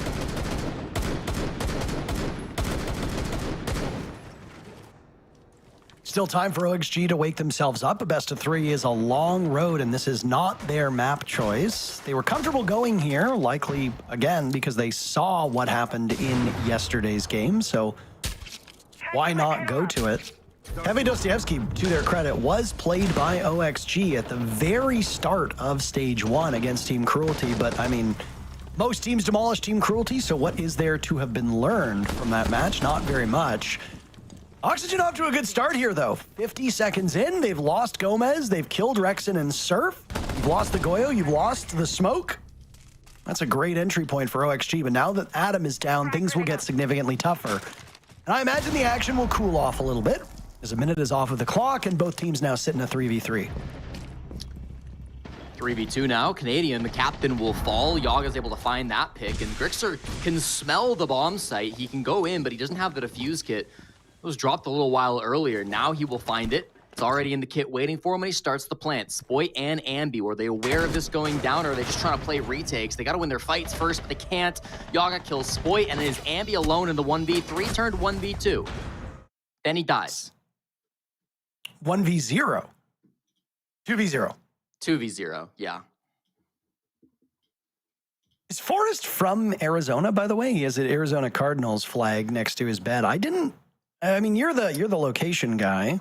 I'm literally so glad you asked, because both Forrest and Grixer are from Tucson, Arizona, the support duo on OXG. By pure happenstance, happen to be growing up in the same town. And there was actually a great video put out on the R6 YouTube channel interviewing Forrest in his hometown. And he credited the fact that Tucson has really nothing to do with the fact that he got so into gaming and Siege and really started his career. Good to know. Thank you so much. Anytime. You don't hear about pros being from Arizona all that much. I mean, as a Canadian, we hear an awful lot about America, and Arizona has become very important as a growing state, and Phoenix is a growing city in that Sun Belt. But still, I mean, as Canadians, I suppose the most we hear about it is the troubles with the Phoenix Coyotes, the old team that they used to have that's now moved to Salt Lake City. So 5 seconds to insertion. nice to see that there's players from all over. Attacker's objective is to 2 rounds in a row from OXG. They called their timeout. They seem to have settled things down. They are fragging a lot better. Shopify Rebellion still with great kill totals despite the results. Both of those rounds won by OXG, but really coming down to just a couple players still alive. I guess that's the type of news that keeps you in good spirits if you're the Rebellion. You're not getting blown out on these rounds, and that's what's important. Even if you are losing, it's still really close, and it gives you a bit more confidence. We get to see their attack soon, too, and SR actually a very good attacking Cafe team. That might be why OXG chose to start attack themselves and delay the inevitable, but the Rebellion can be quite good attacking on this map. 75% win rate this stage. We'll get to that after this round, though. A lot of pressure down below from Oxygen. They've taken solid control of the first floor. Canadian is not there this time. Of course, with the bomb site on the mid floor, Canadian will just sit in sight on the Echo. Top floor is going to be the goal to take next, though, and that's going to be a lot more difficult. Adam is top red, and you've got some players over here towards the cocktail windows, but clearing out guys like Ambi, guys like Surf is going to be a real problem for you, and unless you can get these guys off the field, it's not going to be easy to go for an execute. There goes Adam, there goes Yaga. Shopify Rebellion get 2 kills very, very quickly. Gomez, as he did a couple rounds ago, try to keep these numbers close. He's found Spoit. Spoit had a great day yesterday. He cooled off in that third map, but the rest of the team took up charge. And, well, one man can't be relied upon for all 3 maps, I suppose. OXG now, half of the round to figure out how they get to the floor below them. They have complete and uncontested control of the top floor. There's Yokai drones in play. Canadian will pilot those. And now intel will be done from Sam cams on an operator not seen all that often. That's 0 in the hands of Grixer. They've assessed what is below, but now the troubling thing is getting to that point. That Kite Electroclaw still persists, even though Spoit does not. It'll make it a bit more challenging for them to open up the hatch over top of Train. And this is why 0 is not that popular of an operator. He's not that good. He can't clear out the claw, and now Surf takes out Grixer, so won't have the opportunity to do so. They really wanted to get that Train hatch open, Parker, but it's not going to be possible at this point unless they did get it with the nade. Okay, they did with the nade. So Sens Walls goes down. Very worried about a flank, but 30 seconds. You can't worry about it for too long. You've got to find some way to push into sight. Got to go in blind, you got to go in direct, hit the site head on. Gomez and Forrest understand the mission. They'll work together now. Inside of mining, they found one of the 4 players over towards Pillar, but there are 3 unaccounted for. You got cams to deal with, you got Yokai drones. Forrest can hear it, but he's running out of time. Gomez drops, and there's Surf and Rexon collecting the final 2 kills. Lickety split.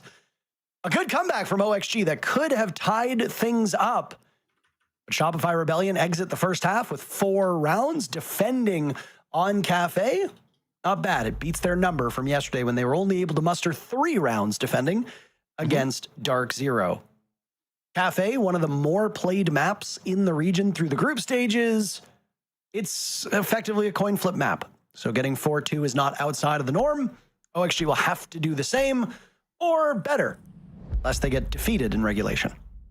Absolutely. And I really do want to compliment Shopify Rebellion's patience in that final defensive round. You know, they saw the Sens walls coming down through the train hatch. They were aware that it was blocking off from Fireplace, and they might have overreacted to that, jumped into train, got worried about where the plant could have been going down, but they simply stayed patient. They had Yokai's being controlled from Canadian in the basement. They had Surf on red stairs. They had a guy pillar. They had a guy in the hallway. Every angle they could have wanted was being held. So really just feels like textbook defensive play from Shopify Rebellion. And now, up against OXG, they'll swap over to attack, which, as I mentioned, they've got a 75% win rate attacking this map through 12 rounds this stage. They've been very proficient attacking this site, really only struggling on the top floor a little bit and on reading a little bit. Bottom floor and mining, dining, they have been extremely strong with. So Auction will know those percentages, and they will head to the top floor for their first defensive round. Again, a bit interesting when you look at the operator bans coming through. A Rooney will be an Adam-specific target ban. Going back at least to the summer, Adam has played every single Cafe top floor defense on a Rooney. I've got 6 rounds in my data set here where he has exclusively played that operator. Removing it from the board forces him to play something else. He'll go for the Tuber this time, and then the castle being removed as well. Just a strong operator generally on Cafe. We see Yaga run that op every now and again, but very cool to see the Aruni being targeted. That's a direct focus on OXG's best player. Attacker's objective is to defuse It's the same bans from yesterday, by the way. Shopify Rebellion banned the Aruni, the castle, and then in the third ban took a Tubarao out. So it's not just a direct ban towards the players. It also just could be comfort levels right here, Jesse. So yeah. When Shopify Rebellion had to attack, they were told no to Blitz and Ying. That's not what OXG is going to do. OXG takes out Monty and Ace, which are operators that, if you go back and look at that particular set of attacks, were used sporadically. Monty was played by Canadian twice, first on attacking the top floor and then attacking Fireplace and mining, and Ace was used by Rexin twice and once by Spoit, all on 3 separate bomb sites. So these could simply be comfort bans from OXG, unless they think that, hey, if those were particularly weak rounds, if we take out the Monty and the Ace on already weak rounds that were won by the Rebellion, maybe that might give us the leg up and we can deal with whatever else they bring us. This, of course, would require us to talk to the coaches and get better information, which we sadly are not able to do. So speculation it is. Be a great topic for an interview, but that's quite a ways away. Still first map of a best of 3 here. Good droning being done by the Rebellion, but haven't found a whole lot yet. Adam, despite his op being gone, the DMR is still there, and he does take down Spoit for the opening pick on the second half. Rexon finds one back on a Gomez, but trades just keep on returning. It's going to be man advantage again for Oxygen. Forced actually way down to the bottom floor, causing some chaos. Adam with a Nitro Cell, and it's all falling apart for SR. Ambi and Surf, the last alive, trying to do something from down below the site. Very disconnected are these last 2 players. They got to find some way to group up and take these kills, but nothing is being given to them. Cafe can become a fortress really quickly, Jesse, and Surf and Ambi know that very well. OXG just needs to stand pat and wait out the next minute. Neither player on the Rebellion have access to the defuse kit, so that complicates matters a little bit. Utility in the hands of Capitao, not so much on the side of Ambi. He's used his EE1Ds, he's used his grenades, and now he's used up his lifeline. He's gone. Surf trades, but Grixer gets him with a Nitro Cell. And OXG win their very first round on defense, narrowing the gap between the 2 teams to 1. Now we're starting to see that competitive game we were hoping for. OXG battling back after that early deficit. It was in an interview with Foxay where Grixer first called his team, and I quote, a bunch of clowns, and talked about how good the vibes are on Oxygen. They're always laughing, they're always joking, even if they're getting clutched on, even if they're losing really tough games.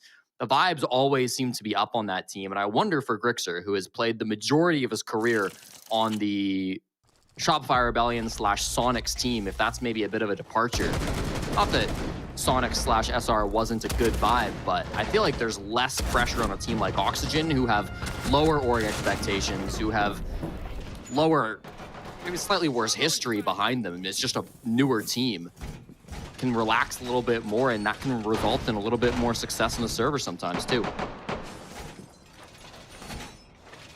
I don't think anybody expected to see this match go quietly into the good night. I didn't expect that in our very first series of the day, and I certainly don't expect it in the matchup that will follow. Space Station is sitting and waiting, watching OXG and Shopify Rebellion do battle, as that next match will obviously be for a spot in the Stage 2 Grand Finals. SSG with a golden opportunity to go back-to-back, but we won't know and have a conclusion on the entire stage until Sunday, I believe, is our last day of action.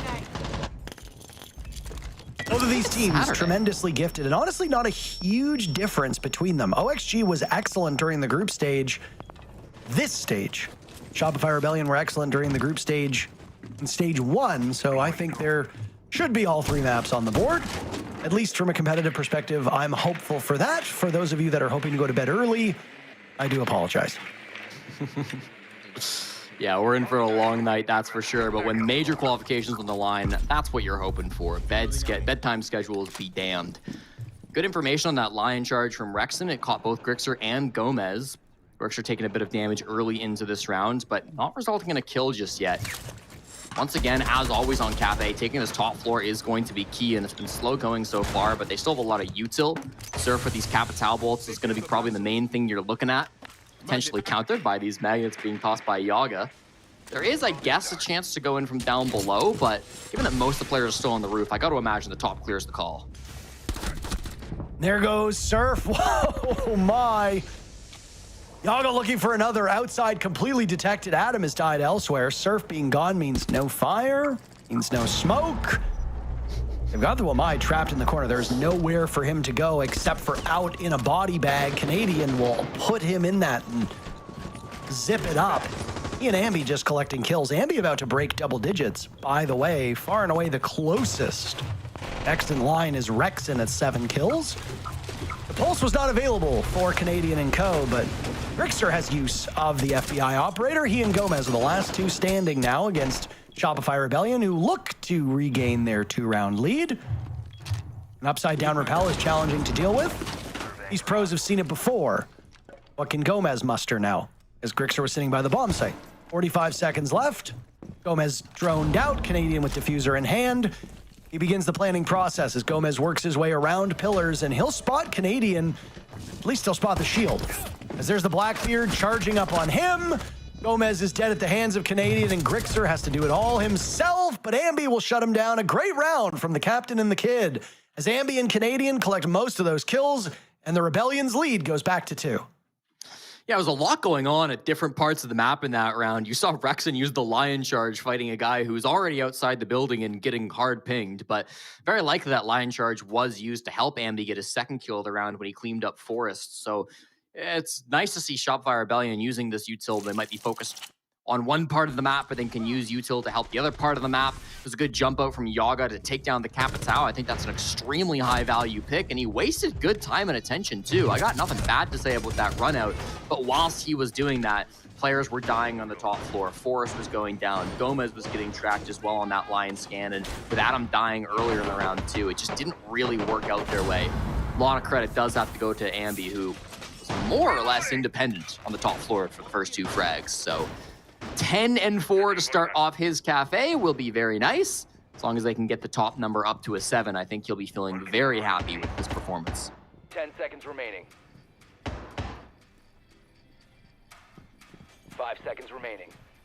Already a better performance than what they had against Dark Zero yesterday. Dark Zero was supposed to be the weaker opposition, by the way, but the one thing that we kept harping on through all 3 of those best of 3s, well, we being Lynx and I, not you and I, the one thing that we kept harping on was how the guns on Shopify Rebellion had gone quiet.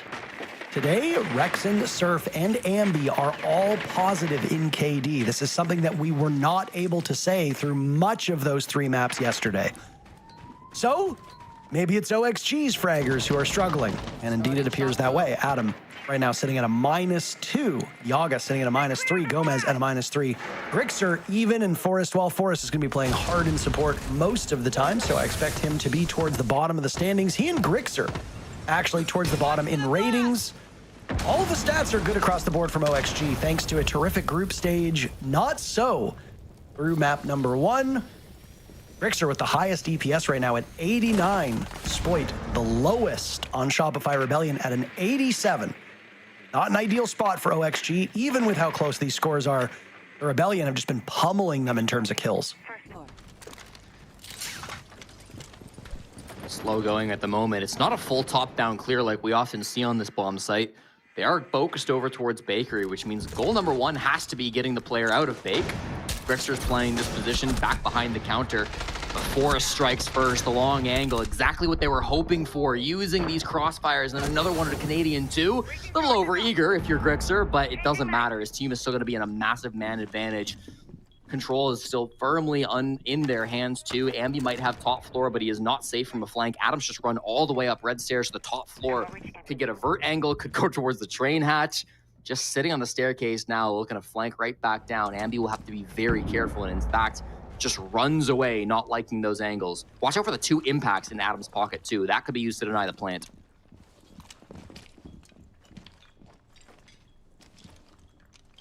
This gap between these players now could close as we have the final minute here, and Shopify Rebellion are hoping for a slip up. Maybe a small misplay from OXG, but this entire cast is ever so patient. Gomez looked like he was attempting a swing in the hallway. Everybody but Adam currently sitting in the bomb site on the side of Oxygen, so you've got a small challenge now to deal with that top floor control that OXG has yet to give up. There goes Yaga on the bomb site. Does it compel Adam into a position as they hear his footsteps above? Ambi's tracking him, but hasn't found any success yet, as Adam will give him nothing. Running out of time, 15 seconds left. The Rebellion will have to jump into the bomb site and deal with this head on. They're hoping for some noise for Surf to deal with Adam on that top floor. Spoit's found an opportunity to get the plant down. A nice swing from Gomez onto Ambi, and he will also find Spoit as the coverage was just not there. I appreciate what the Rebellion did, trying to find an opening, but there just was no opening to be had at that point. OXG was a brick wall, and you were running into it at full steam. 1 round separates these two. The Rebellion still with the lead, but that gap continues to shrink. Huge 3K coming through from Gomez that round. He was playing on the Warden, and he got the initial, not the opening pick, but he got the kill into Canadian, who was jumping into small bake on that Blackbeard, and then had the massive kill in through the red hall as well to stop the coverage and stop the plant as well. Gomez turning 23 yesterday, so happy birthday to him. He is the youngest player on Oxygen, and with that birthday will make Oxygen the only team in the league to not have a single player of 22 years or younger on the roster. Attackers need to locate and defuse as many bombs as they can. Right? They're an old team. Old men on OXG.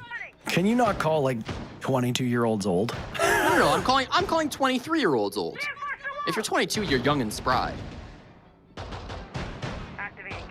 Okay, I was not using that as a literal sense. I was using it in a calling people who are still in their early 20s old makes me, at the age of 35, feel like the oldest man on the planet.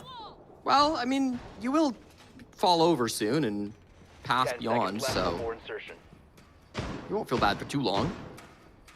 5 seconds to go. Thanks, Jesse. Yeah, anytime. Gotta reload. Attackers are moving to defuse a bomb. Wonder what Lynx is up to. Wonder if Lynx is available for me to cast again. That was a lot of fun yesterday. Really good times. Not many insults, gotta say. Lynx isn't casting right then. The problem is if you cast with Intero and you don't throw in some insults, your head gets too big. And then the casting goes down because the number of words, I mean, they just get mixed up in your skull. You kind of lose track of what you're yapping about. Swapping mags. Tracks out. Track sting is in play. Fantastic stuff. Thanks for bringing that. Thanks for dragging us off of this. Thanks for insulting me to the dozens and dozens of people who watch our esport. Anytime. You want to analyze what's happening?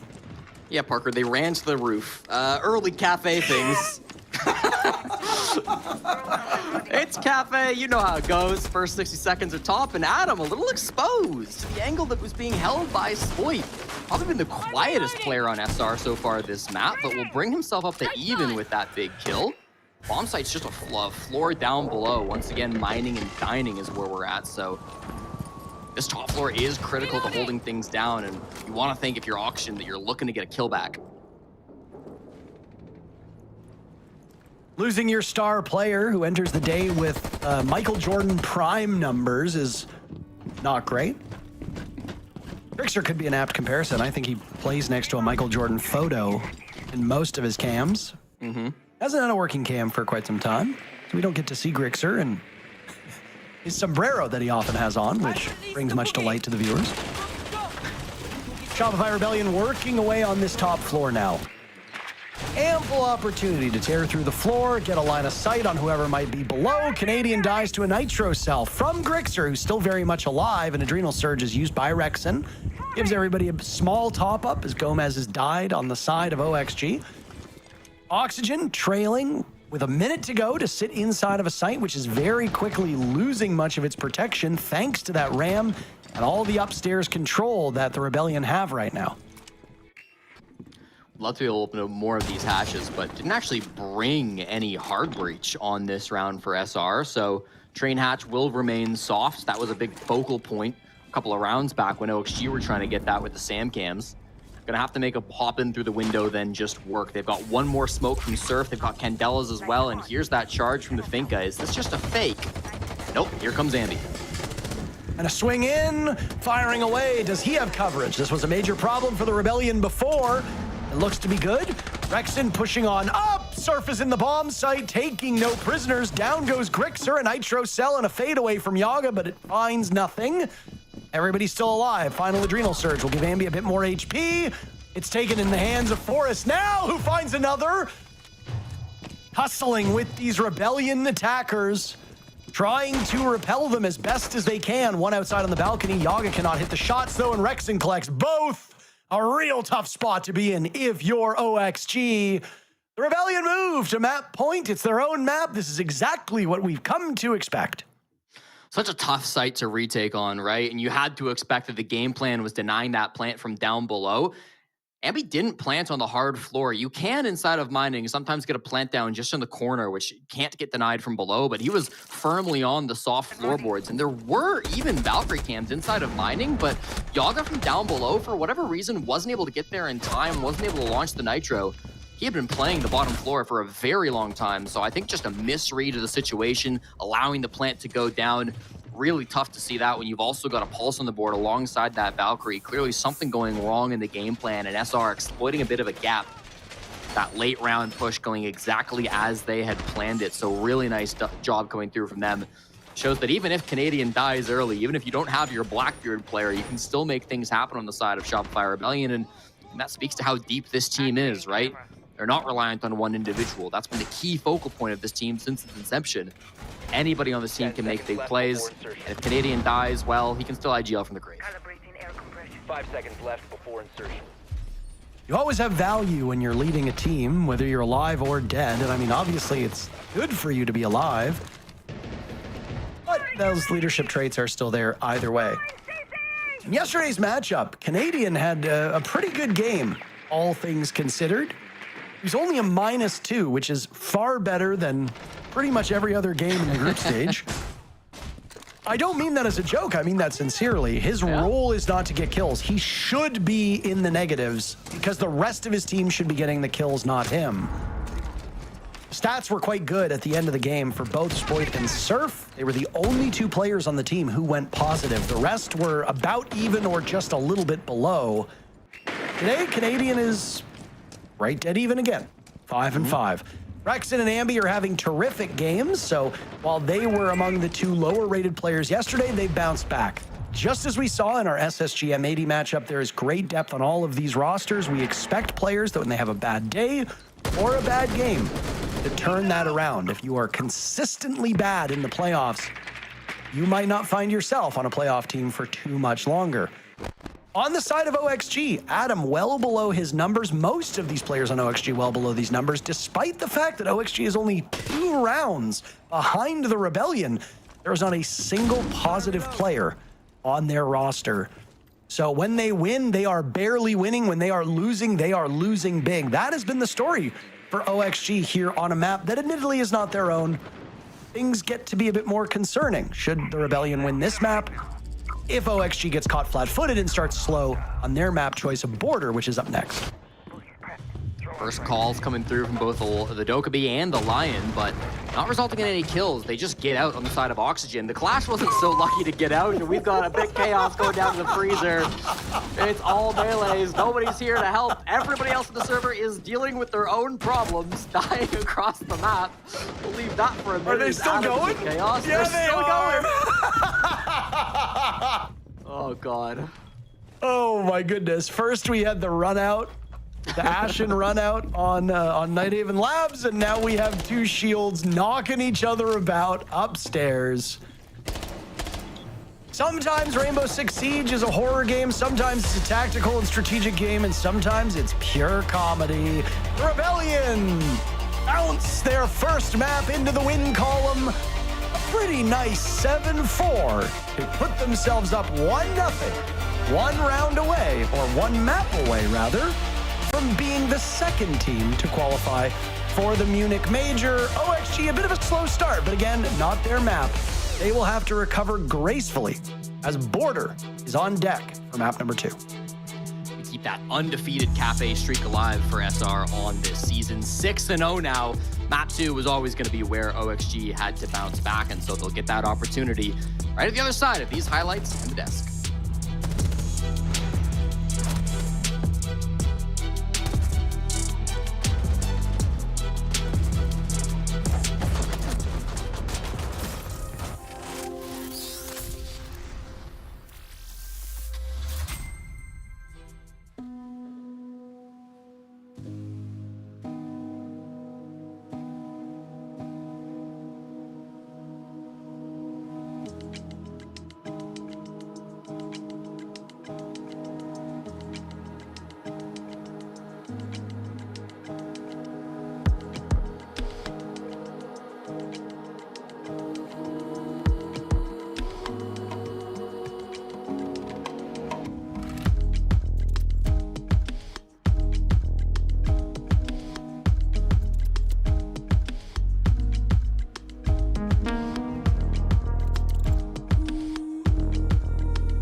the hallway now, on the hallway door. Heard Ready, that. 3, 2, 1, dropping. Looking for him. Still there on the door. Pablo! Pablo! A convincing win from SR on their own map pick. That's kind of what we hoped and what we were expecting, especially as, you know, OXG, as we already touched upon, it's coming into this a little bit cold. They don't have that game day yet, but now that first map is done and dusted, they need to lock back in. Yeah, they're now 6-0 on Cafe, but their Cafe was very strong. I think it was definitely a blunder for Oxygen to choose the attacking side instead of starting on that defense. Sure, they did only win 2 defenses, but it would allow them more time to just compile everything together and then resort back to their attacks, where now they're going to have to start attack again going into Border, where we know that they're strong on. But I mean, the fundamentals that we were seeing Oxygen throughout the stage didn't really look like they were there, and I don't want to say they weren't there, because Shopify Rebellion has also managed to step up their performance, specifically on their attacking half. I mean, the strength of OXG and why they picked attack first is because of Adam, because of Gomez, the way that they can be elusive on that entry, be able to find their picks, while the rest of the OXG sets up. But Cafe is a very linear map. It's very difficult to find openings in the map, because already, whether you're getting through the hatch or you're jumping in through a window, it's very isolated. There's not many situations where you have room to play with, so to say, and that's why Shopify was doing a really good job at just being very difficult to find, finding out where Adam was going to entry, and once they shut that down, what's OXG's response? They didn't really seem to have one. Now, on a map like Border, there's a lot more aggressive opportunities that you can go for. Starting on attack is obviously a mental game that OXG needs to be able to start off hot on Border, because if they don't get rounds on attack, they're just going to let the mental of them losing Cafe, losing the attacks, hold them back from being able to bring it back on map 2. Well, what worries me about Border is when you look at Cafe outside of Border, they play similar in some sense of those crossfires, especially on the top floor. It's going to be very relevant once we get to Border, being able to line up those crossfires. You're talking about those engagements. If you're not able to trade off one another, get those opening engagements going in your favor, you are going to struggle here, and that is exactly where Shopify Rebellion did manage to come through here and not be so shaky in terms of what their opening engagements were, and then being able to convert 6 out of those 7 opening engagement rounds. I mean, Shopify Rebellion is doing everything that they've been needing to do from the stage. Now I'm implementing it here, where again, I said Oxygen really needs to be on top of it on their attacking half to be in order to thwart off these defenses that is going to come from the side of SR. Yeah, I think a discussion point here already also needs to be the fact that when we're looking at OXG, this is the first best of series that they're playing so far this stage. SR has had that game day yesterday where they looked really dominant as well, but even more further so, OXG hasn't lost anything since that first game at the beginning of the stage. So similar both here to M80, where they don't really no longer know what it's like to lose. So for me, that's also a little bit of a warning sign in terms of like, okay, you've lost this first map that granted wasn't your map pick. How is that going to translate mentally on the Border? I mean, OXG's always been a very big mental team. They have a good amount of quiet players when it comes to it. Having the energy up is something that they desperately need. So this will be a good testament to how much OXG have really improved, because if they're not facing those losses during the regular stage, they don't have to go through that mental battle of what happens after we lose. Now, comes in the question going into Border is, can they overcome that? Especially, I think it's going to come down to big entry plays. It really has to come down to Adam and Gomez being able to get opening kills, because if they don't, that's the only way that you can get everyone's energy up, is if you have a player who's going insane, getting all those kills, dragging the team's momentum back up. And that's something that we're going to have to see if they can actually accomplish that. Yeah, and then for SR, I mean, they're sitting quite pretty. They had that win, quite a couple wins under their belts during the final week when we're looking at Super Week during regular stage. They've won the games yesterday when it comes to the best of series against DZ, which was another confidence boost. You win this one. If anything, all the stars are at this point aligning for SR. They definitely are, and I can understand why Oxygen wants to pick this comfortable map for them, but even when you look at that Shopify Rebellion match versus Wildcard, they did get that win. A lot of that did come off the backing of Ambi, but that still isn't the same Shopify Rebellion that we're getting now here. Everyone is stepping up. Everyone was positive on the side of the Rebellion. This just isn't the same roster. I think Oxygen, honestly, seeing how that first matchup shaped out, I don't really feel too confident now going into this Border where, again, we saw their sloppy attacks on Cafe. I can't imagine they're going to shape it up too much more than what it is going going to be on Border, given how condensed and how constrictive this map is. Like I said, you need to be winning these opening engagements, so we are going to have to see possibly Forest result back to those shields just to create that headway, just to get into the building and take that map control. In the sense, it does feel like we're kind of being a little doom and gloom when it comes to OXG, but I also kind of want to look at the positive side because this is a team that has impressed us every step of the way during this stage, and I feel like that's not, like, we can't count them out just yet, even though this first map didn't go their way. I mean, I think the biggest factor holding them back, same way as M80, is not being warmed up, not having the game day reps and that confidence. I mean, OXG is a huge momentum team. After that first loss, they go undefeated essentially up until playoffs. Now they face their first loss. It's very important for them to be able to use this as a warm-up, not hold on to any of the values that lost them this first map, because they still only lost 7-4, and just go into it having a good time like they are now, obviously smiling. That being said, maybe it's fake. What'd you say? Maybe it's fake smiles.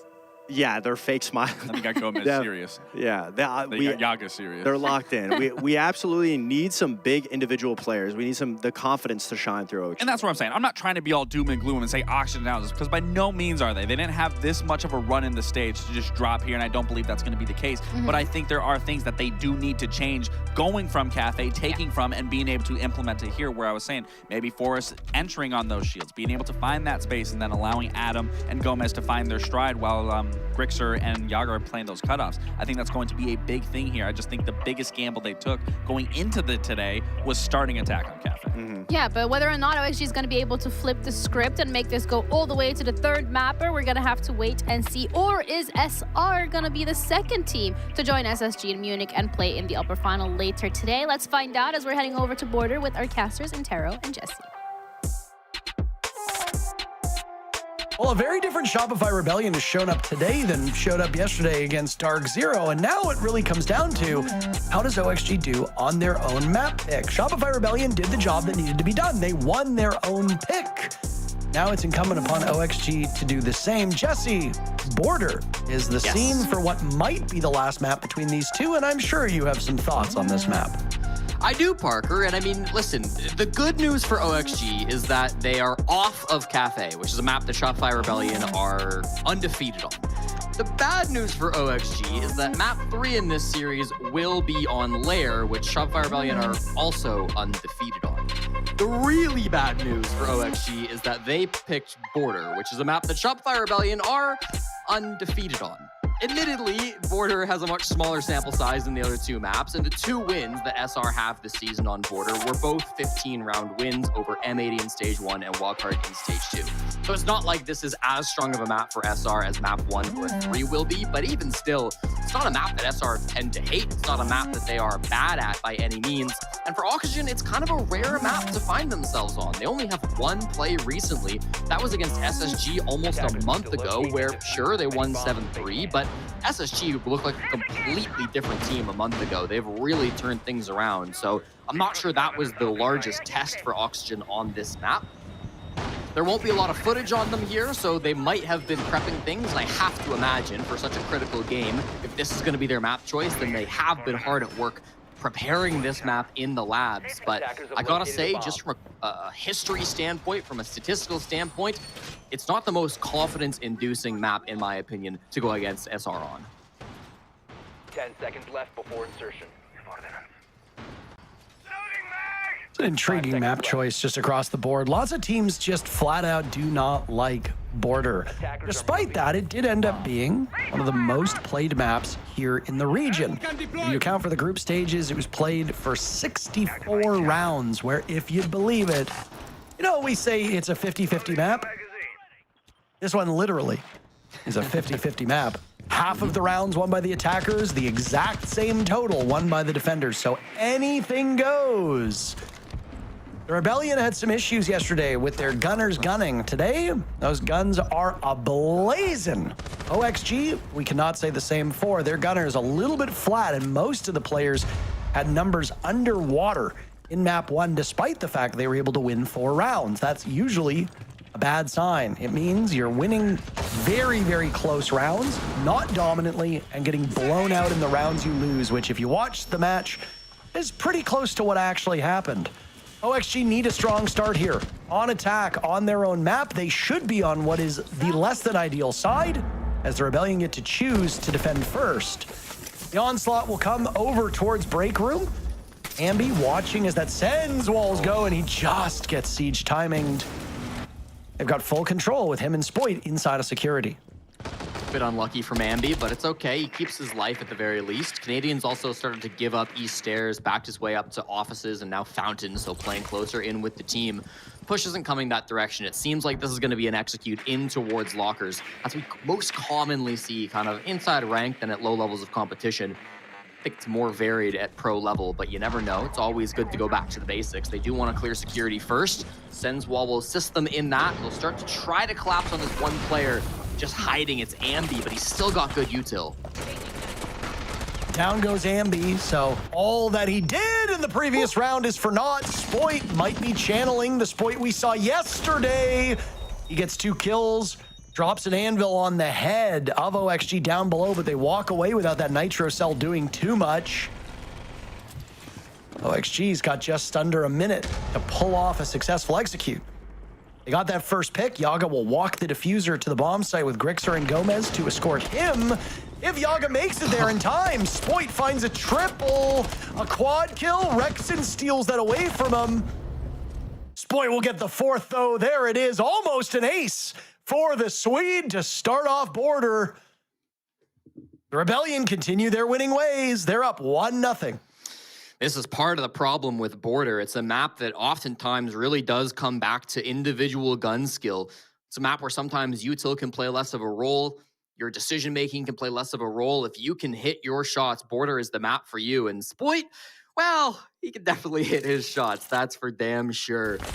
You know, he hasn't necessarily been the star of this team like he has been on his previous rosters, both Rogue, Koi, and M80.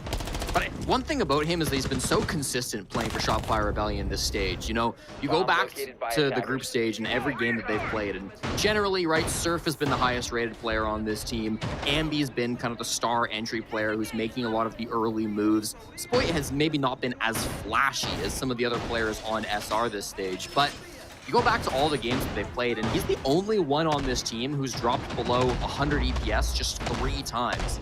Every other player will have bad games here and there. Maybe they'll have a 90 EPS game, an 80 EPS game, you know, and they might not have the highest rated games. Spoit very rarely goes negative in a matchup, at least when you look at that overall score metric. So it's the consistency, I think, with Spoit that makes him such an amazing player, and then his ability to pop off and have ridiculous rounds like that one just push him over the edge to be one of the best in the world. 123 is EPS yesterday, 123, a plus 15 as well. He was inhuman in the very first map at Nighthaven Labs, dropping 17 kills on Chalet. He was pretty close to that with 13. It wasn't until Cafe where he started to fall off, and then he went just 8-8.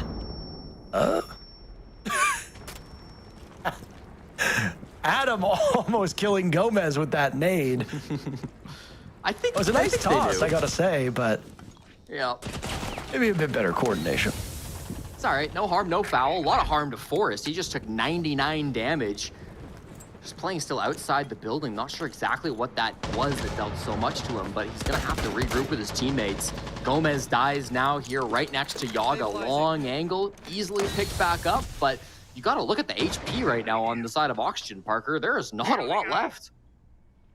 Oh, they've already suffered such a blow, and Ambi might die first yet again. He suffered at the hands of OXG back in round 1. Adam will use his second nade, this time successfully. Instead of blowing up his teammate, he decides to blow up an enemy. That's usually a better chance when a shot by Yaga reading into Canadian, and that Bearing 9 is not an easy gun to control. Yaga makes it look so easy. Gomez is down for the count. Forrest still living on borrowed time. The round winnable for the Rebellion, but it'll be a tough slog for them as now they reposition slightly over the bomb site. Surf and Rexon will swap spots. Surf dropping down into the confines of that site. Spoit doing some serious damage to Adam. Down goes Rexon, and now Surf will need to clutch. Not a single kill on Surf's side of things. What tally can he emerge from this round at? Will it still be 0? He's got the Capitao around the corner. Forrest will die from a single pellet of that, but no, Yaga finds his second kill. OXG gets on the board and prevents Shopify Rebellion from going up 2-0. You got to keep this game close. If you're starting on your own map on the wrong side, do not let your opponents run away with it, because if the Rebellion runs away with it, they'll be the second team to clinch a spot at Munich. And I'm really glad to see Adam starting off so strong on this map. You know, round 2, he's starting to really light up the kill feed. Had that first nade, which again, I think was just purposely used to clear the Goyo. I don't think there was any issues there. The second nade then secures a frag. Then he walks into the building. He shuts down Spoit, who was threatening to go on another tear, playing the same position, very similar op, with that BMR doing the best that he can inside of security, but only 5-1 to start this game, as he was eventually silenced by Adam. Only 5-1. A very paltry, meager 5-1. What I'm saying is, if Adam's not there, that could easily be 6-0, 7-0, and you're looking at a very different set of futures for OXG, where it doesn't look so bright. But Adam is coming alive. The whole team in that round really working together to collapse in on the players that were up top. Opening kill could be incredibly important on a map like Border, and I think that obviously it's been a big topic of conversation for Shopify Rebellion. You know, they really struggled with the entries over the group stage. We're one of the worst opening pick teams in the entire league, actually, and it caused a lot of their problems. But I will say, yesterday against Dark Zero, they went positive on all 3 maps on the entries, positive or even. So maybe their problems have been fixed, and we'll have to just find out through this game if those opening pick successes can continue. Pretty even across the board for OXG, so everybody getting in on the action is a great sign. Everybody was in on the action the previous map for OXG. It's just there wasn't much action for them to get in on. Yeah. Right now, 6 kills for the Rebellion through those 2 completed rounds, one of which was a victory. They didn't have much previously. We'll see if that divide continues to grow as we get deeper into this game. And now it's East control for OXG. Where do they go next? 1 minute off the clock. Should be offices. That's kind of where they're grouped up around right now. Rexon is playing in that position, but Spoit is inside security, where he's been the last 2 rounds, so the long angle in the hallway could be dangerous too. Forrest separated from his teammates, and Ambi threatening another opening depth, just like what he had on the previous round. That would be devastating to his team's chances, but instead they're going to collapse onto these security players. They see Ambi, they see Spoit, and the feet and shot will come through from both. Adam with 2 big kills now, and he's not done, it seems. My God. This is just absolute domination by OXG at this point. Surf is watching as bullets whiz over top of his head. He's a great shot, and he's really come into his own over the last couple stages, but he has his work cut out for him right now. Adam and Surf, 2 final bosses of their teams through the group stages. Surf will drop, but oh my, a castle barricade as he just dashes his way through and right into the heart of the OXG squad. I don't think he was expecting so many of them to be there. Oxygen takes the lead on their own map. They're off to a much better start than we feared might happen to them in round number 1. Their faces don't really show much joy, and that's okay because there is a job to be done. I don't think they liked the result of that first map. They were hoping for a win, maybe even a closer scoreline, but alas, it is what it is. Now you turn your sights to Border, starting on what is presumed to be the weaker side because your opponents chose it for you, and yet OXG have already gained a lead through 3 rounds. It's an interesting point, actually, Parker, because generally, yes, your opponents will choose their best side and thus put you onto the worst side. But the one time Oxygen played Border this stage, again, about a month ago versus Space Station, they started on attack, they played 6 rounds, and they won 5 of them. So history would suggest that Oxygen are actually a very good attacking team on Border. They went 2-2 on their defenses, which of course totaled to 7 and ended the game right there 7-3. So we have really yet to see what Oxygen's Border defenses look like, but maybe for SR, just thinking that themselves are a better team on defense than attack here, not going as deep into Oxygen's previous results. They might also have some scrim information on how OXG tend to do on attack or defense. So a lot of different possibilities here, but it should be noted that as far as the data that we're working with goes, Oxygen are actually a great team attacking this map. I'm sure that's a big part of the reason why they picked it in their second map here. 10 seconds to go. Yeah, I mean, there was limited data as to how these teams would approach Border. It was the first preference of OXG. It gets banned against them 8 times. I mean, you don't end up in this position with, frankly, without being a good team on this map. My eyes deceive me. That Lair is our 3rd map, Jesse. Yes, sir. And you know what the best thing about Lair is? It is the most banned map against the Rebellion and happens to be the 3rd best statistical map for OXG this stage as well. So if we do make it to Lair, which by the way was a rhetorical question for those that are curious, it's just me setting Jesse up to finally comment. Lair will be fireworks between these teams, or so we hope.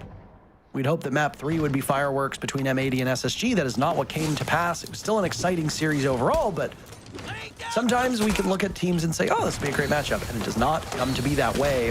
Forrest is in. He's at the halfway point, not taking any damage whatsoever. Glass of Yaga covering, and a Nitro Cell from Rexon will stop that in its tracks. Grixer assumes the position and will immediately attempt another plant.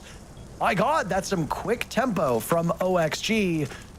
But flames and fire from the Goyo canister stops Grixer from doing what he does best. Now he has to vacate the premises, and I think that rush has been stalled enough where OXG will have to attempt something different.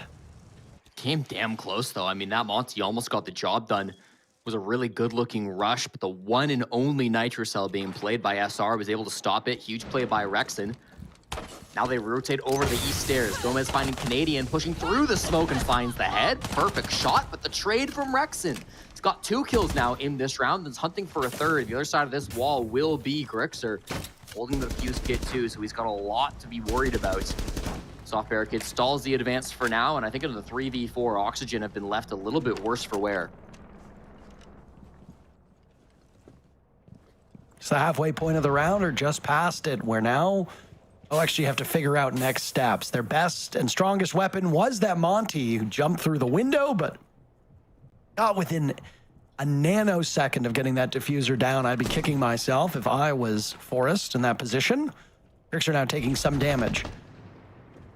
The Rebellion just waiting ever so patiently. Focus for OXG is over towards that staff room, break room. Now it's Adam underneath 90. He's got Yaga nearby. Yaga takes down Ambient Spoit, that bearing 9, accounting for 4 of his 5 kills. I don't know what it is with that thing in his hands, but it's an operator killer, that's for sure. Yaga jumps through the Surya gate, gets down, and then killed by Spoit's Razor Wire. An odd sequence of events as it now leaves the last 2 players from OXG scrambling to get to the site.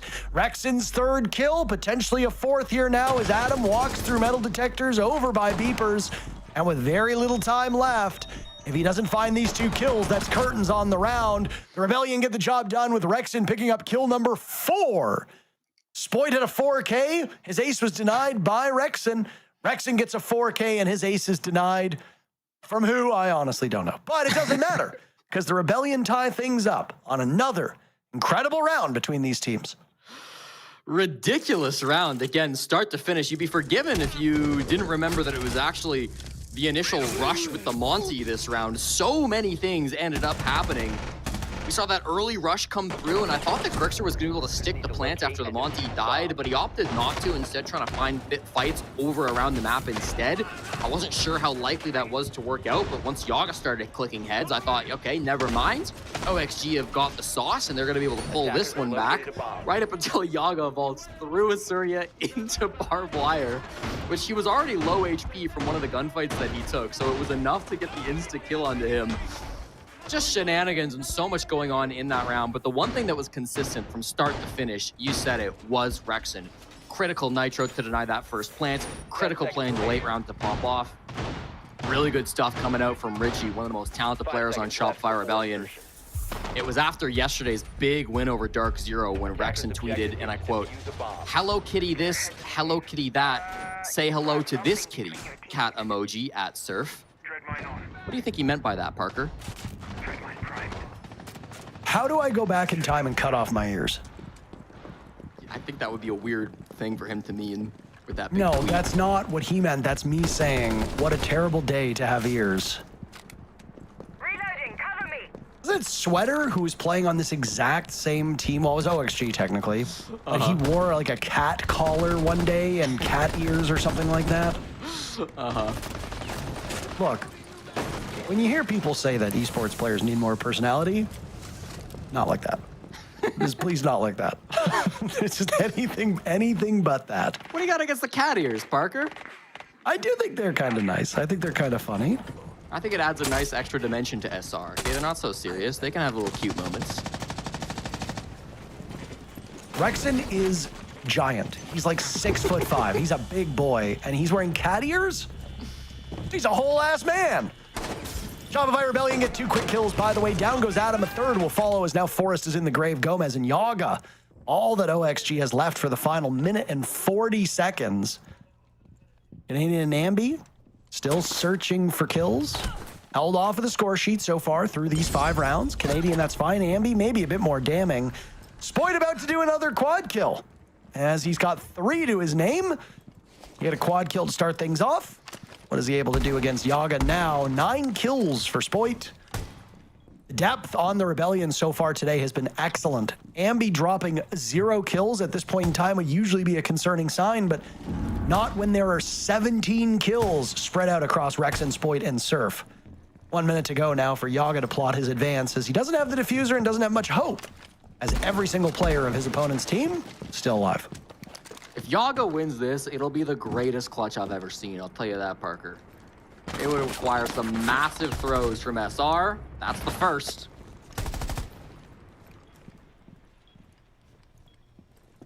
Wound up looking for more, but I mean, hey, you got Surf. He had the lowest HP of these players. There's not much left to Spoit either, as Yaga flashed himself very briefly walking into A. He's being watched by a bulletproof camera as well, Jesse. There's really not much for him to do. He'll take some of that information away, but the diffuser is being guarded as Spoit does end up getting a quad kill. His second quad kill in this game. Great round for the Rebellion, and Spoit has really shown up to be a big player. I know that there were some doubts about his abilities because the way he's played in both stages, being a bit quiet behind some of the newer stars on the side of the Rebellion, but just like we said of Fultz in those SSG games, Spoit is a big game player, and when the pressure's the highest, he tends to perform the best. Yeah, Spoit comes into this day as the kill leader in the North America League, 127 frags entering this match. I would guess somebody on SSG or M80 probably stole it temporarily from our last BO3, but Spoit probably on track to steal it right back, depending on how long the game goes. Been playing fantastic so far today and forced the tack timeout out of Oxygen. You know, if you were a critical analyst, you could look at the 3 rounds that SR have won and say, listen, every round they've won has come off of big individual plays. It was a 4K from Spoit, then a 4K from Rexon, then a 4K from Spoit. They have only won the rounds where one player has popped off and had a big moment. But I would kind of counter that by saying, well, listen, you're Oxygen. You chose Border. This is the map where individual skill shines the brightest. And there's no doubt in my mind that Oxygen are incredibly talented players. But SR have some of the most deadly shooters in this game. You go from Ambi to Rexon to Spoit to Surf.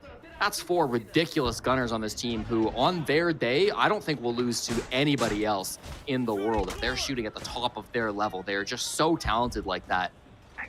Oxygen have had some huge games throughout this stage and have had some really impressive moments. I think Adam has proved himself to be one of the most underrated players in the world, let alone just the NAL. But you start to ask yourself, is it going to be too much playing against SR on this map?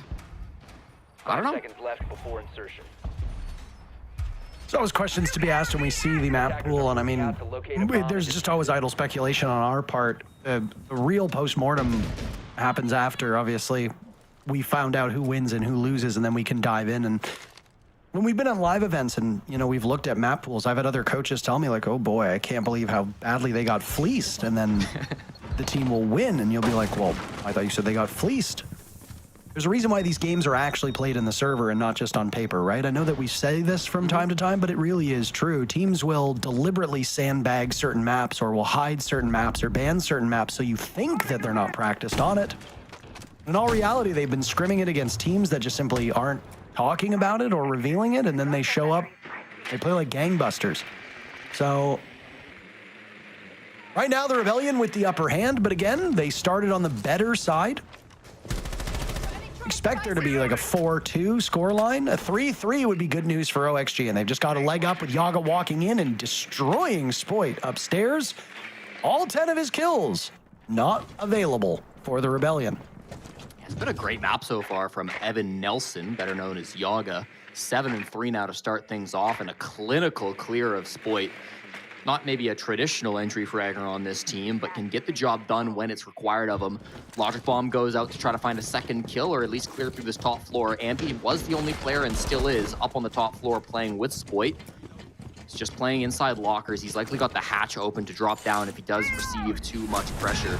Sitting on a mute jammer too, so might be trying to just rat up here for a while and go for a late round flank. OXG, based on current positioning, don't seem too eager to clear that, and it also doesn't seem like they're aware that there might be a player still playing lockers.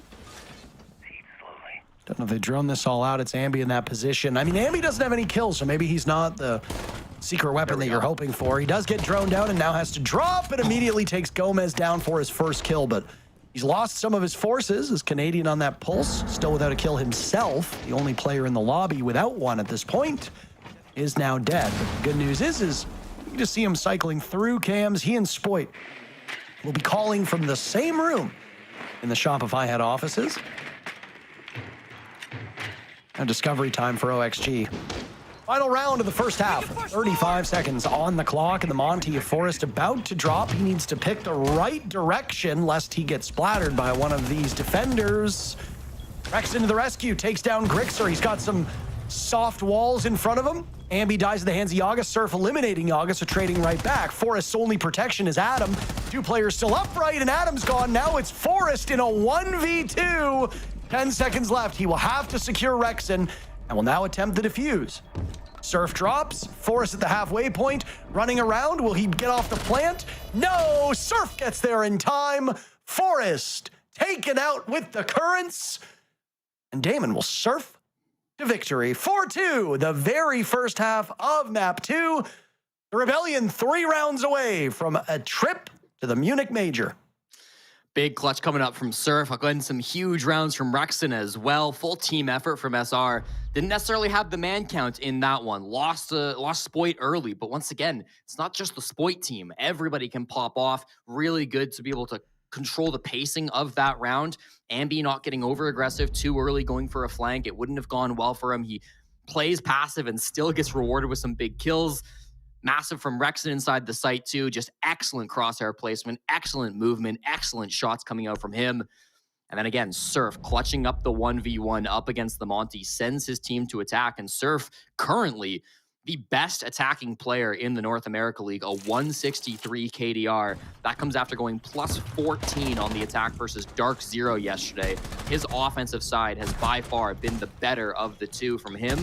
So it's going to get even tougher if we see Surf start to heat up, combined with Rexon and Spoit shooting. OXG will need to find some strong answers on the defense.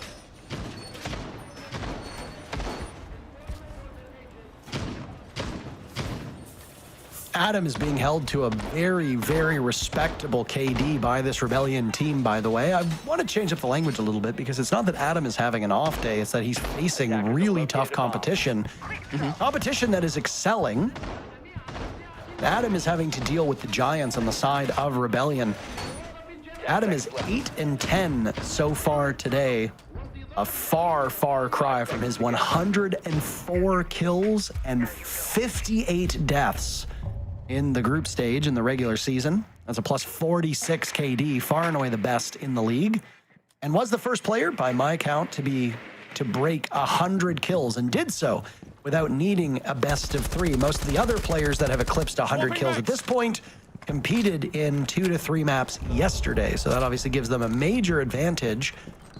Adam is really not adding his stats though, Jesse. Like, this is a golden opportunity for him to climb to the top, and well, he's struggling.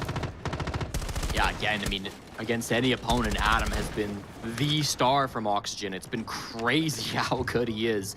You can't overstate it, but 4-4 so far. not quite where we're used to seeing him. On defense, he could shine. He's the best defensive player in the North America League, currently a 2.0 defensive kill-death ratio, which is kind of insane given how large that sample size is, 9 best of ones. Him versus Surf could be a huge battle in this matchup, but going through util is going to be the first job. Get these castle barricades down, get your way through the map, and without Ambi, it's going to get even more difficult.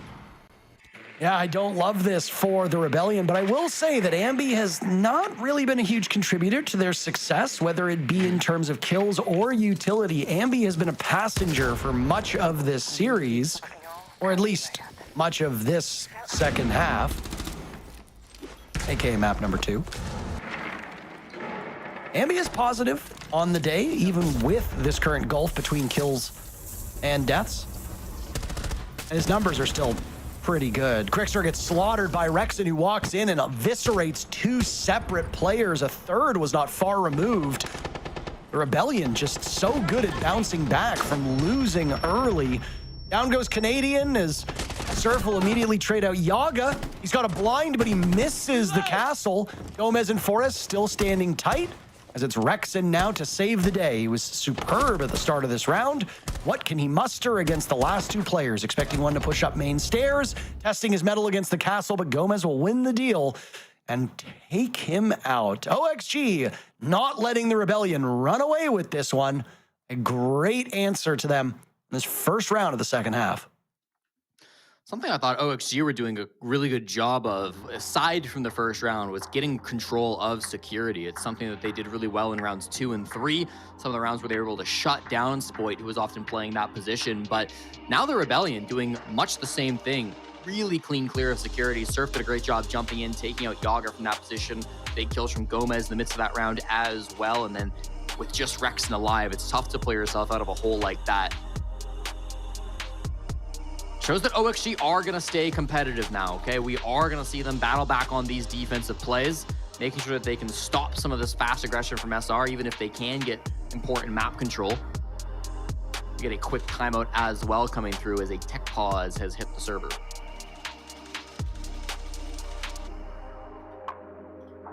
Yog Dog having some issues with connection. There have been some widespread internet issues. I know that a couple servers were getting hit because that's just how things go these days. So we will eagerly await the Yog Dog to get back into the server. Teams are not supposed to be able to talk to each other during these tech pauses. So I'm not really sure if admins monitor the situation in the respective voice servers that they use or not. I mean, Spoit and Canadian are in the literal same room. So how do you police that? Well, you have to sit in the room of silence. Yeah, I think it's generally fine online, and you can't really do much about it. I know even on LAN, the admins will allow players to talk about random things, just not strategize for the game. Can often be a big difference maker there. We got Canadian on our screen right now, who of course is going to be trying to lead the team of SR to make it to Germany. The last time we had an event in Germany was, of course, the Berlin Major. Oh, who won that? Canadian, that was Spoit. Spoit won it himself. That was Spoit all by himself, winning 1v5 in the grand finals versus FaZe Clan. Wow. Canadian wasn't there because Canadian got denied the Berlin Major on round differential. That was when we qualified major spots just based on the group stage. There were no playoffs. He was on Dark Zero back at the time, and in that stage, Year 7 Stage 2, the last team Canadian lost to have that negative round diff ended up being OXG, so Gate kept a little bit the first time Germany was on the field. Could happen once again, but it would require a real comeback from Oxygen, not just down 4-3 here on map 2, but the third map as well, where I will remind you is Lair, a place that SR are extremely comfortable on. 5 seconds left. Set up and ready to blow.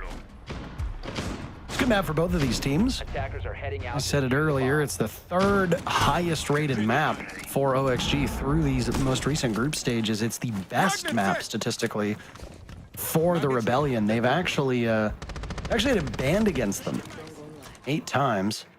They played it against Envy 2 weeks ago on September 24th, and which was one of Envy's losses when Envy had a role in the top 6 and look to be one of the favorites. I think you even said that there's no team that had amassed so many points at such a point in time that had failed to make the playoffs, and Envy broke that streak. And I mean, it all really does come down to strength of schedule.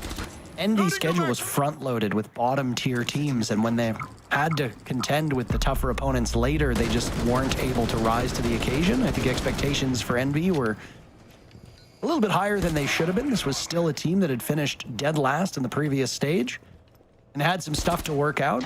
No denying that there was progress and growth on their side. This iteration of Envy does look much stronger, but not strong enough for the top 6 for their fans. Eager to see what Envy does in the offseason. There's a long period of time between now and qualifiers for the 6 Invitational that'll be coming up? Yep. So SLI qual's coming up soon. It'll be fascinating to watch that. Adam takes down Surf, immediately traded out. Canadian finds kill number 1 in this map. Comes at a good time. Now down goes Grixer, and the Rebellion have a lead in numbers. Grixer and Adam gone. Now Diffuser getting planted by Canadian, who's on no shield. He's taking some serious damage from fire. He'll have to scoot away, sandwiched in between these 2 shelves. And might now actually have a bit of a safer position at this point in time. Gomez falls too. OXG attempting to get these 2 players towards the site.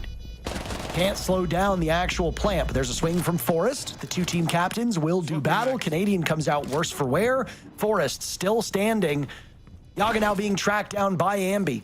That's very valuable information. That means only 1 player on OXG's whereabouts unknown, and Rexon and Spoit will be trying to track Forrest down as he makes his way through customs. Almost gets Spoit, but nobody's been able to kill him so far. Yaga outduels Ambi, but the timer just continues to run away, Jesse, and it is rough going for this OXG team. Down goes Rexon. Yaga might have some time. No, I think he hopped on it a bit too late. Spoit, can you see him? Spoit, can you see him? Will he get it in time? Does Yaga get it? Oh my God! What? A nail biter for Oxygen. A misplay by SR, and OXG have won an incredible round. I'm watching this back on 0.25 speed.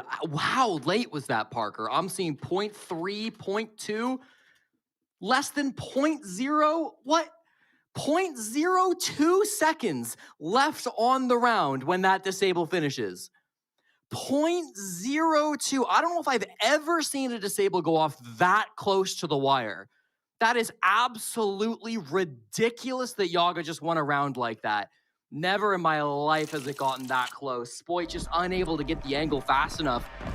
He surely thought there was no time. We thought there was no time, but Yaga, pros don't fake. 0.02, 1/50th of a second, making the difference in that round and tying the game for Oxygen. That's absurd. I'm dumbfounded, absolutely dumbfounded. Both of those 2 rounds, I thought, all right, well, the Rebellion have a really great shot at winning this. And even last round, I was like, there's no way Yaga had time. Spoit was a little bit too passive. He didn't want to push it. With the clock being the way it is, Spoit should have been more aggressive. Even if he loses that engagement, it forces Yaga off of the defuse kit. With 10 seconds left, you simply have to take the man. Amazing play by Yaga. Misstep by Spoit, it happens. Yeah. But what a result. And if the Rebellion end up losing this map, that round will be watched and played and dissected over and over and over again. That'll be in the nightmares for sure tonight if SR don't lock in a spot to Munich. Gotta put it behind them for now, though. I mean, the game has still got plenty more rounds ahead of it. We are on pace for a 15-rounder here, and I wouldn't have it any other way, but it's gonna require both teams locking in and digging deep. This top floor clear is gonna be, of course, the main objective. Bomb sites up just below Armory Lockers and Archives. It's going to be just inside Vent's workshop. Here comes the first Lion charge, and the first couple of kills, Gomez gets down immediately. Answered back by Yaga, though. Yaga has been fantastic so far for this team. He's middle of the pack in terms of rating. He gets finished off, and the Rebellion are very quick to correct from the previous rounds. I mean, you have to fear this OXG team, though, when they're battling from their back foot, because they have done that now 2 rounds in a row. The Rebellion just losing their grip on this map. You cannot tilt. You have to keep your head in the game. Rexon and Spoit now combining for 22 kills, both sitting at 11. That's quite the tally. You got to spread some around because if Rexon and Spoit are in the ground, Shopify Rebellion don't have the same offensive threats in the remaining three. Surf playing a little bit farther back than what we saw from him in the previous map. A minute to go, Forrest on the run out. Rexon gets jumped on. Grixer goes for a run out too. Well coordinated. OXG have both players jump out at the same time, and the Rebellion are just not able to match this aggression. I like this from Canadian. Get a drone out there, right? Search for these players. You had over a minute. Now it's slightly under, but information, time is your friend. You got to use these tools once you can. The Goyos will soon be running out, and Canadian can start the plant. They won't have smokes to go under, but can still make some space with those frags and try to get into a spot that can't be denied. Critical for Surf to have good coverage.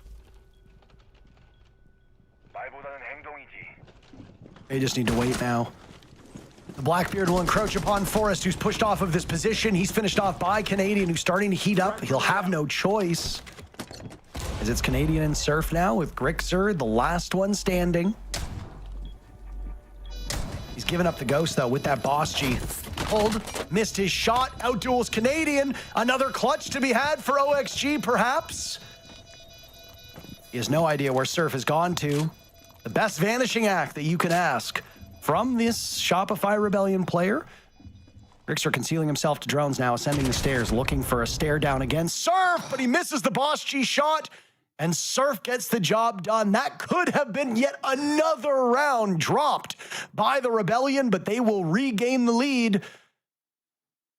0.02 seconds difference between this being a 5th round win and this being series point for the Rebellion. You cannot dwell on what happened, but man, oh man, you must be frustrated by it. Honestly, good poise by the Rebellion, but OXG is just, they're squeezing you for dear life every round. These are not easy victories from SR. I mean, of course, the scoreline's very close, but even the rounds that they are winning have come either off of some big individual moments early on their defenses, or here on their attack. It's been nail biters every single time. I thought this was an amazing play by Surf. He got up those metal stairs so quickly. Grixer had no idea. And if the 90 default cam wasn't up, I don't think Grixer would have ever realized that he had gone up top to play the hatch above the defuse kit. It was really well played by Surf. Maybe him retreating so quickly was part of the reason why Canadian died on the Blackbeard, but if there's one golden rule on Shopify Rebellion, it's that Canadian dying for a round win is absolutely worth it. Rely on that pretty often when he's trying to get the plant down or in any of the other circumstances where he dies, but it results in victories. It results in winning. Surf played that expertly, both in terms of when he took that gunfight up top and getting to the top floor as well. Anybody's game still, but if players are starting to come alive, again, the best attacking player versus the best defending player, Surf versus Adam, I still feel like that's going to be the difference maker. Which one of those two can show up and shine the brightest?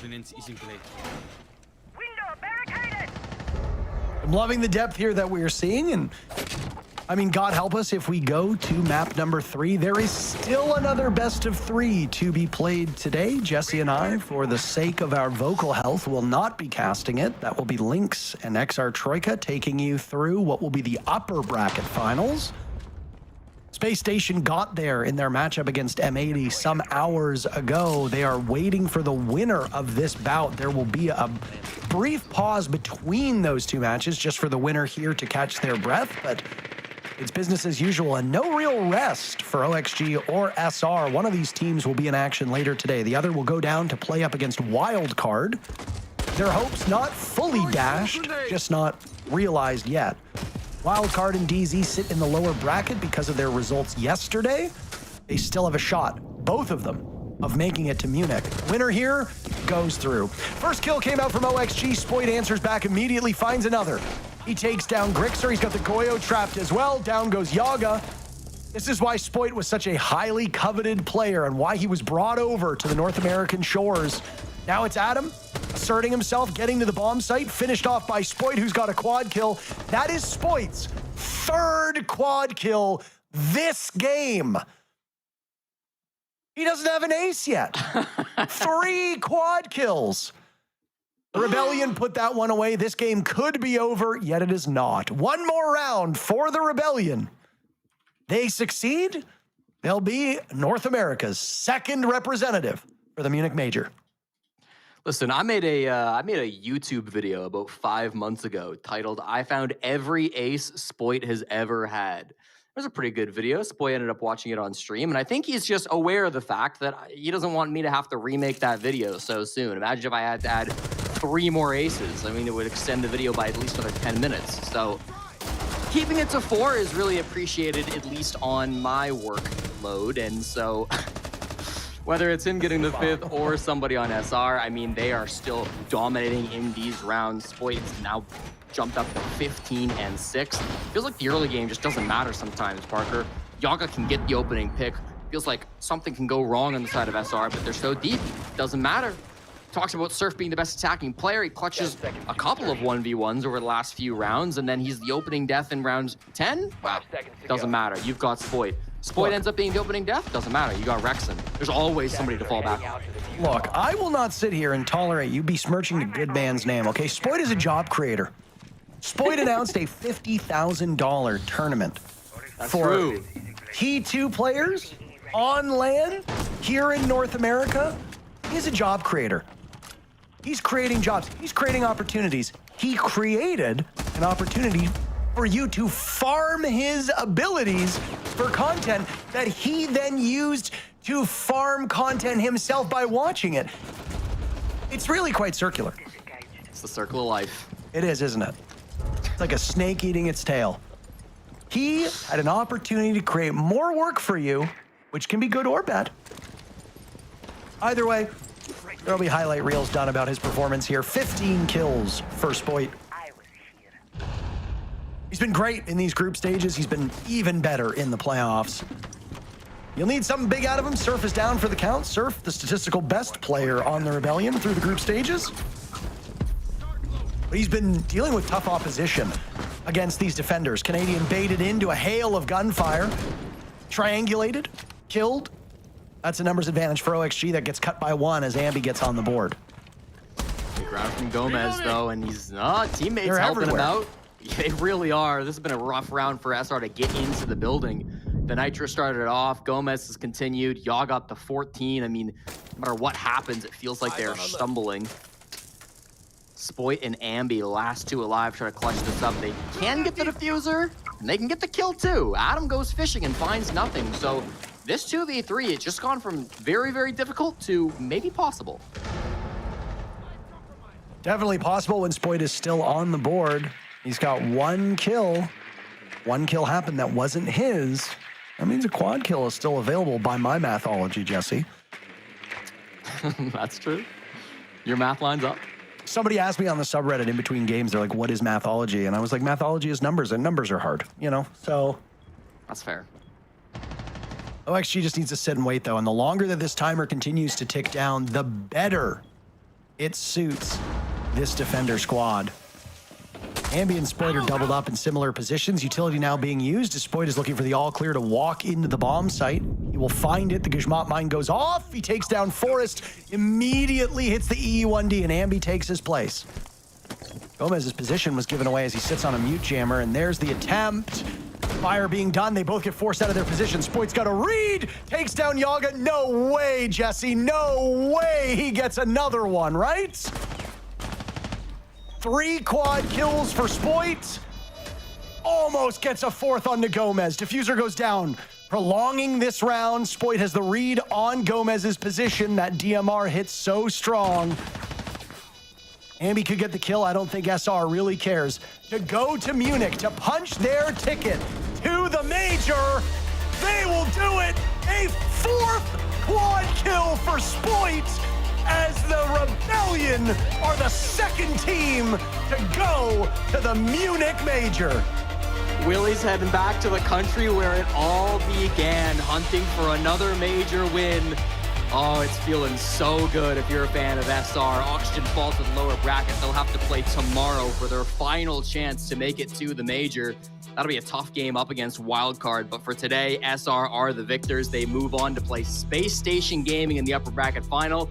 can't celebrate too much, so they got to lock back in because there's another game to be played today. But win or lose that one, they should be feeling very happy about what they have accomplished. Jesse, that's it for you and I. Lynx and XR Troika will take us through the upper bracket final when we come back after this break.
You know how they say it's not the destination, it's the journey?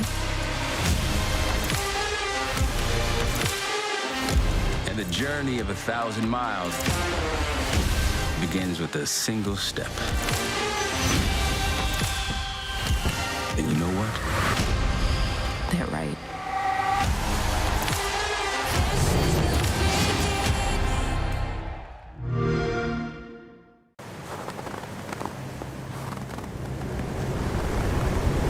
Keep an eye out for contact.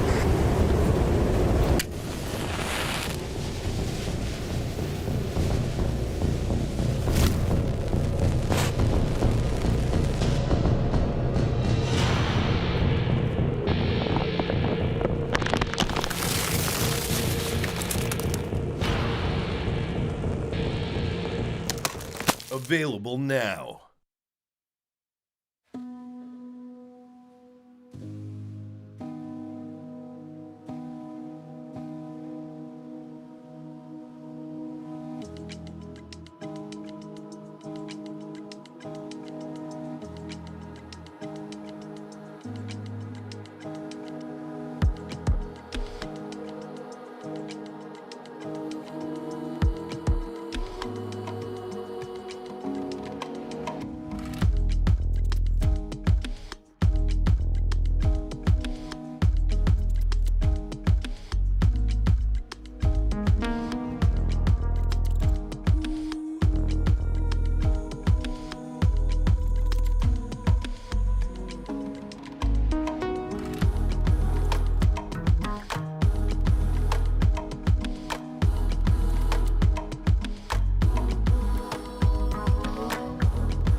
Mini. Careful, Mini. Mini is yeah. Might hop through. I can throw cone for you. Mini. What Go, opposite cone. two, No, one, opposite go. cone. Opposite cone. Opposite cone. Let's go. That came ain't nasty. That's a Shout good out my kill. boy Uzi. Good shit, Way to Riley. bring that back, guys. Let's go. Go, boys. Yo, good shit, guys. I'm fucking proud of you. Good job. Honestly, the correct celebration after what we've just seen from Shopify Rebellion. Incredible performance from the team, from the individuals too. But first off, Spoit, congratulations. You qualified for Munich. You guys are the second team to be going, representing NA there. How are the emotions right now? Because everyone is pretty hyped. I don't even know what to say. I'm just like overwhelmed. I really wanted to make this major like really, really bad because, you know, I have plans to fly out my whole family and stuff, and they didn't go to Berlin last time when I won there. So I just, you know, I'm just so happy that we qualified and the team is feeling great. I feel like we focus on our issues, and I think it shows, you know. Yeah, I was going to say, I mean, is there any pressure on your shoulders? You won Berlin, now you're going back to Germany to Munich. Is there any pressure that you have to win this one too? I mean, I would have, you know, put the expectations that high already, but we take it at a game at a time. But yeah, I'm just overwhelmed, happy, like I said, yeah. I was going to say, well, I had a follow-up. I was just going to say, there's very few teams that have enough mental strength to be able to start out essentially in the, you know, not have the best stage. You guys come into playoffs, you guys win your first game, you guys look like a completely different team than at the start of the stage. How has the progression fixed itself? How have you guys been able to correct all of the mistakes throughout the regular stage? I mean, during practice, like, you know, Seth and Troy has been very hard on us, like, because, you know, our entry game, like, during the group stage, like, we were piss poor. Like, honestly, we were super bad. True. I was not doing good. Ambi was not doing good. Rexon was not doing crazy on the entry either. So, like, we just had to work on the attacks a little bit because we always know, like, we are nasty on defense. So we just had to fix the attacks. And now that we have, you know, locked in and finally fixed it a bit, looking way better. Well, to Fox's point of obviously being able to now make Munich, obviously you won Berlin. I would say your performance, clearly you wanted to make this major and put yourself there. I mean, what? That was 4 4Ks, 3 4Ks throughout that game. I mean, that last round in particular, I mean, I kind of want you to run me through it. Granted, I don't know if we have the clip to be able to talk about it, but when you're in that moment where you need to claw that back, I mean, you've clawed back a lot of rounds actually with Troy in 2v4 situations, but what's going through your head in each one of those clutch moments where you know you can bring it back? Well, since I play the kind of the baiter position on border, I play outside archives. You know, you see other players like, you know, NGR play there, Felix Pucks play there. Oh yeah, this is the clip, yeah. So we had a drone actually on the guy on the mini door right there, and I seen this guy vault into mini right before. And then the last kill was like, yeah, let's just double swing together.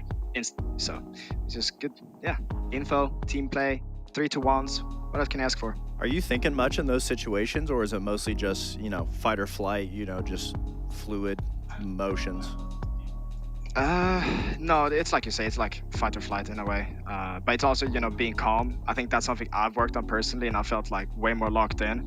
Because I felt like the pressure got to me a little bit throughout the group stages, and now during playoffs, I've been addressing it personally a little bit, and it's been helping me a lot, and I've been able to like fully lock in. So it's been good, yeah. One more follow-up question. How is it playing best of threes compared to best of ones? Oh yeah, I mean, finally, the best of 3 curse has been lifted. People were calling us best of 1 merchants or whatever. Shit, that might be M80 now, bro. I don't know. That might be M80. I'm looking at you guys. No, but jokes aside, we worked on our map pools that we didn't have before, right? So fix all the mistakes. Congratulations. Maps, yeah. Munich has been punched. Yeah, you want to say that again? Munich has been punched. Either way, you guys still have one game to play, and that's going to be against SSG. Obviously, you have that momentum going on, as you mentioned it yourself. Everyone's super hype. You guys are really looking forward to this. You've already qualified for Munich, so to say, so the pressure maybe not necessarily there. But between now and when the game starts in, like, I don't know, a couple of minutes, what's the process looking like? What's your headspace at? Personally, I need to hit the bathroom. Haven't hit the bathroom yet. Gotta make sure I get some hydration too. You know, shout to Shopify. They got snacks in the building, so I don't have to DoorDash anything. But yeah, just like rehydrate, just chill for a little bit. Yeah. I think you might want to hold it. I mean, if you were been holding in going to the bathroom, was making you drop 4Ks, the retention throughout the game, I think you might just want to hold off going to the bathroom just yet. You might be right. You might be right. So I might have to try that.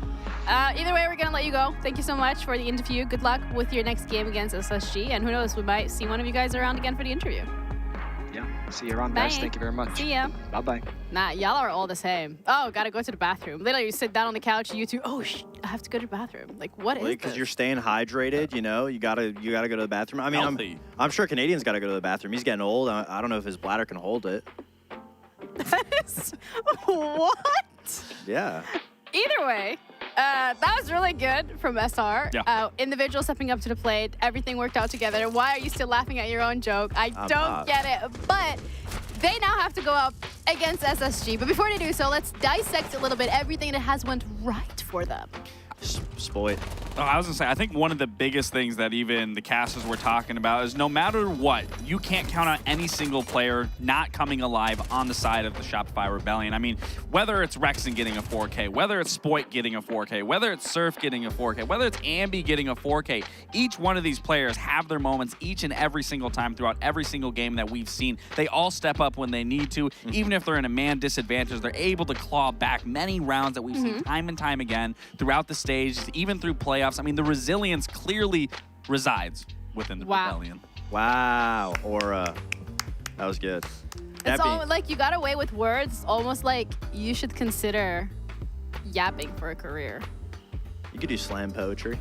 You could do that. But either way, for Shopify Rebellion, a lot of things went right, and I'm not going to repeat whatever it is you said. But again, a highlight reel here for Spoit because he really wanted this win. Yeah, I mean, speak about slam poetry. I mean, Spoit was just slamming OXG, and it goes to show that, yes, every single player can have very big performances, but I really believe you have to set them up into this field. So the strategy for everybody on SR to be able to play off of each other, set up Spoit in these moments, and then at that point, like he said, it's, you know, just flow state. You're not thinking too much about it. He's talking about this last clutch. He said they had a drone on the guy in Mini. He has the information. Yeah. All he has to do at that point is just put the crosshair where he knows the player is going to be, gets the kills, and I mean, he did it 4 times in that match, you know, to get 4Ks, so it goes without saying. The preparation to get in that situation is amazing. It's not just one player pulling a hat trick out of his hat, or hat trick rabbit out of his hat. It's essentially consistently getting those multi-kills because everything's set up in the moment for him. Yeah, you should not be going into poetry, that's for sure. But either way, a bracket in terms of how the games have been playing out. We called it. We called it. You did. You know, I got it's really interesting because when we were looking at the tier list, both of you put M80 and OXG in S tier, saying that there is a world where they're going to the finals. I mean, there is a world. Well, there will be a world where one of them will get eliminated into the lower semifinal. That is, if they win their games. But we have one more game today, and that is SSG against SR, as both of them have qualified for the upper final, looking to punch their tickets straight to the grand finals. Yeah. Yeah, I would say the biggest shocker was I'd say the Space Station M80 game, to see how well Space Station played throughout that. They realistically closed it out 2-0. I was a little worried for Oxygen coming into the Shopify Rebellion matchup just because of what we saw and what was demonstrated from Shopify Rebellion that is continuing through and through. So even going into this match against SSG, I think we're in for quite a showing, even if there's not much on the line outside of those SI points, but I believe both these teams are sitting pretty good in terms of those points. There's very few teams mentally that can get top 2 and then confirm that final win out, because you're watching Shopify Rebellion, you're watching SSG play yesterday, and you're seeing them beat on the teams. It adds an element of just mental pressure, and that's what we see is those teams that can get top 2 when it comes to the regular stage in the best of ones. It's a double-edged If they sword. get overwhelmed, you're not practiced, you're not warmed up, but now those teams, you know, OXG and M80, even though they did lose, they still have the opportunity in the lower bracket, and now they've gotten their warm-up game in, and now they also have the weaker teams, DZ and Wildcard, to maybe beat up on to get, you know, their momentum going to potentially, again, play for top 1 in the stage, so. But only one of the two can do that. Yeah, but they could both make Munich. Yeah, of course, that but only is one possible. team can be number 1. Yes, exactly. That's kind of like how That's how it works. math works, you know? Hey, mathology. Numbers are hard. That's what Taro said. Right. Yeah. Okay, I'm just gonna let you sit there in the awkward silence. Slam But either, the fact is, Competition is heating up here, but for those of you at home who are looking to squat up in a space that is made for you, Rally Point is a community for women in the Rainbow Six Siege scene. They're offering a fun competitive environment on PC across the US and Canada, so you can jump into weekly game nights, rack up some points, get onto that leaderboard, and compete in the Rally Cups every other Saturday. If you're ready to play, make sure that you join the Rally Point Discord, or you can head over to radiant.gg/R6 Rally Point to find out more about the competition. Have you been playing? Yes, I was waiting for you both of you to say that. I was waiting for one of you to say it. No. You're LFT? I don't even reside in the... I don't have a PC. It's okay to be silver. You have too much credit there. Yeah, it might be bronze. Do you guys want to maybe give some words of wisdom ahead of our final matchup today? For Rally or for the teams playing? For the teams playing. For the teams playing, words of wisdom. I agree. Yeah. I agree. That was a curveball. I mean, honestly, okay. SSG, they got the opening kills. Shopify Rebellion, in my opinion, has the better clutch players. So. Players or player? Players. Yeah, it depends on who shows up. Yeah, but that's a scary thing, right? It could be either one of them. I mean, I think they're both firing on all cylinders, so either way, it should be a good game. I think it's, again, where I said the first matchup was about momentum shift, now I think it's really going to be more on SSG's shoulders here to be able to reel it in, because SSG, I mean, not SSG, as we know, Shopify Rebellion, they've always been really good at controlling that tempo and controlling their own aggression, where we've seen SSG time and time again get overzealous in those matchups from what we've seen. So I think this matchup, not that I think there's going to be a lot of pressure on either of these team shoulders, because I'm sure they're just going to be riding that high of being able to now punch their ticket to the major, but it's more so of now solidifying yourself as #1 and just getting one step closer. But again, it's still going to be a mental battle for both the teams. It's going to come down to the map bans. Yeah, I would actually, like, before we throw it to break, I would like for you guys to play rock, paper, scissors for who's going to do the match at hand. For those of you guys at home, there is a talking point match at hand before the match actually starts, where one of the two is going to have Don't to say take one of the two. One does it. I do it all the time. It's one of the I two do it all the time. has to give a little bit of a summary before the game even Rock, starts. paper, scissors, shoot. And they both hate it. Yeah. So wait. 3, 2, 1, go. Okay, rock, shoot, okay, right? Yeah, All right. rock, paper, scissors, shoot. Well, Well, I'm doing it. It's about time. I do it all the time, you know. every Thankfully, single Lax time. is actually going to have to do it today, so. this is what I have to deal with every single game. Either way, we're going to be heading over to a break, and we'll be back with Lax, who's going to be covering the match at hand. It's going to be Shopify against SSG. Both of them are qualified for Munich, but only one can punch a ticket straight into the grand finals. If you want to know who that's going to be, make sure you stick around, because we'll be back with that matchup after the break.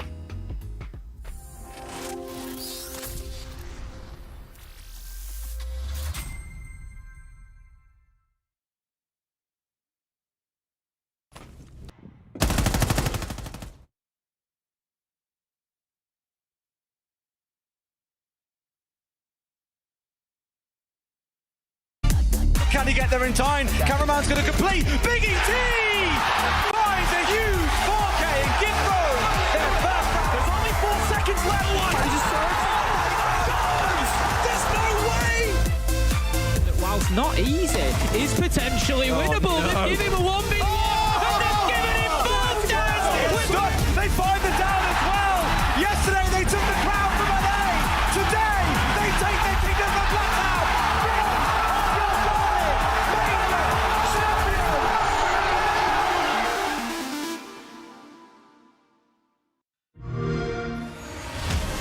You know how they say it's not the destination, it's the journey?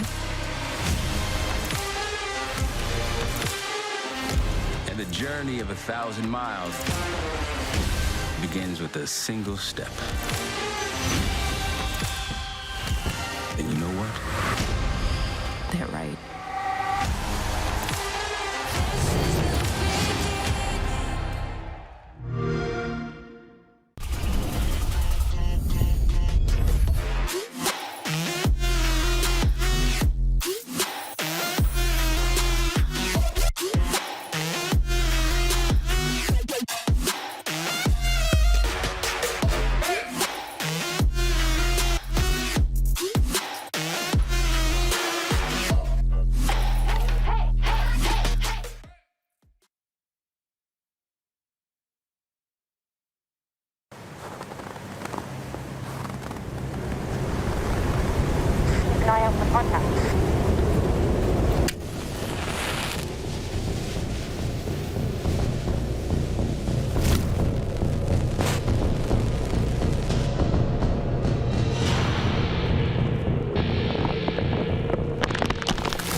Available now.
Our final best of 3 of today, Shopify Rebellion against SSG. Both have locked in their spot for Munich. However, only one can punch a ticket straight to the grand final. I'm your host, Jeannie, and I'm joined with Foxay and Lax. And because Lax lost rock, paper, scissors, he's going to be covering the match at hand. SR SSG.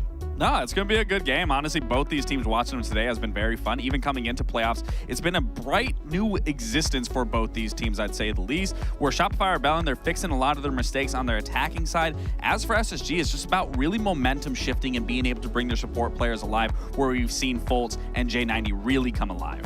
See, that wasn't so hard now, was it? Well, I've done like 17 at this point. I may as well be good at it. I didn't say you're good at it. I just said it wasn't that difficult. SSG, though, first roster that we're going to be having a look at. And this is something that we've touched upon a lot, where this roster is just working so well together after they've had a little bit of a stumbling at the beginning of the stage. Yeah, I mean, we needed to see them play more team-oriented. They didn't have their supporting staff show up to be there with the rest of the team, because we know players like Ashton and Newers are always going to find success, get the kills, get in the positions that they need, clutch big rounds. So we just needed Fultz and J90 to be able to pick it up. And since playoffs, that's exactly what they've been doing. And it's only amplified the front line that much more. If you thought Ashton and Newers couldn't get any scarier, well, if they have their supports behind them, the drones behind them, the utility with them, it makes them that much better. And we saw that displayed today against M80, specifically with Ashton completely shutting them down. I mean, Shopify Rebellion's had Spoit, SSG has had Ashton, and that has been the key to their success, is when they play all together as a team, because they're so aggressive of a team that, yes, it's very easy for the supports to get left behind in the dust. But when they're able to connect the dots together, get the opening kills, play together, close out the rounds. Very simple in theory, but because of how fast they are, you can easily get mixed matched on who's going, when they're going. So SSG just needs to be able to continue that, calming it down after that opening pick and closing it out. Yeah, but the fact that they don't always necessarily calm things down and take it easy was very apparent in the first map, because, I mean, even on the interview, Ashton said it himself, this was a map that we should have had. Yeah, SSG should have easily been able to close it out in the 2-0. Specifically in this game, they had every single round and the opening kills in their side of the favor. They just didn't need to overcomplicate it. A lot of these times they get the pick, and then one person over peaks to try to, you know, sweeten the deal and get more kills, and unfortunately they lose until eventually they lose that opening pressure, that opening kill that they had on their side. And SR, because they were, or not SR, M80, because they were disciplined, was able to bring rounds back and clutch it out off of their big individual players. But then we saw SSG auto-corrected in the last 2 maps. They closed out those opening kills. So now, going against a team like SR, which I would say is on another level than M80, we need to make sure that those mistakes aren't even happening in map 1, aren't even happening in round 1, so that SSG can just look clean all the way through. Yeah, also a little bit of a great thing for SSG here is they've already played their game today, so they are warmed up and ready to go. Same thing for SR though. But SR, when we're looking at this roster, I think last best of 3 specifically was such a great highlight and just proof that it doesn't matter whichever player you pick off, there is always going to be a threat somewhere. I think that's something important to know. We're talking about players on SSG being able to be amplified. We're looking at this entire Shopify Rebellion roster being amplified specifically on those attacks. I mean, we've talked to Troy many times. We talked to Spoit. Throughout the beginning of this stage, they never were finding a lot of success on the attacks. If anything, they were falling short in many of those areas, which is why we didn't see SR at the top of the charts like we had been. That's where they faltered throughout the stage, but you got to go back. They fixed everything, and coming into playoffs, they have been very dominant on their attacking half. That is what really propelled them in that first stage that we're seeing now here. And even just talking about amplifying players, what we just saw from Spoit that last game, I mean, four quad kills in that game to close out that series against Oxygen was so strong. But it goes back to what the casters were saying.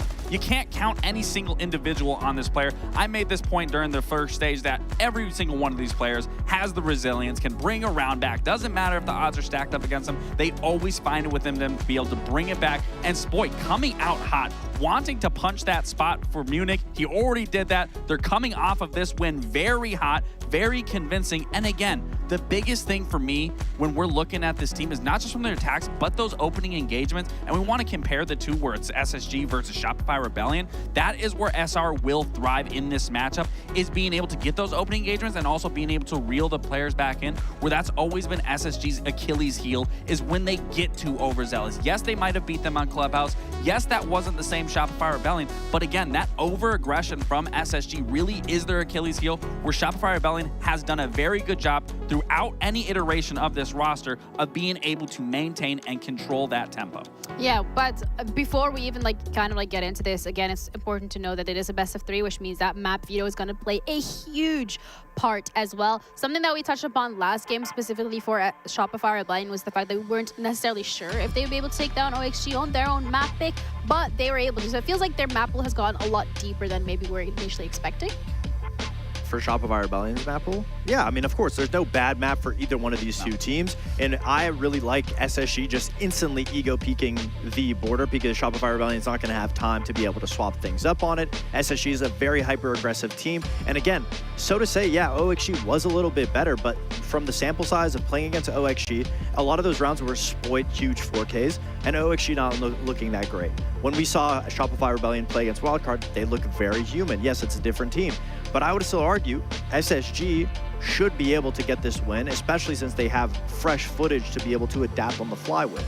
I mean, both maps are actually extremely comfortable for both these teams. I'm expecting a slugfest. I honestly couldn't tell you who's going to come out on top here. I do, however, like the pick for Shopify here on Shopify Rebellion going into this cafe. It's a very comfortable map for them. They're 6-0 on it, where I believe SSG is 5-1 on the record. So again, both maps extremely comfortable, but I am really looking more at the forefront of that border, like you were saying, not allowing Shopify Rebellion to be able to find the stride, being able to change anything. So it really is going to be on Troy to be able to move pieces around or even change a little bit of the style. Yeah, I mean, the players are absolutely ready to go, but before we send it off, I want really quick predictions from both of you. Shopify Rebellion. Oh, you... SSG. Okay, a little bit of a disagreement here on the desk, SSG, Shopify, but we are ready to head into our final best of 3 of today. One-way tickets to grand finals. Is it going to be Shopify Rebellion? Is it going to be SSG? I don't know, but either way, let's head over to our casters. We're doing a little bit of a switcheroo. There's Ollie and Lynx. Guys, take it away. Thank you very much, Jenny. And I have to say, Ollie, considering that we were there for the, I suppose, the culmination of SSG's lower bracket run last stage, I think you and I, as much as we sometimes love to hate this team, it is always from a place of love and bewilderment at what they can accomplish. And I have to say, you and I going into this game, I think you and I are a bit higher on SSG than I think people might think, and clearly than the socials think. Yeah, it's the recency bias, in my opinion, Lynx. I think there's a lot of recency bias here, given that we have just seen the Rebellion play, and we've just seen them win. We've just seen them win 2-0 as well. And you look at it on the balance of things, and you think, oh, well, it took SSG 3 maps to win their series. So, ergo, SR are the better team. That's not really how it works. We've got to look a little bit deeper into how and why we got there. I believe SSG played a better opponent in M80 to make it to this game, and that without outstanding individual performances on the side of the Rebellion, we would be sat here watching Shopify Rebellion versus OXG map 3 right now. So with that now in mind, and thinking about the map that we're coming to now being border, and thinking about the fact that SSG are built for best of 3s. Like, it's such a brawler team. And I think that's one of the reasons why we love them, is because we like to see them in the trenches because they play their best siege when their back's up against the wall. Now, is the back up against the wall? No, they've already qualified for Munich, but there's a lot of SI points on the line here. There's a lot of SI points on the line, and that's ultimately what we need to be thinking about, because while like Ollie said, both these teams have qualified for Munich, we don't exactly have, you know, with no SI points coming in from Reload, the first kind of taste of them coming in Regional League Stage 1, a lot of teams are basically neck and neck, especially a lot of the top teams are neck and neck, just because of we haven't had a big major yet. So doing the best you can in these domestic leagues is going to, one, get you more SI points, but also it's going to be a good insurance policy. Let's say you go to Munich, and let's talk about SSG. While they might be really good, sometimes they have a bit of a chance to bomb out when you least expect. This is insurance. to make sure you get a good seed for regional finals and that you might be able to go very, very far. Somebody who's been going quite far today has been Benja on the side of SSG. Earlier today, top-rated player for Space Station in that game against M80, and unfortunately, well, the kill on Spoit would be the only one he's got, but Ali, what an impactful kill that is, because Spoit, he himself, sure, he had a good game today. Well, we can give him credit for that one. But he's had a great couple days, too. He was the defining player for Shopify Rebellion against DZ yesterday. 27 kills in the series we just watched. Taking that player out, that's a win. Could be a bit of a battle that's going to brew that sort of EU rivalry there between Spoit and Benja over the course of this series. Wouldn't be surprised to see them both heavily involved in a lot of these opening engagements. He's slowing down for a time as Fultz will take Canadian out. Some nice space there created at the bottom of those east stairs. It does give SSG a brief advantage now. There was some fairly early action, but that isn't untoward. That kill from Newers onto Surf, though, really opens up this top floor. It really opens it up entirely. Ashen's just made his way into the site. He's setting up air jabs to stop anybody from retaking. Ambi's got to fall back with 1:18 seconds left. Nice shot onto Ashen, but the site has fallen, and so has the, I suppose, pre-plant phase, and we move into the post. Really well-placed one. That MX4, one of the fastest fire rate guns in the game. We just don't see Alibi often enough for players to make use of her. Ambi's got 2 so far. Make that a third. I have to say, some of the gunfights we've seen today, the shots we've seen hit in yesterday's series and today are just mind-blowing. But unfortunately, NB will only get style points for that round as SSG take the first. Good attacking round there for SSG on border. There was a lot of talk from the desk, specifically Lax, talking about the sort of prowess of Shopify Rebellion's ability to attack. SSG aren't too far behind. That is to be clear. But realistically, when you're dealing with a team like SSG and you're dealing with a map like Border, we can just see how quickly they are wanting to really get in and amongst the action here. That opening pick over onto Spoit, I mean, happened at what, 2 minutes 35? So you've watched only 30 seconds of the round at that point, and already you're seeing opening picks come through. I think that's probably a sign of things to come here today for SSG and how they want to approach these border attacks. Yeah, in a map that's famously good for SSG, they will feel comfortable on this. So, though famously good, maybe not as much recently, but it is something they will feel comfortable on. Shutting down Spoit will continue to be the name of the game. Of course, it will not be guaranteed to get you a victory, but given the fact that he's on 65 kills between 2 days so far, I think it's perfectly fair to make that a priority for anybody playing on Space Station.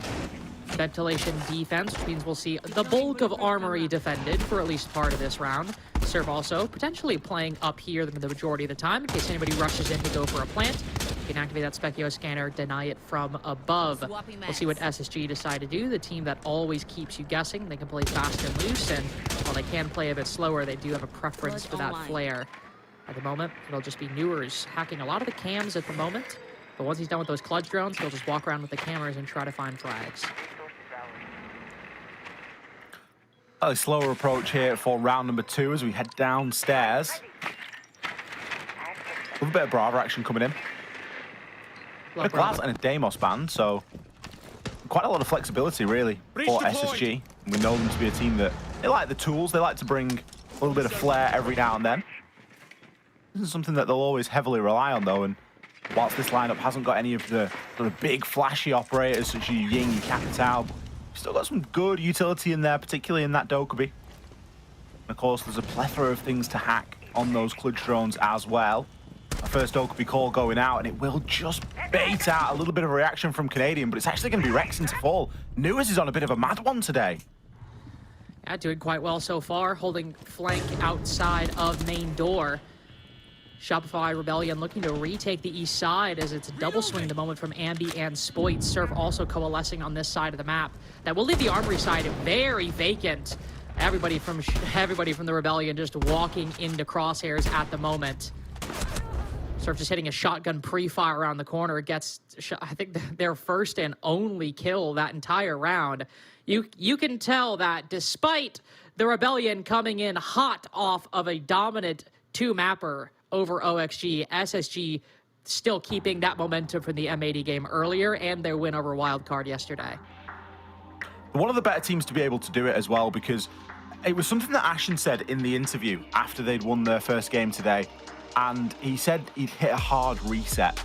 And the way that I sort of interpreted that was that he's like closed his eyes, he's like pressed, you know, he's pressed the power button until it turns off, and then he's kept hold of it until it turns back on again. Like when you're trying to restart your PC, it was like he'd gone through some sort of ritual, some sort of, I don't know, predetermined sort of plan of how he's going to reset himself.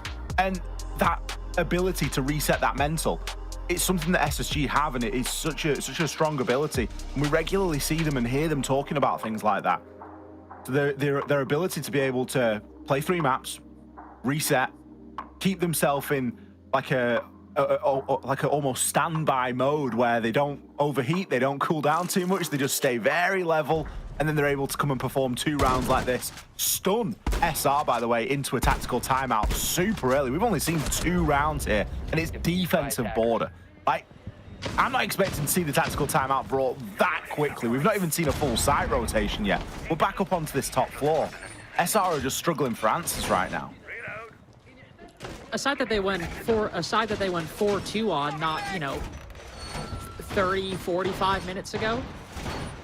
Obviously, you know, just because you do well on a map earlier in the day isn't a guarantee that you'll do well on it later, but we have very recent evidence that the Rebellion are decent on it, and yet maybe Ollie, not to put the cart before the horse, but maybe it is on us to kind of look a bit deeper at that game and at that half specifically, because Parker, during that cast, made a big show of, you know, I think the 4 4Ks from Spoit and 5 total if you include Rexon's 4K over the course of that series. There were 3 4Ks in the first half, a 1BX from Surf, and 4 out of the 6 rounds we saw played, Shopify Rebellion were starting down a man in the opening duel. This was a comeback of comebacks on the first half just to get that 4-2, you know, winning side.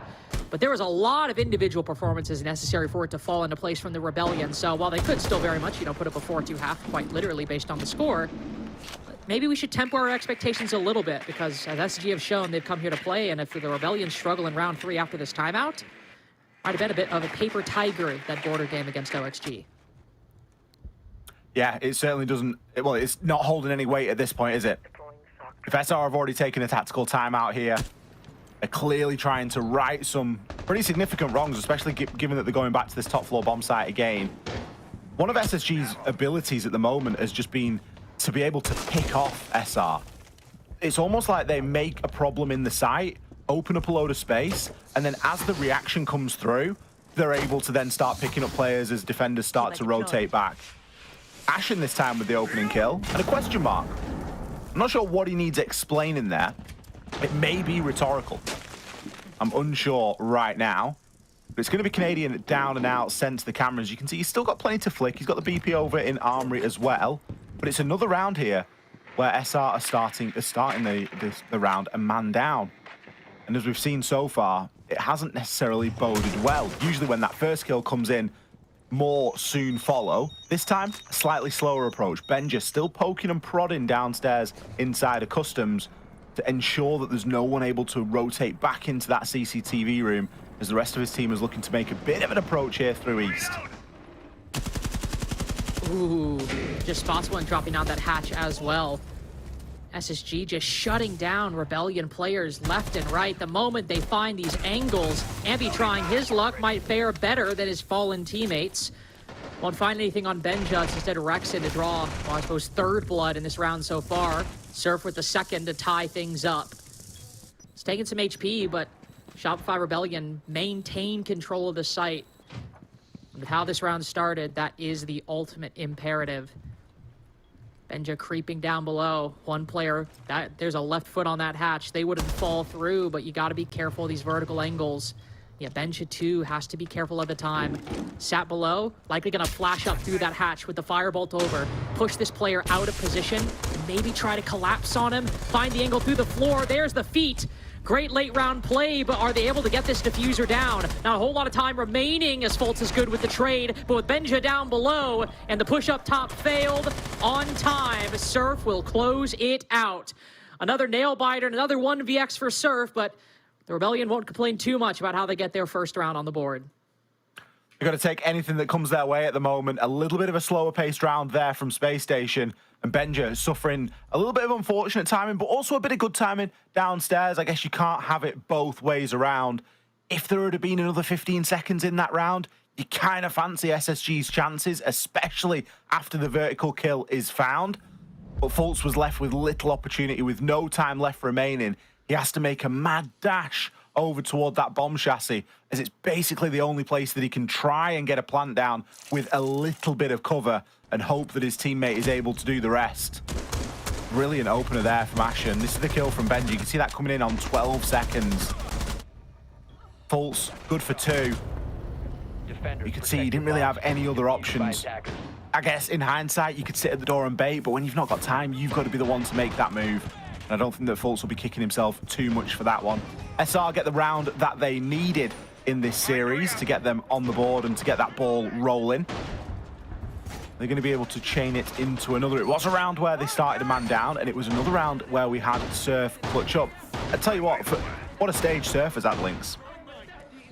Oh yeah, I mean, on the back line, you never think players like that are going to have, you know, much of an impact, because I think even though it's not really how the game works anymore, a lot of the, I think, stereotypical beginner kind of conception of the hardware each your support role maintains, but Surf has always been a very lethal backline player for the Rebellion, and I mean, at the moment, after yesterday's game, second highest rated below Spoit, and being second to Spoit is, I think, what a lot of players would dream of no matter what role they were on. So he's been having an excellent stage, and the past year he's been on this roster, he has been an excellent addition and continues to pay off, as we saw in that round, in 1vx's and rounds earlier against OXG. Always a fantastic player. Spoit not having the best run at it so far, but honestly, while that might be great for SR, I'm kind of glad for Spoit. He's been picking up and shouldering a pretty heavy burden over the past couple games, so he wants to ice his knees and some other players can take the slack. I will not complain whatsoever.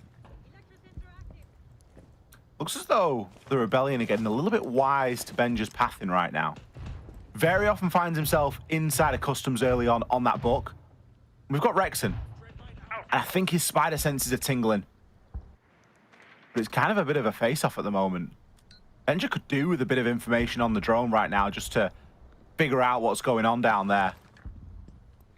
Not going to be enough for him to push up just yet. No one on SSG on the drones right now. And Rexon has just relocated himself into Passport. Got a little bit of support with Canadian down there as well. It's going to be Fultz on the window looking in through. We've got a bit of action coming in on those east stairs as well. So again, SSG not being given so much free time and a very narrow escape. Not sure if he glimpsed the helmet there, but what a shot from Rexon that'll have been. Ashen gets domed there on the entry, immediately responded to, though. Benja finally just creeping in, as it all seems to be coming up. SSG. Benja become quite a patient player over these past couple years. It pays off in that one engagement, pays off for the last as well. SSG drop one on a very slow push in round 3, but round 4, it just feels like more of the same. They widen their lead to 3-1. SR still struggling to find a consistent solution. And I think it's quite telling that their only win so far is another 1vx. It's another one for the tally, isn't it? And it kind of stands to reason what we were talking about in the pre-show. Or should I say in the bans. We were sort of saying, you know, not saying SR got lucky against OXG, but there was... Okay, that was a disgusting shot, Fultz. They're certainly not getting lucky now against Space Station, let's put it that way. If you're getting shots like that hit on you, luck is not on your side. Bomb located by attackers. But it was a very individual performance from the Rebellion against OXG. Particularly on that second map, which was, of course, Border. So it kind of stands to reason that we're seeing them struggle a little bit here and now because SSG aren't giving them that opportunity to have individual performances. They're all over them like a rash at the moment. These kills are flying in. Yes, round 4 was a little bit slow. It took us a little bit longer to see our opening pick. At 1 minute 27, that's the latest opening pick we've seen so far. And it was the first opening pick that we've actually seen for the Rebellion. However, The round didn't last very much beyond that. And someone that I've enjoyed watching today already has been Nuers, a player that often gets overlooked in some ways, I think would be fair to say. And his contribution, whilst it's certainly there in the team, it's maybe one that you look to and go, some more slightly forgettable plays. I feel like that was more of a vintage Benja Master play, by the way. Kind of breaking onto the scene at SI23, a bit more aggro, you know, the young fragger. Then, of course, the future MVP that we saw at that tournament after coming in on G2 and surprise winning the World Championship. But here he is rushing into the building on that Nook. Something we normally see, I feel like, you know, maybe Ashen do, who has basically been kind of the same guy on this roster as he has been since he entered almost 2 years ago, right before Atlanta. This is all coming up Space Station Gaming at the moment. Great nade to confirm the down on Rexen. As we've got 2 players dropping donuts. Spoit and Canadian were a certified duo yesterday, and the only thing they've got in common are donuts. Spoit flashed as he's forced off the CC position, or excuse me, the break position, and forced deeper into CCTV itself. For the 4v3, SSG, I was going to say, have time to slow things down a little bit. Ashen maybe getting a bit ahead of himself, taking a solo fight on the doorway, a 50-50 that Spoit ends up winning. And while they do have control of the site, I was about to say, Spoit has control of these vertical angles, not just the ones pre-made, but the ones yet to be made with that Specchio and shotgun combo. And so SSG might try to take a page out of Shopify Rebellion's books and win this on kills, but not if we're having sprays like that and recoil control like that. Rebellion do win at least one more round, and customs go their way, and yet still these rounds feel inconsistent. I'm not sure who was playing on Benja's name for that shot. He was 5-1 before that engagement, and he looks like it's the first time he's picked up a mouse. FMG9 recoil. We'll let him off. We will let him off. Maybe if he was on the book, he'd have got the kill. Maybe he was just dialed into the different recoil patterns. But a good round there for SR to get. Again, it feels like these rounds, I'm almost breathing a little bit of a sigh of relief, because I look at this fixture and I think there's potential for all 3 maps here. We've got a real brawl between the 2 big dogs in NA at the moment. There's no other team now. You wouldn't throw Dark Zero into this mix the same way that we would have done in Stage 1. No, these are the big dogs inside of NAL right now, and there's all the chance in the world that we're going to see them play again in the grand final, because, of course, whoever loses here will drop down and play inside of that lower bracket. 10 seconds to And you better believe that if SSG lose, there's a hell of a good chance of them doing it, because they love a lower bracket run. Their ability to just constantly stay mentally locked in. I don't know, it's a team that we always say they can beat anybody, they can lose to anybody, and yet their one consistent factor is always doing the unexpected and always seeming to have a chance where almost every other team in the world would be down and out. Yet, of course, it's just round 6. And the Rebellion are certainly not down and out. Won the primary site of Armory the 2nd time they defended it. Took a win on the tertiary, and now we'll try Armory for the 3rd time this half so far. Came down to a 1v1 in round 3. However, it was a pretty slow attack from Space Station Gaming, and Shopify Rebellion were not really giving SSG too many openings in the grand scheme of things. One dropped early on, but the rest almost entirely coming below the minute mark. So I think SSG will look to create a bit more opportunities early on and maybe try to get Benja a bit more active on that buck, who's basically downstairs, isolated for a majority of the round. Hold still. Easy now. Nuers should be recoverable there, as he will get picked up. I do agree, though. I'd like to see somebody... I mean, it's difficult, Benja's job, though, because the reason that he's there to do that is because he can be self-sufficient in doing so. And if someone has to jump on a drone for him, it kind of removes their ability up on that mid-floor, up on that top floor, should I say. So it really is a double-edged sword. And I think the wiser the SR get to the tactics that are going on, the more difficult it's going to be. But with J90 hopping in and grabbing another kill there as an opener onto Canadian, it is going to make things a slight bit easier. Just coming at about the halfway point in the round. So it does look like it's going to be one of those slower rounds, and there hasn't been an immediate slew of kills after it. Instead, SSG still prodding, still probing. A great ability to not overcommit to the building too early here on these border attacks. Now Ashen looking to make a bit of a play. Got an option of going down long or into office. Office being open, of course. Maybe just needs to wait for a little bit of info. Ooh, 2 line up for him down the east corridor. Won't find either, unfortunately. Shopify Rebellion maintain their lead and seem primed to tie up this half. It's a late trade, but with the kills they've acquired, the positions they have, Shopify Rebellion do not need to push far. They've got 1 player fountain. Maybe somebody to play that trade if they want to push closer to the office door, but no. I was about to say, that Azami's pretty isolated, especially after that flash on a lengthy pre-fire. Ashen making great use of those 40 bullets. And now Surf. Well, well, well, the more things change, the more they stay the same. A 1vx. Can Surf make magic happen and make lightning strike 3 times in one night? Ashen putting the diffuser down. Hole punched in the wall, but unfortunately, no angle will reveal itself. SSG take the lead at the side swap. Surf unable to make it 8 1vx's inside of stage 2.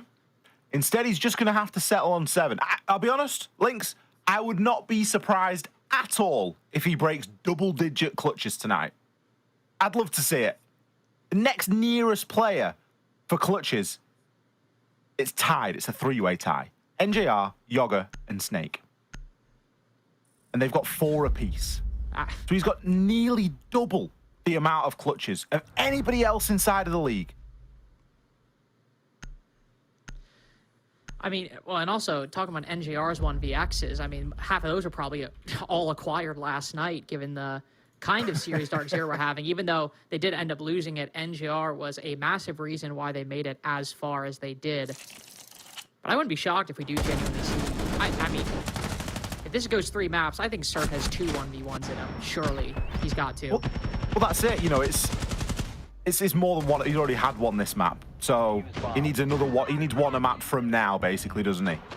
True. We've sort of got half a map left to play here, and then providing we go all 3. Well, you never know. There's a really good chance, and if it goes all 3, you better believe he's going to be getting the clutch in there somewhere, because they probably need it with the way that we've seen the siege go so far. A 4-2 split for Space Station. Azami, Tuber out, banned out by SR, a Deimos and a Ying taken away by SSG. Fultz straight on that Clash. And a big problem operator. Clash, of course, took a bit of a holiday at the start of stage 2. And I'll be honest, it was a nice time. I kind of enjoyed the siege that was played when Clash wasn't a factor. And I'm sure some of the players kind of felt the same, because it can be infuriating to deal with. SR are known for their shields as well. Maybe not so much on border, but it wouldn't surprise me to see a little bit of Monty or Blitz action later on as we get a bit deeper into this phase. For the time being, though, it's going to be a fairly standard lineup, and of course, with the Deimos and the Ying ban, it leaves open things like the Glaz, things like the Capitao, and that's going to be where Ambi finds himself on the Glaz to start things off here in round 7. Operator, I've become really excited by whenever I see presence in the round, because the aggressive Glaz play we've seen, I think this stage and I think the stage or 2 prior to this, Ollie, has really been exciting. And, you know, one player like Ashen, for example, pushing deep into a Locker's CCTV defense to fight the Tachanka in the complete opposite site. Seen a lot of players, including, coincidentally, NJR last night, pushing up through the smoke to take an aggressive angle. Seems to be what Ambi's doing right now. It's been a style of play that I've really enjoyed watching develop, and exactly what Ambi will try to do. Of course, given the way that scope works, the more you move, the less you can see through the smoke. So you got to find that balance. Make sure you can get some initiative. Also, finding a clean shot on your enemies. And yet, even if you don't look through the smoke, that DMR still packs a punch. Yet, on a bullet-per-bullet basis, that MX4 Storm is much faster than its opposition. Ambi was the first one to hit the floor, and he's the second one, the 4th one now. The 4th one out of the round is Rebellion try to play things very, very quick, and it ends just as quick as it begins. 5-2 for SSG. Momentum not slipping up whatsoever. SSG really happy to deal with a single armory wall, or single armory door walk-in, should I say. Not even sure that we saw the breach open in that round. Ambi trying to make something happen, and the Rebellion trying to kind of rally around it and play a little bit quick and fast, but I don't really feel like they've done too much prep work. you look at the stylistic differences there between, I know we've only seen one round from the Rebellion there, but on the attack, you kind of look at the differences and you think to yourself, well, when SSG were attacking, there was a heck of a lot of vert pressure. They had Benja like dedicated. Every round he's entering in that first floor and he's getting in and ripping open some of the floor with the skeleton key and just letting people know he's there, giving a bit of presence, able to pick up a kill here or there, root players out. That was none of that. We had a Capital. Not sure that we saw the Capital firebolts used to great effect. Just trying to walk in under the cover of some smoke. I mean, you kind of announce yourself, and especially when there's a clash there. This clash can just front up to that. You can see that Fultz was happy to swing the door, knowing that Ambi's there, and he can just call out all day, safe as houses. Bit of a strange approach for SR. SSG with a very clean and well-measured response to what was given to them as well. You now see them move downstairs into bathroom.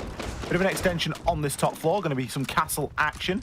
No mute in play, which you would often associate with this top floor hold. But SSG instead opting for a bit of flexibility, but Benja's confidence there. Oh, Rexon, you've ruined it. You've double pressed T. Gonna be just the question mark, not the T question mark. He's out of practice with the BM. Needs to take a lesson from Ashen. He's been skipping the trash talk scrims. Ashen's got that hotkey. Reloading.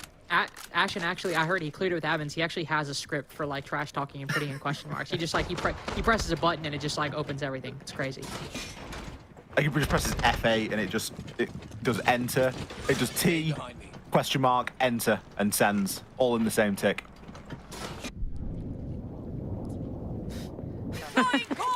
So I did not expect Canadian to get hit by a Gershmont all the way on the balcony, but of course with Ashen playing this position, he's very conscious of the possibility of some kind of shield player.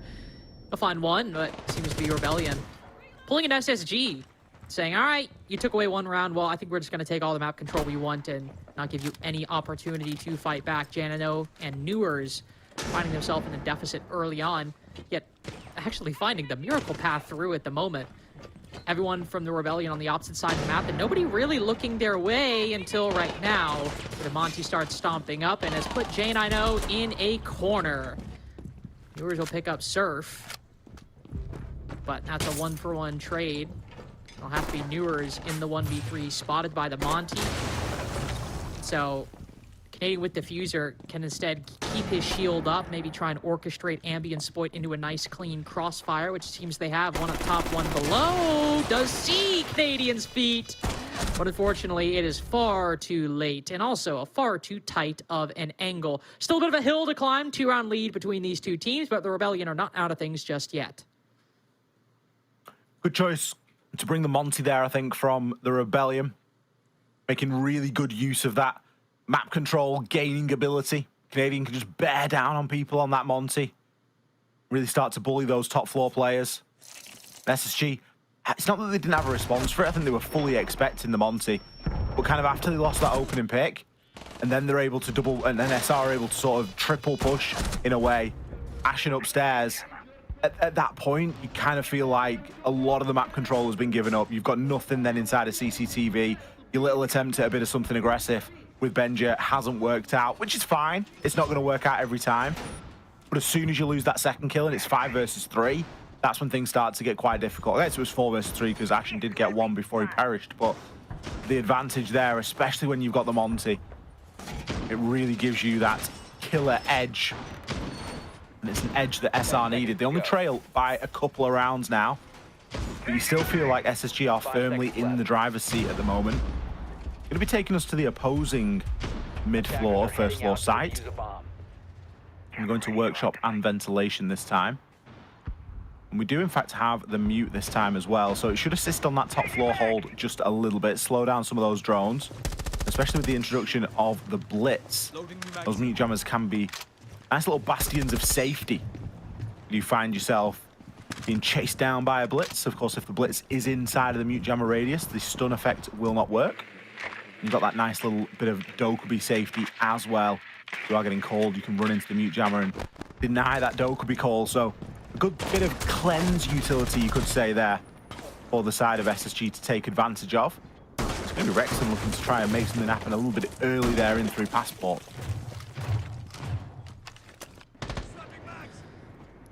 I don't think Benj is looking to offer up an opening kill, just like you did in the last round from that exact same position.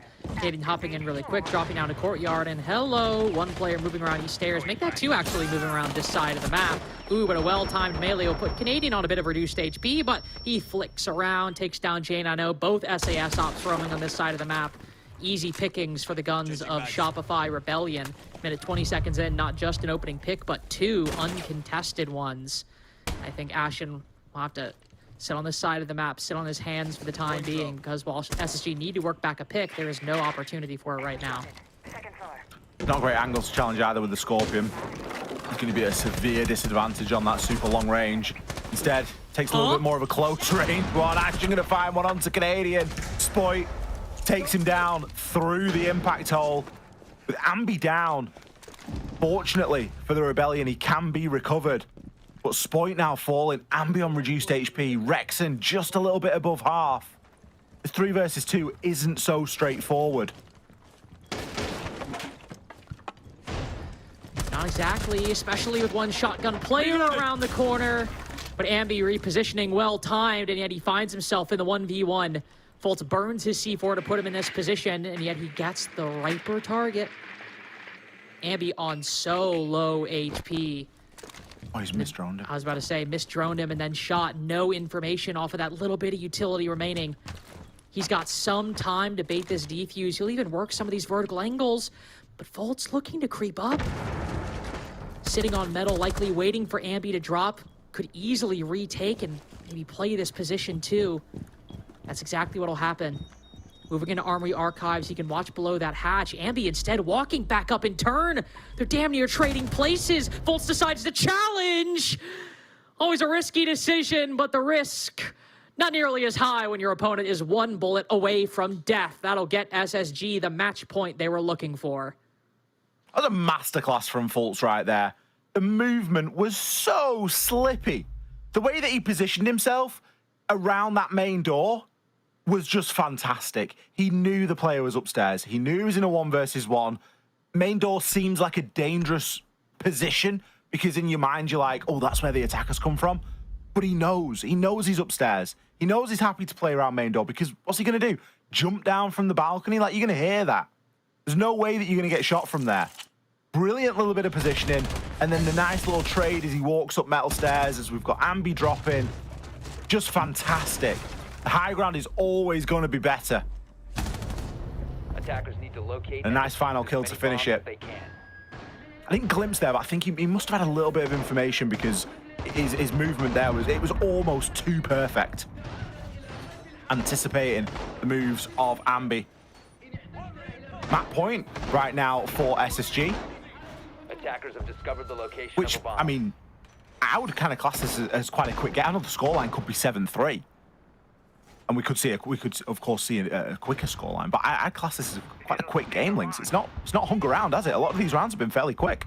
Oh yeah, this has absolutely been a fast one so far. We do want to acknowledge, by the way, this is SSG's map pick, so while we were, I think, trying to contextualize the Rebellion's performance in the series, but more specifically on Border, a lot of our talking points were specifically relegated to this one map, and especially because it's SSG's pick.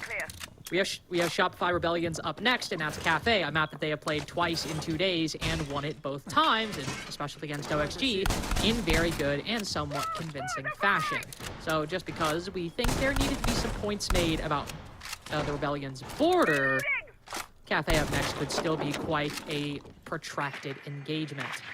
So quick up from SSG here will be good to put them up 1-0 in the series, win their pick as well, but things are certainly not done, even if SSG beat the Rebellion 7-3, which will also not be their first time achieving that scoreline, as I believe is what they got against Wildcard yesterday as well on Clubhouse. Yes, that is correct. So clearly some quick games capable for this SSG squad. I can't believe you backtracking. Reloading ammo. What do you mean? I thought we were making points for SSG for the whole series. Like, I'm a believer. I think we are. I think we are making points of the whole series, but I think it's fair to say that Well, the examples we were talking about, a lot of it was based on that board specifically, Yeah, right? of course, yeah. Yeah. Yeah, Cafe isn't... I don't know, is it a map that SSG are known for? They've not played it a lot this stage, I think they played it once. Ooh, hello. Another opening pick. That duel between Benja and Spoit has been ticking along all series long, hasn't it? Or all game long, should I say. Second now as Canadians taken out there by Newers. Newers having a big day. 9 and 5. Putting in that work.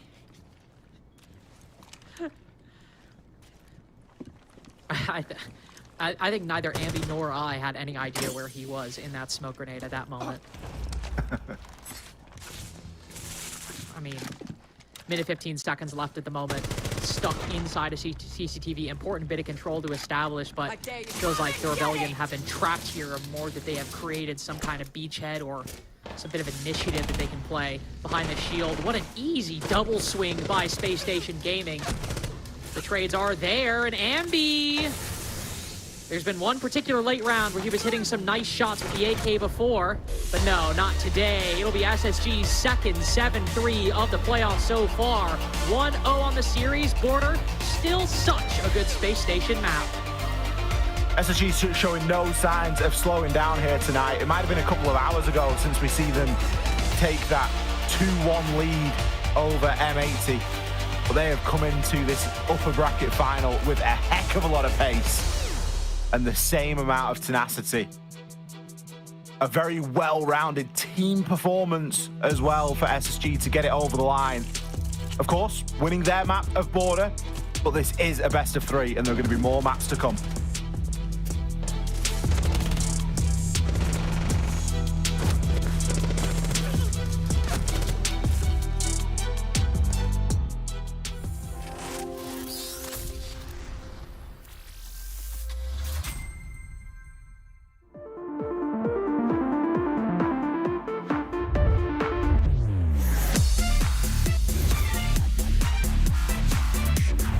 And dash together.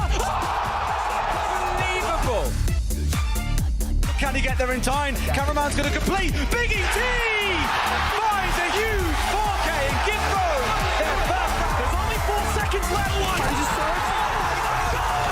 There's no way. Whilst not easy, is potentially winnable. No. They've given him a 1v1. And they've given him both down. They find the down as well. Yesterday they took the crown from LA. Today they take their kingdom from Blacktown.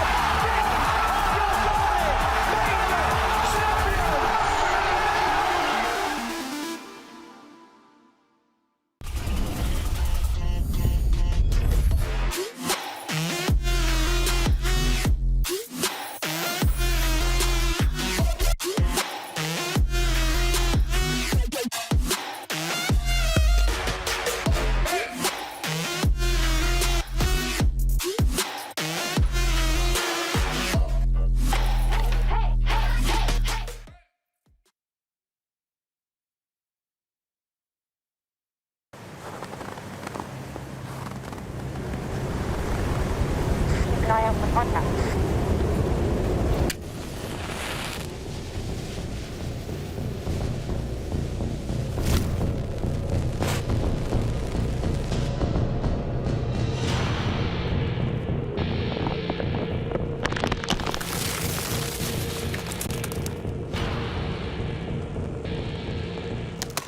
Available now.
I'm talking, Badger.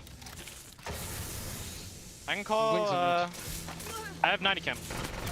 Nice, let's go. Good fucking shit, guys. If we hunt, we must hunt all at once. That is we all hunt the at rule. once. What the fuck? No?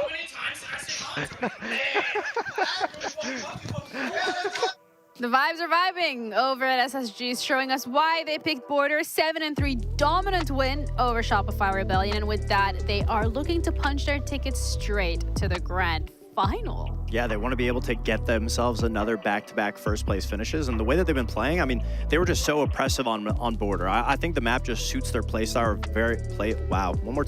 suits their playstyle very well with how they're able to just take control all around the map and make SR very claustrophobic, because that was SR's downside against, you know, their wildcard game and all of their games that they've played Border.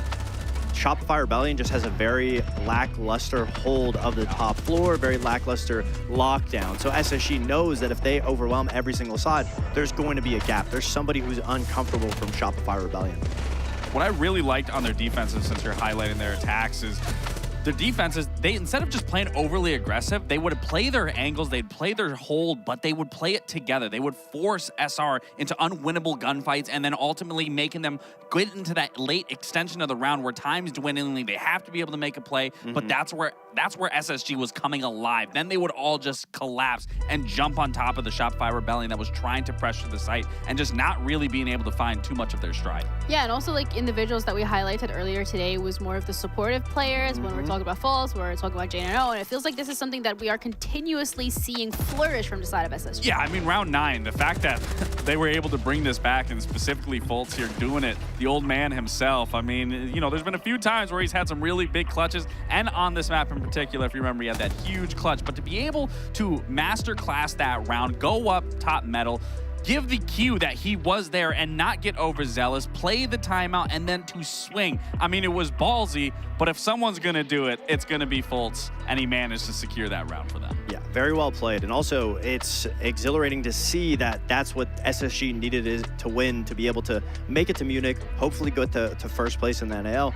They needed J9O, Fultz, and a little bit of Benja to be able to step up. And I think now with the momentum, they're just all collectively able to play on top of each other and have that momentum, have that aggression together.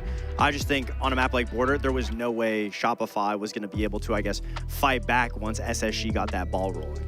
Yeah, I think as well for Shopify's Rebellion's like current situation, it's like you've just won a best of 3. It was 2 maps. You had like a small little break and you're jumping straight back into the action. I think for me, it's like the question here, because both of you have that player experience, is that more of a downside, or is the fact that SSG has played, had a break, and then comes back? Which one is like the worst?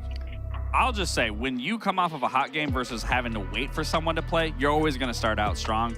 Just that's my perspective. Some people might look at it different. I think it depends on the team, but I think the fact that Shopify Rebellion just played Border and then SSG takes them immediately to it, and we know how adaptive heavy SSG is when it comes to inside the server stuff. They didn't need to go over it in a dry runner in practice. They just watched and they said, okay, Shopify Rebellion is probably going to do the same stuff. Let's just have these cues, you know, these areas that we can pay attention to, and we'll be able to break it apart. And that's a great start for them. But Cafe is up next, and that's the second map of this best of 3 series. It is Shopify Rebellion's chance to equalize this and push it to a decider, or for SSG to push themselves all the way to the grand final, straight through the upper bracket, which would be different than last stage. But either way, we're ready to head on to our second map. So Cafe coming up with Ollie and Lynx. Well, Ollie, I have to say, you know, obviously 7-3 SSG, very, very dominant. We, like, obviously added like a little bit more context to Shopify Rebellion's performance earlier. But I don't know, I have never sat down at a desk before and felt quite so, I guess, comfortable and ready for this to be a 3-mapper. Like I'm sitting down, not like I'm ready for a tense, dominant finish. I'm like, okay, we're about to go to Cafe, but then we got map 3 after this. You're like fully getting locked in for the night. Yeah, I'm like, yeah, okay, Cafe's all great, but Chalet's coming up later, so I'll be here for a little bit longer. Yeah, I wouldn't mind seeing a Chalet, to be honest with you. Between these two teams, I would not mind it at all. Cafe's a difficult one for me. I look at it, and on the balance of things, yes, Shopify Rebellion have a better record on this map at the moment. They've played it 3 times this stage. They've won it every single time. OXG, Dark Zero, Cloud9, 7-4, 7-5, 7-1. BZ the only team well, and OXG, I guess you could throw them into the mix there. 7-4. It's a scoreline never really paints the full picture of how a game goes. On the flip side, SSG, they played it once against Standby, and it was a 7-5. So, really, what do you expect when you see that? You think SSG, as Fox has mentioned, they have a great ability to counter-strat. They also have the benefit of starting off on the defense here. And I think that mentally, they have the edge. Shopify Rebellion are kind of not sort of bouncing from the frying pan into the fire, but they got through the border game versus OXG through sheer individual skill. And then, I don't want to say that they fell apart on border against SSG, but it was nowhere near the same. It wasn't a close game of Siege by any stretch. And you kind of look at coming into this and you think, well, SR are now getting on for playing for, what, 4 hours maybe? It's a long stretch. It's a long stretch, and also, now, I'll kind of acknowledge it. Physically speaking, this doesn't exactly work. I'm about to describe it, but I think you all get what I mean.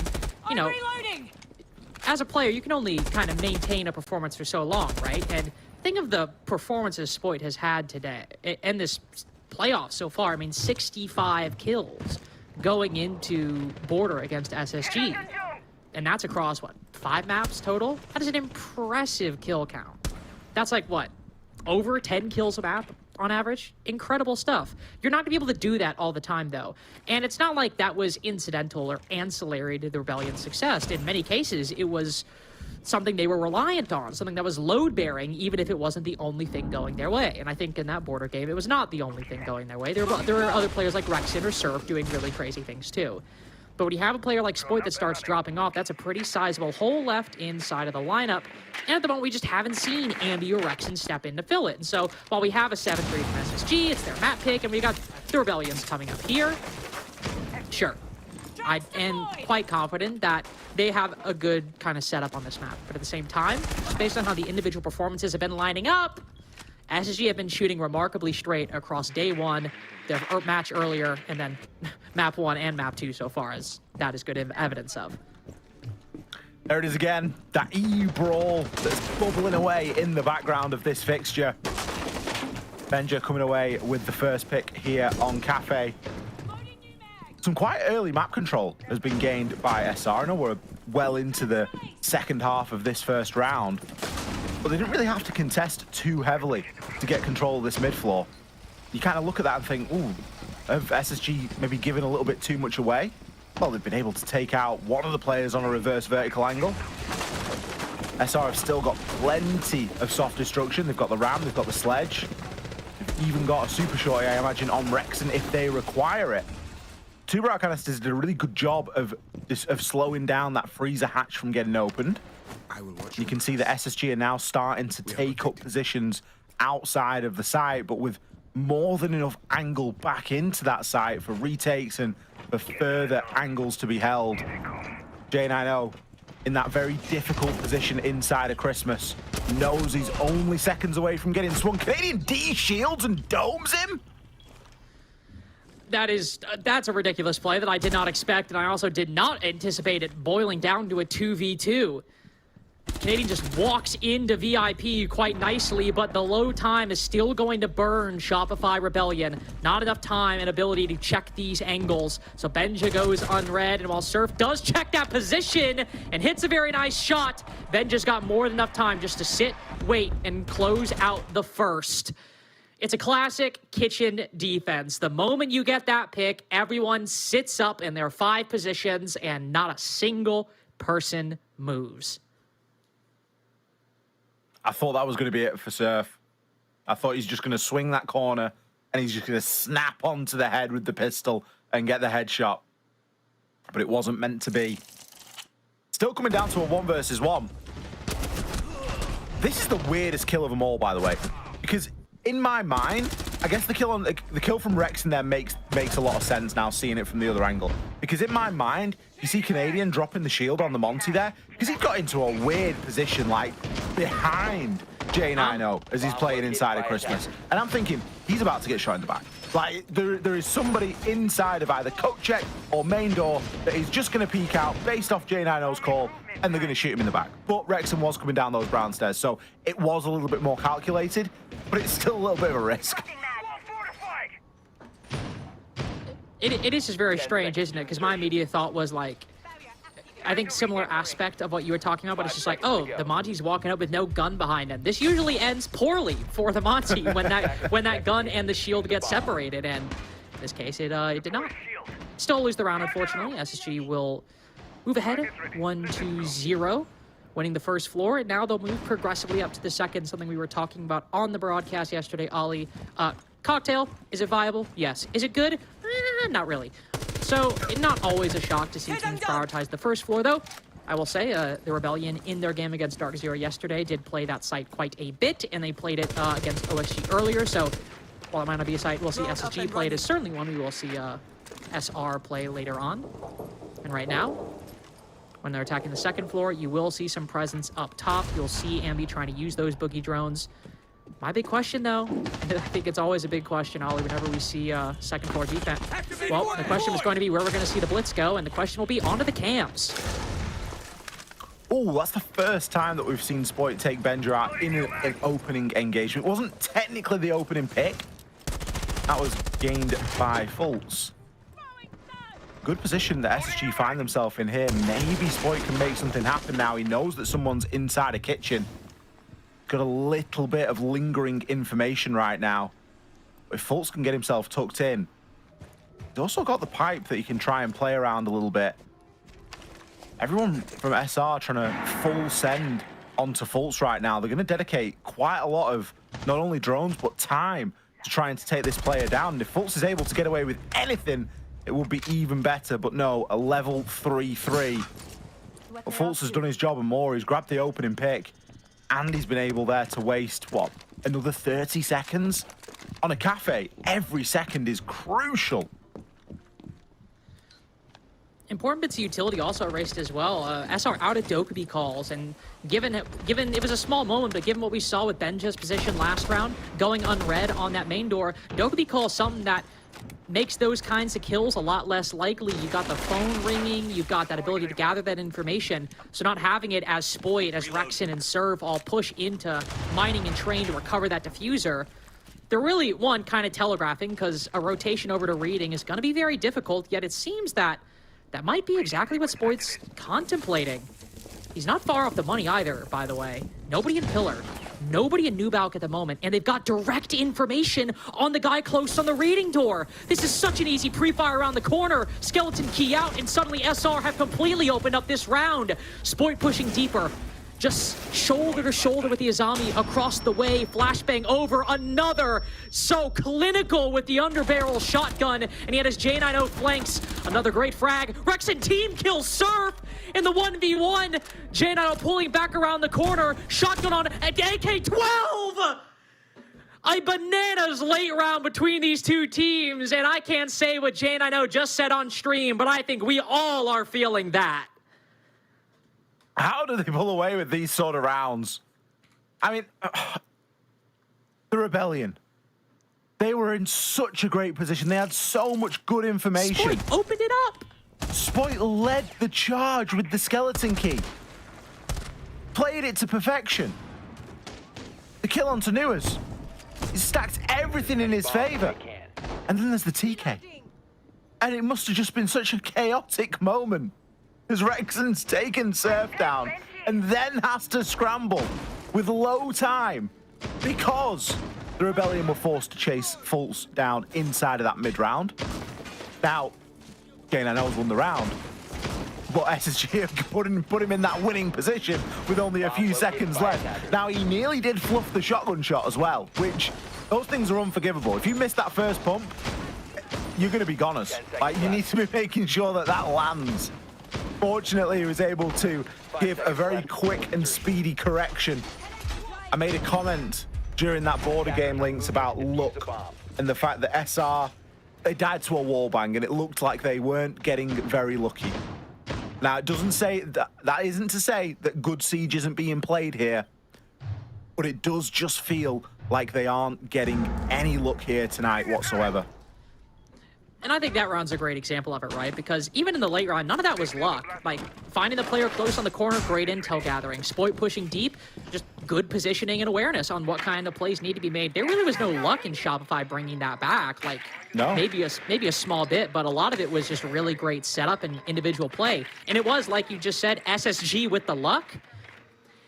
And sometimes that's just how it goes. And sometimes with SSG, it feels like this team just always seems to find those intangibles, those moments that you can't quite control or account for, a bit more often than the other teams. And a team kill like we saw in that round, hey, you just got to feel bad for SR for being on the receiving end of it, unfortunately. Third site now defended by Space Station, going to mining and dining. I mentioned last round that the Blitz might have a role before Canadian was shot in the head as the open pick. Usually we see a shield sometimes hop in the mining double window or go up the white staircase. A lot of similar plays for this site given the close proximity to raining and dining. But given Canadian's pick of the Monty, that usually indicates that SR are going to be playing a lot slower of a shield, going for a full clear. And look, he's dropping red stairs right now, pushing forward. It's going to be that exact style of play. Plenty of info for him to gather as well. Can search out the player on Pixel. But Jay and I know a little bit more experience than just to be staring at the shield. He's worried about what's coming behind it. We've got plenty of options here, different avenues to play in and different areas to approach. Player on the window and on the double, but Nua's in with the support. Benjamaster as well. This is getting torn apart. Canadians de-shielding again. I love the confidence from Canadian. And to be fair, the game he had yesterday, I don't entirely blame him, but SSG are comfortable inside of this series after that 2-1 victory over M80 earlier. Looking a lot more like map number 3, a 7-2 on Nighthaven, and a 7-3 on Border against the Rebellion, and now about to go flawless on their site rotation. Rexon with intel on one around the corner. The first pre-fire doesn't even work. Then he finds himself in the 3-way crossfire, gets out of it with 1, but not a single in rounds. Imagine that tactical timeout is coming in hot after SSG go 3-0. It's got to be time for the attack, hasn't it? It was called early on Border. Didn't really have much of an effect onto the round or onto the game thereafter. We're going to get through this round of banning. It's very common that we see the tactical timeout at the start of this round 4. Get the bans out of the way. It's 30 or so seconds that you've got to discuss as a team, and then you can bring the coach in for that 45-second timeout. And the body language, I think, says it all there from Ambi. I will say this, because I do think your point's accurate. I always do feel like Ambi seems particularly dour when we're going into a tactical timeout than the rest of the Rebellion. I don't know why. It's just his room. I think it's his room. I also think he typically plays a bit more hunched. And so he always looks a bit more just like the mental's hitting him. And I don't think that's necessarily the case for him. And 2, I also don't necessarily think that's often the case for SR overall. But again, that's an entirely tangential point because as you said, the mental probably is not doing great right now. Of course, both these teams have qualified for Munich. I think what many would consider to be the greatest short-term prize has been accomplished. But as Ali and I mentioned at the top of the show, due to the Munich being the first major, a lot of the SI points have entirely come from the regional leagues. And once you get to these playoffs, once you get to teams like SR, like SSG, like M80, a lot of them are about tied in SI points or very nearly tied. And so if you go to Munich and you end up not having a good event, going deep inside of the playoffs or even winning the playoffs is going to set you up in a good spot for regional finals, which of course has a direct qualification to SI involved. And it'll be a good insurance policy in case things at Munich don't work out. So both these teams, 1, I imagine, taking it seriously for that reason, and 2 as well, especially with SSG in the lobby, they're going to play every game like it is the most important one so far. Looking as well to be the 2-time 10 seconds remaining. No lower bracket run necessary. If they can just win 4 more rounds in regulation on Cafe, they will have a shot to defend their title as the best team in North America 2 stages in a row. And boy, based off their play so far, they would certainly deserve it. I think it'd be a really nice sort of full circle story for them as well, given that we saw them go through the lower bracket last stage. And if they are able to make it through to that grand final this stage without going into that lower bracket, it just shows that level of development and level of growth again. And yeah, it's fine to know that they're a team that have the ability to run through a lower bracket, but it doesn't mean they need to be doing it every single time. They don't need to put the fans and put themselves through that sort of torture of wondering, are they going to be able to do it again? And it's a heck of a lot of games and a heck of a lot of maps that you've got to go through and win. It could be a really nice growth story here for SSG. And as you mentioned, only 4 rounds away. SR needing to book their ideas up on these attacks. Was definitely expecting more out of these attacking rounds from them, given that their prowess on Cafe as a map. Nicely shot out of the air there. Benja was attempting something a little bit cheeky with the C4. Loading new mag.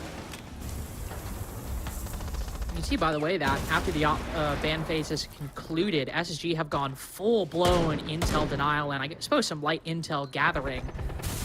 Mute Mozzie combo, and then Fultz bringing the Pulse first kill in the process. I have to say, Canadian's been going down early an awful lot during this series so far. He is currently 1 in 4 on opening engagements, and multiple times now it's been with the Shield. Blitz back in round 2, and then Monty here in round 4. Other 2 times, it's been Spoit on the opening engagement. In the 4 rounds we've seen so far, 2 and 2. Important ops and important players being taken out early left and right. SG now with a 5v3. Jackson spotting some mid-round vert being made as Space Station look to set up their contingency plans. Ashen's got to be careful he doesn't overheat. Same with you, J90. Though I will say, not usually a player that we have to worry about overheating all that much. Yet, sitting beneath this window, I was about to say, only way out is going to be prone. As the whole of SR have him in a crossfire. He'll hop up, but of course he'll be taken down. It's actually Fultz, excuse me, not J90.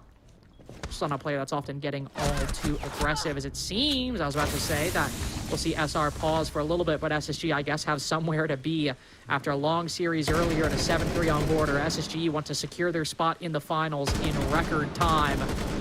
Surf's been in multiple 1vx positions, and yet I think this 1v4, trapped inside a bakery, attacking kitchen, vertical angles, and horizontal ones all going against him. Maybe a couple impactless frags, but the call is just not to throw, as SSG have not shown any sign in stopping. They're unstoppable at the moment, aren't they? As you say, there's nothing that's slowing them down at the moment. You wonder, really, what can SR do now, apart from just try and hold on and get on their own defensive side? But we're expecting attacking round wins out of SR on Cafe. Like, this is a map that they love to play. And so far, everything that they're attempting, everything that they're throwing up, it's sort of falling on deaf ears. We're not seeing the same performances out of individuals that we've seen previously. Surf, 1 and 3. Okay, we don't always look to Surf for a load of kills, but we know he's good for a clutch or 2. Spoit, 3 and 4, just sort of plodding along. Ambi, 0 and 4. Yeah, I mean... It's not even like strategically that it's falling in just playing gunfights as well.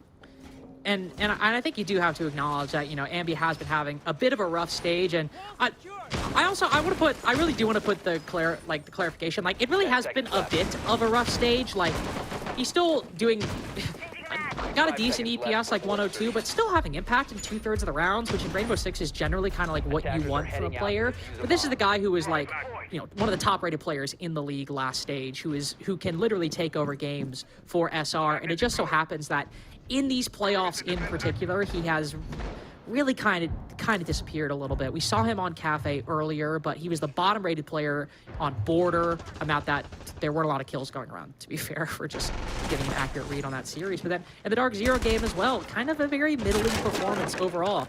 Ambi's a fantastic player, but at the moment, it has really been the Spoit show and a bit of the Rexon and Ambi show earlier for a map or two here or there. But aside from Spoit, it has been very inconsistent from SR, and it's what we saw earlier today, even on some of these maps, and it's certainly what we saw in the DZ game yesterday. Right now, it is all SSG winning round after round, engagement after engagement. And now for what they'll do here on a reading room defense, holding this vertical control. If I were to bet anybody to come away the victor in these opening kills, it'd be the team who's won them 4 in a row. They've been dominating it all series long, haven't they? It's not even a stat that you can look at and think it's close at this point. +8, by the way. Yeah.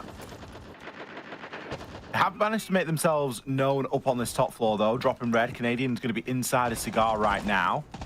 Still cautious of the Pixel player. But it looks like the players over on the cocktail side are going to be the main focus. But these C4s are just devastating. SSG have got such a good handle. They're giving map control away and fully knowing what that means and how to take advantage of that. J9O, he's dropped off Pixel. He's got himself a little bit further tucked. He's got a chance to peek through bathroom as well with some of that wall being soft. Even if he doesn't get a kill here, look at the time. There's only 1 minute and 10 and they've still not taken this top floor. Yeah, I have to say, this is just some of the most fundamentally sound siege we've seen from SSG this entire year. I mean, the Desk mentioned it earlier, but easily could have closed out Clubhouse, and Benja in particular has been on form in this series. But let's not get too ahead of ourselves. It's a 3v3 now, as SR have done a good job at fighting back. And ultimately, it's not a lot of time, but 45 seconds left with the vertical control established. Ambi still has all those boogie drones. There's a winnable round in here, 100% if they can get these angles, and perhaps most importantly, if they can stop this flank. But what do you know? I'm curious where Spoit has put those track stingers, because Fultz has walked all the way up red. And given how focused SR are going to be on the execution down below, Newers and Benja can occupy their attention. And then Fultz, at the right time, can hit a nasty flank, yet the first shots don't work. It's the second that has the impact. Diffuser dropped in freezer. This man knows how to waste time to direct attention, to take SR's aggro, and to shut the door. 5-0. Grand final seems like an inevitability at this point. It really does. There was a drone inside the cigar shop that Canadian was watching. You were building up for that flank, and I was looking down, I was thinking, there's a drone. Like, surely this is just going to get dealt with. Like, maybe it distracts enough time at the least. But nothing.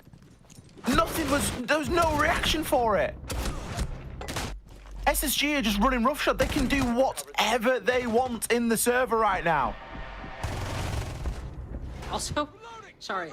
I actually do want to say one small thing, because I mentioned how sharp SSG are looking earlier, and I didn't really quite notice what had happened, but Fultz sees that there's a guy behind the mirror window. He calls it out that somebody, by the way, very smart play from SR, is using the defense's own mirror window against them to hold Fultz on the flank. Brilliant play by SR, right?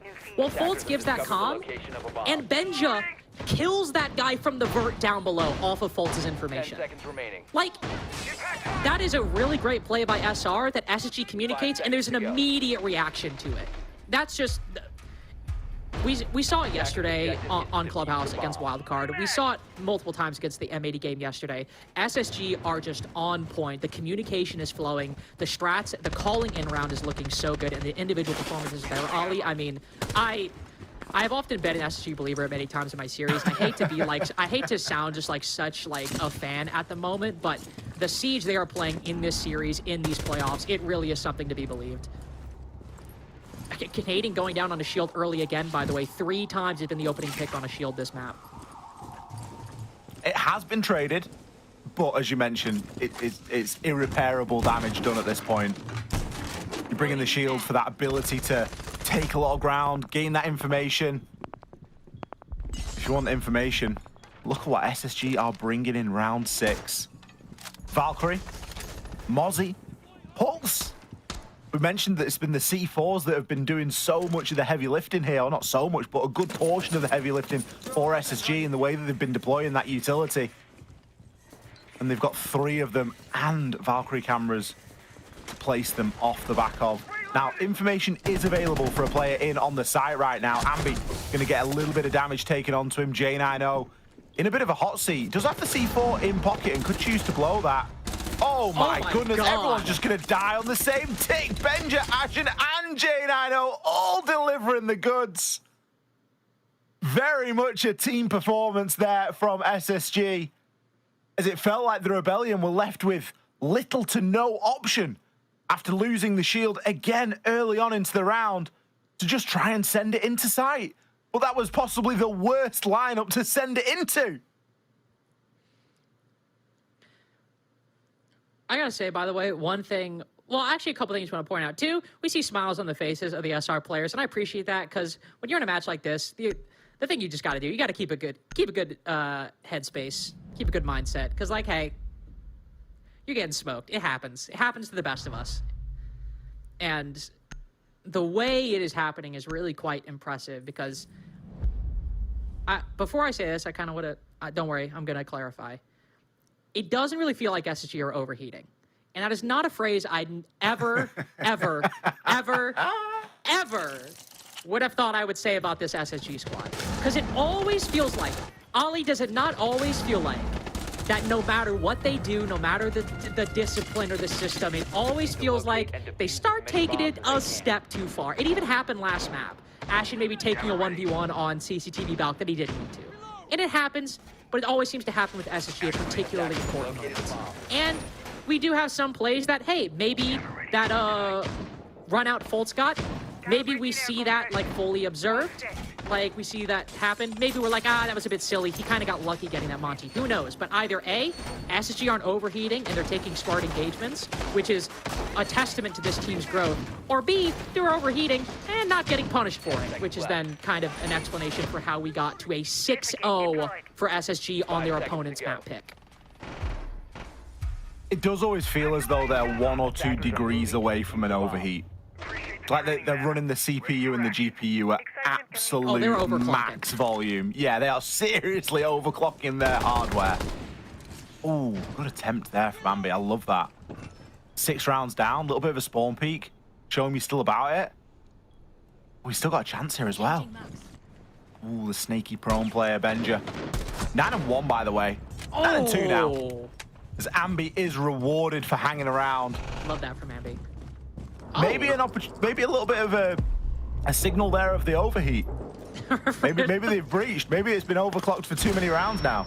Okay, I was going to say, I don't know if this is... this might be the first time we've seen a player overheat down 0-6. I love that from Rexon. Hopping out white window, completely trapped. There's no Claymore set up, by the way, so he's perfectly fine to do that. And so long as nobody's in a position to counter him, he can get inside the building, no problem. This was like that round that we saw a few hours ago from Yoga. He ended up outside for ages as well. SR won the round in the end because he was just outside and unable to get by, but he was outside for like a good 25 seconds. It was at the bottom of garage. Somehow, by the way, SSG have been able to salvage something here. It's a 3-3. Now, Fultz is super low, but it still feels very doable right now. There are 2 C4s to go up against.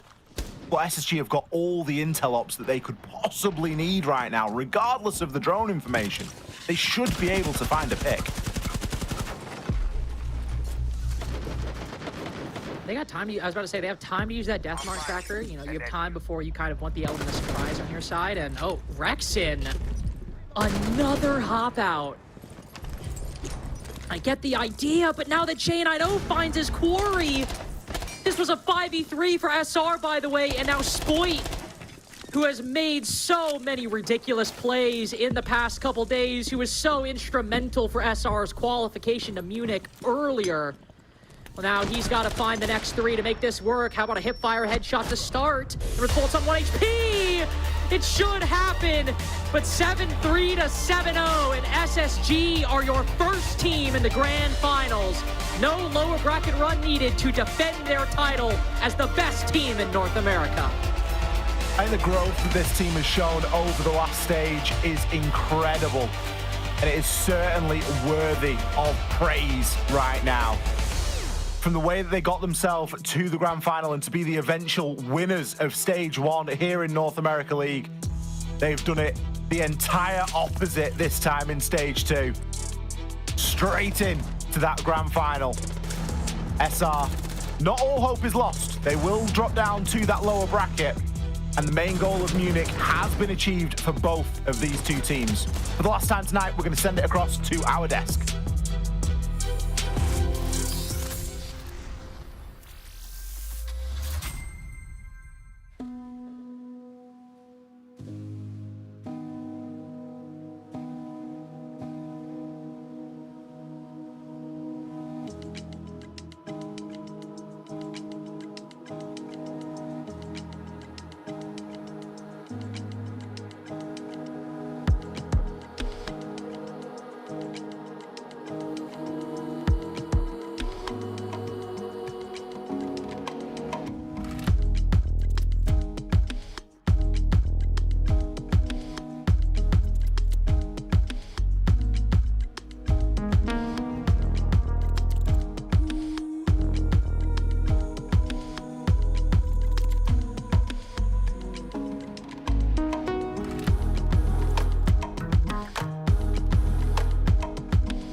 Here, I'll swing in.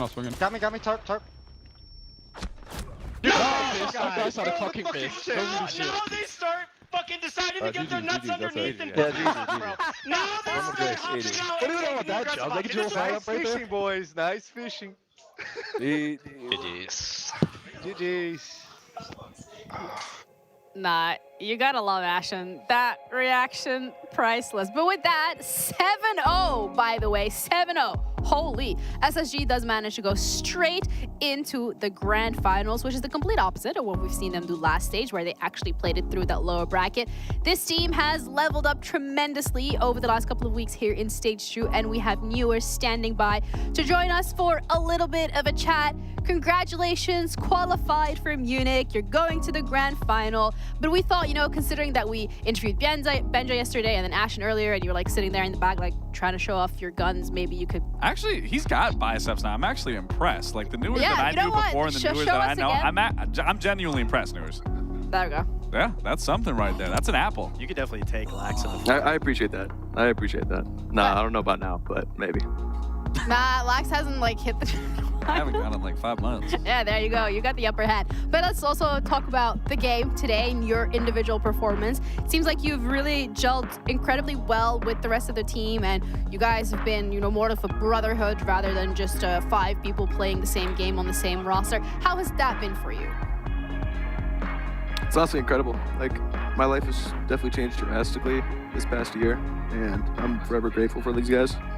And it also just helps in game too, because like we're like so, I don't know, it's just like naturally we're just so in sync together, because we do everything together. So yeah, you guys really are in sync. I mean, during the stage, you guys had some ups and downs. What is the environment change like for you guys to be so in sync when playoff comes? You know, when everyone's got the pressure on their shoulders, you guys make it look so easy. Why is it so different than during the stage? I mean, it's just BO1s are just sometimes you have a bad day. You know what I mean? It'll happen. It's easier to lose than those ones, but like I think even when like we'll still lose like first map versus M80, but like it doesn't really matter. We'll just come back swinging. You know what I mean? It's not really anything that changed. We same prep, same everything. So it's just like we have more room for error. If that makes sense. Oh, it's definitely more room for error, but you guys are obviously still punching above the weight and putting yourself one step closer to solidifying first place for the entire stage. I kind of want to talk about you Newers. Just obviously you're the newer one on this roster coming into just kind of how their structure and format is outside of game. I just want to know how much has that just developed you as a player from the start of your career into where it is now, and just in terms of that team dynamic.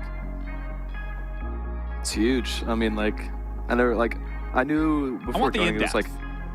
Before joining, it was I knew it was definitely gonna be like extreme, but like you get used to it. And honestly, like it's for the better, because like I'm a lot more like grateful and I have a lot more gratitude towards everything I do. And it's just like it is hard in the moment, but like when you're done through the morning and you did all that hard stuff, and then like you get to during the day, like you just feel so much better. Like I don't know, I just feel better mentally, physically. You know what I mean? Have you ever told Fultz you're not doing a strat, or was that just me? Yeah, I'm not a bystander. If something's not gonna work, I'm gonna say it. All right. Either way, you guys have now qualified for Munich. You're in the grand finals. There is obviously still two slots left for the international to go to Munich from the side of NAL. There is one team that has to face you guys in the grand finals. Do you have any favorites for the last 2 teams going to Munich and the one who you want to face in the finals? I'd actually like to play. I'd really like to play OXG, because I'm big friends with those guys. So I'd really like to rematch them in the grand finals. Okay, so there's hope for them. They're currently in the lower bracket. They do have to crawl the way out of there. But final question from my end of things is, now that you're going to the international, you've already competed against some of these teams at EWC earlier this year under the SSG banner. Is there any team you want to rematch with, or any team that you're going like, yes, I want to go up against those guys in Munich? No, I don't even know who's going. So. Who's the biggest chokers that you might see at Munich? I don't know. Everyone's very individually skilled. Wow. Got you with that one, didn't I? Politically correct. All right. Either way, thank you so much for the interview. Congratulations once again. Enjoy the rest of your evening. Enjoy your day off tomorrow, and we'll see you for the grand finals. Thank you. See you Bye. guys. I really liked your questions, by the way. Thank you. That was like 4 questions. It was really good. It was good. Thanks. Should do that more often. You're keeping track of how many questions I'm asking.